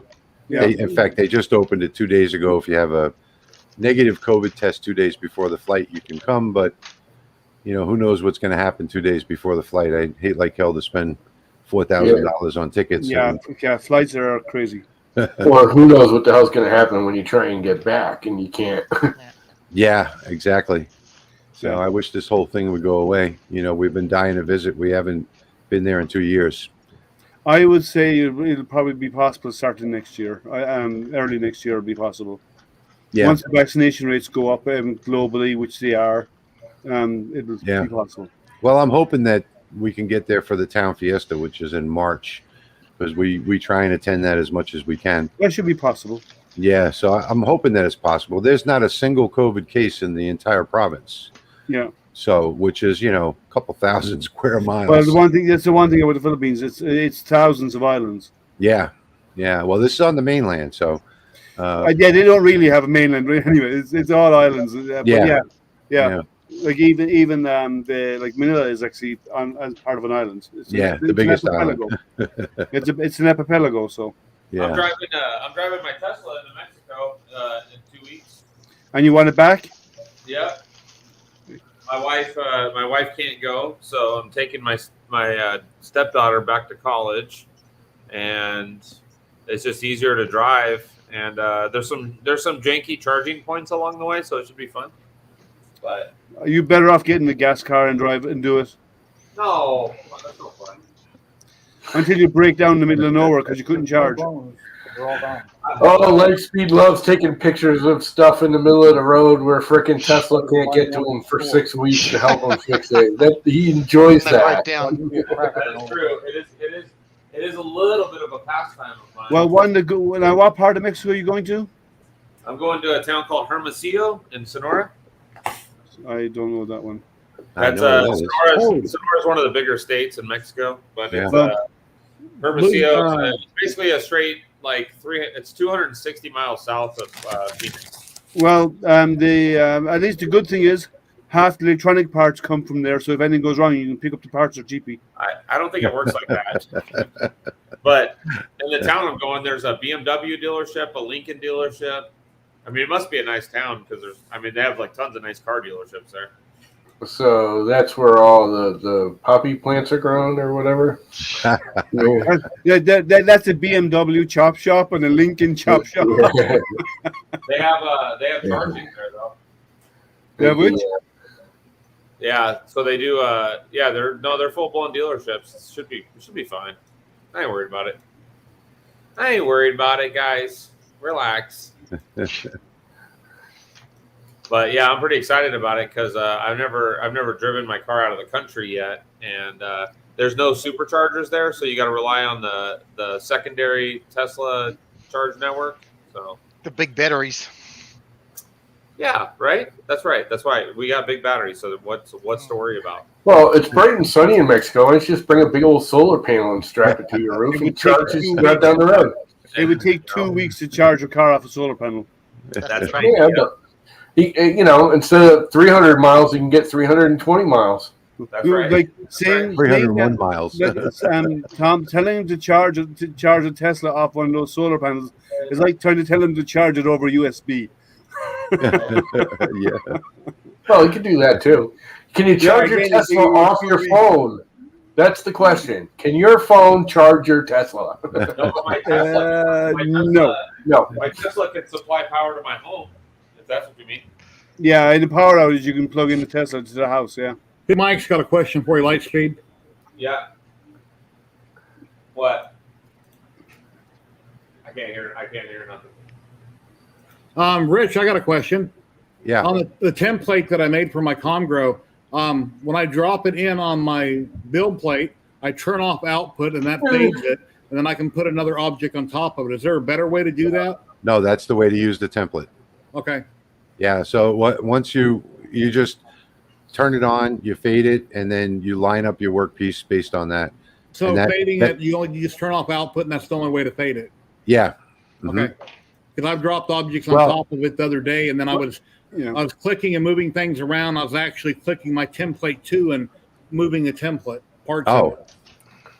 Well, you're talking about in the camera view, right? You have a camera on it? No, just in Lightburn software itself. Oh, you made a cardboard template? No, I made a template and burned it to my board in my last video for ComGrow. I took your template and I burned it on my waste board. Okay. And then when I throw an object in Lightburn, if I have the template on in Lightburn, I can drop the object on it that way to line it up, and then I double check it. Oh, okay. I frame it and double check it, but yeah, you shouldn't have to do any framing at all. You just line up your graphic, with the template that you have on the line it up on the bed. Yeah. Okay. Now, what they need to do is Lightburn needs to be able to. They haven't. I don't think they have that feature yet. They need to add the ability to take in your own template and make it your background grid and remove their grid. And if they did that, basically, then the issue that you're running into, Jerry, would go away because now it becomes the background grid and there's no. The template would be the grid, and there'd be no way. Yeah, that'd be nice if they could add that feature to Lightburn. It's not there, but it'd be a nice add-on. Okay. That if you have a camera, then you can actually see your grid.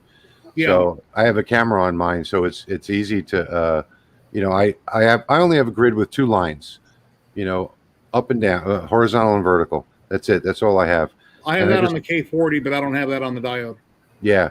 So with my camera view, I just fade the camera view, and I can still see the line, and that's how I line up my work pieces. Okay. In a lot of cases, not in all cases. All right. What I do is I put down a sheet of plain white paper, and I draw the outline box of what I want on the sheet on the low power on the white paper. Yeah. And then just each time, then just drop my part into the outline, and that's done.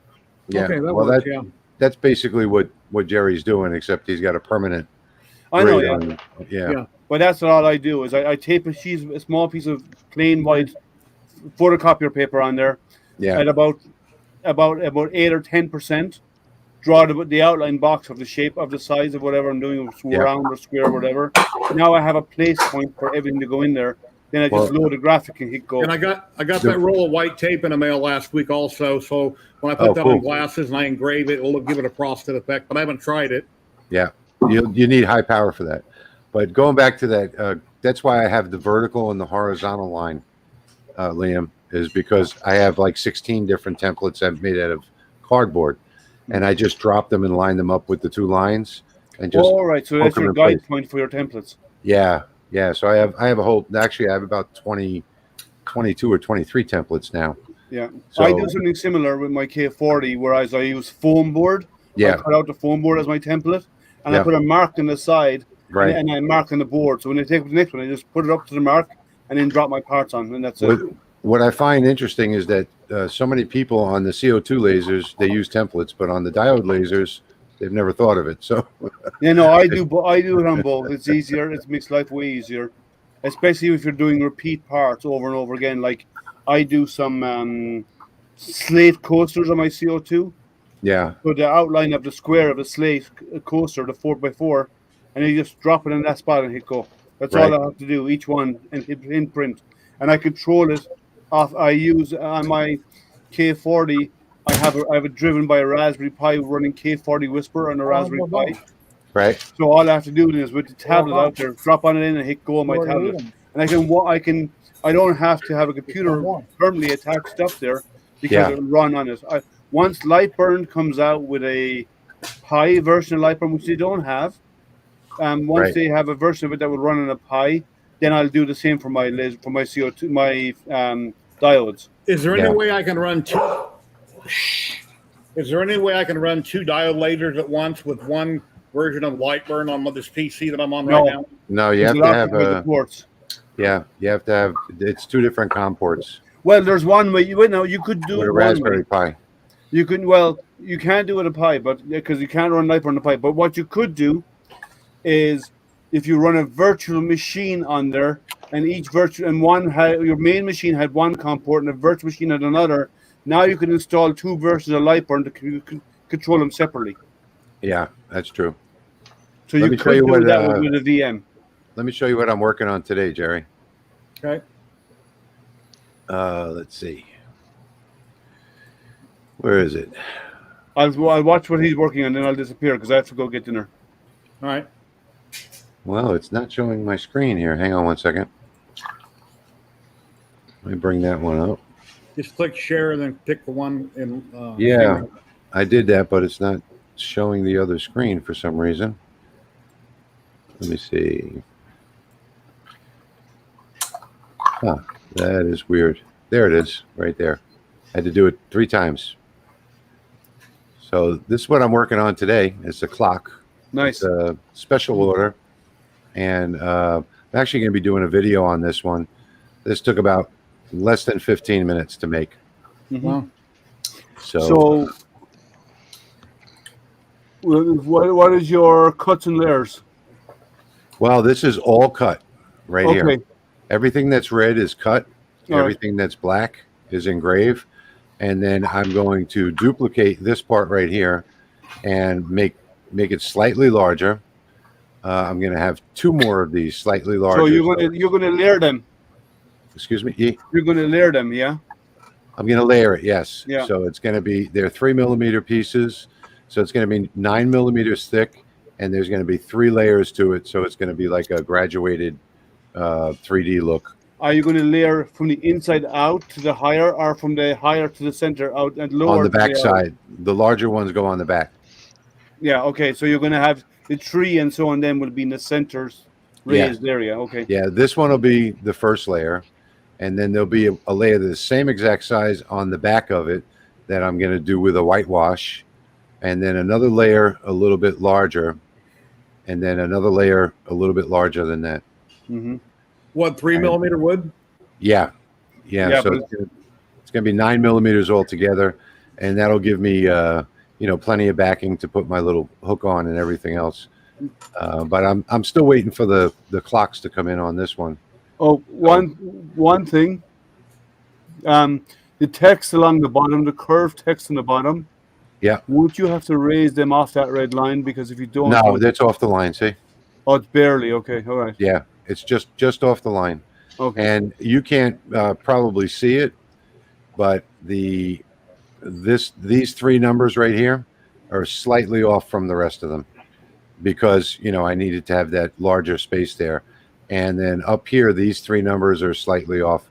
It's not so. Yeah, I did the array, with 1 number all the way around, but then I had to go back and adjust these 3 up here and these 3 down here so that they didn't interfere with that. Yeah, to make it fit.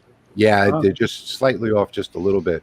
What'd you do? You dropped them by one point or whatever. I went to about a half a millimeter, and just to see where it would look best, and I held control, hit my down arrow 3 times, so about 1.5 mil different from the others. Yeah. But that's almost unnoticeable by the eye anyway. Well, nobody's going to be able to notice that. Yeah.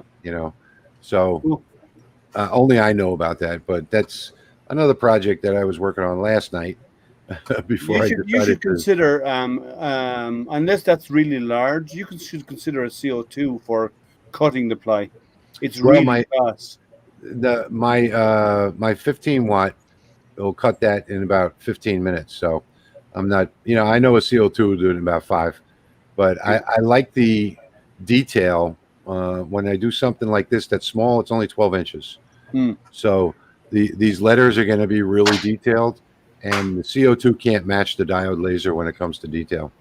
Well, yeah, the CO2 is better at when they're doing images and so on, whereas the diode is because the diode is not pulse width modulation. It's either on or off.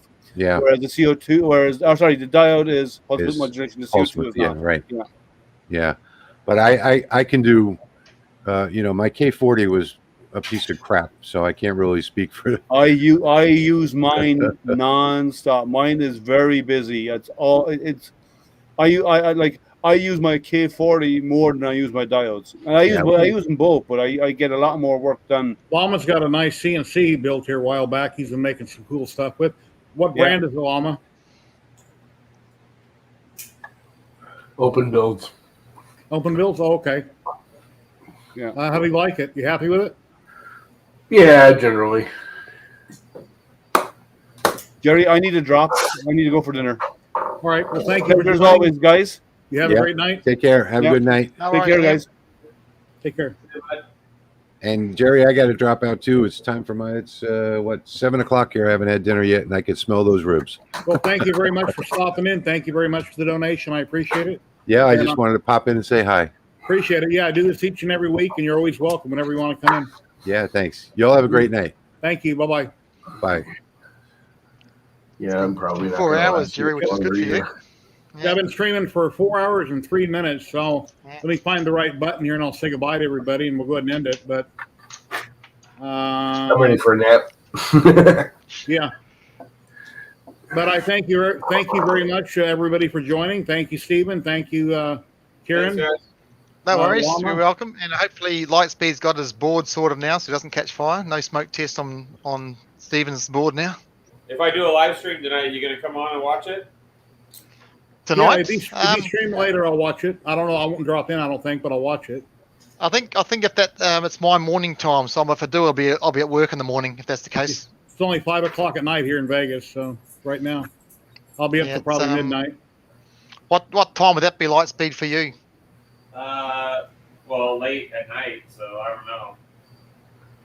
Yeah, so most probably I'll be at work. So if you do, I'll actually jump on. I'll be at work though. You won't see me on camera, but I'll jump on. You work at night? No, I'm running on GMT +8 down in Australia. So Tim's stream, Liam's stream, and all that at night. I'm at work.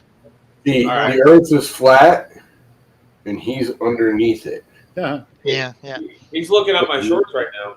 He's on the bottom side. Thank you very much, everybody that's out there and watching. I appreciate it. Thank you for all the comments, the thumbs ups. Please like, subscribe, and share. I really appreciate it. Check out Loyal Moves over on Twitch. He's giving away filament and Prusa printers every week, and he's got a really cool channel. And I hope to be on Twitch soon doing something. So anyway, thank you Steve very has to much, stop everybody. wearing boxes, Stephen? Stop wearing boxes, please. Everybody have a great one. Have a good night. Bye-bye. Yeah.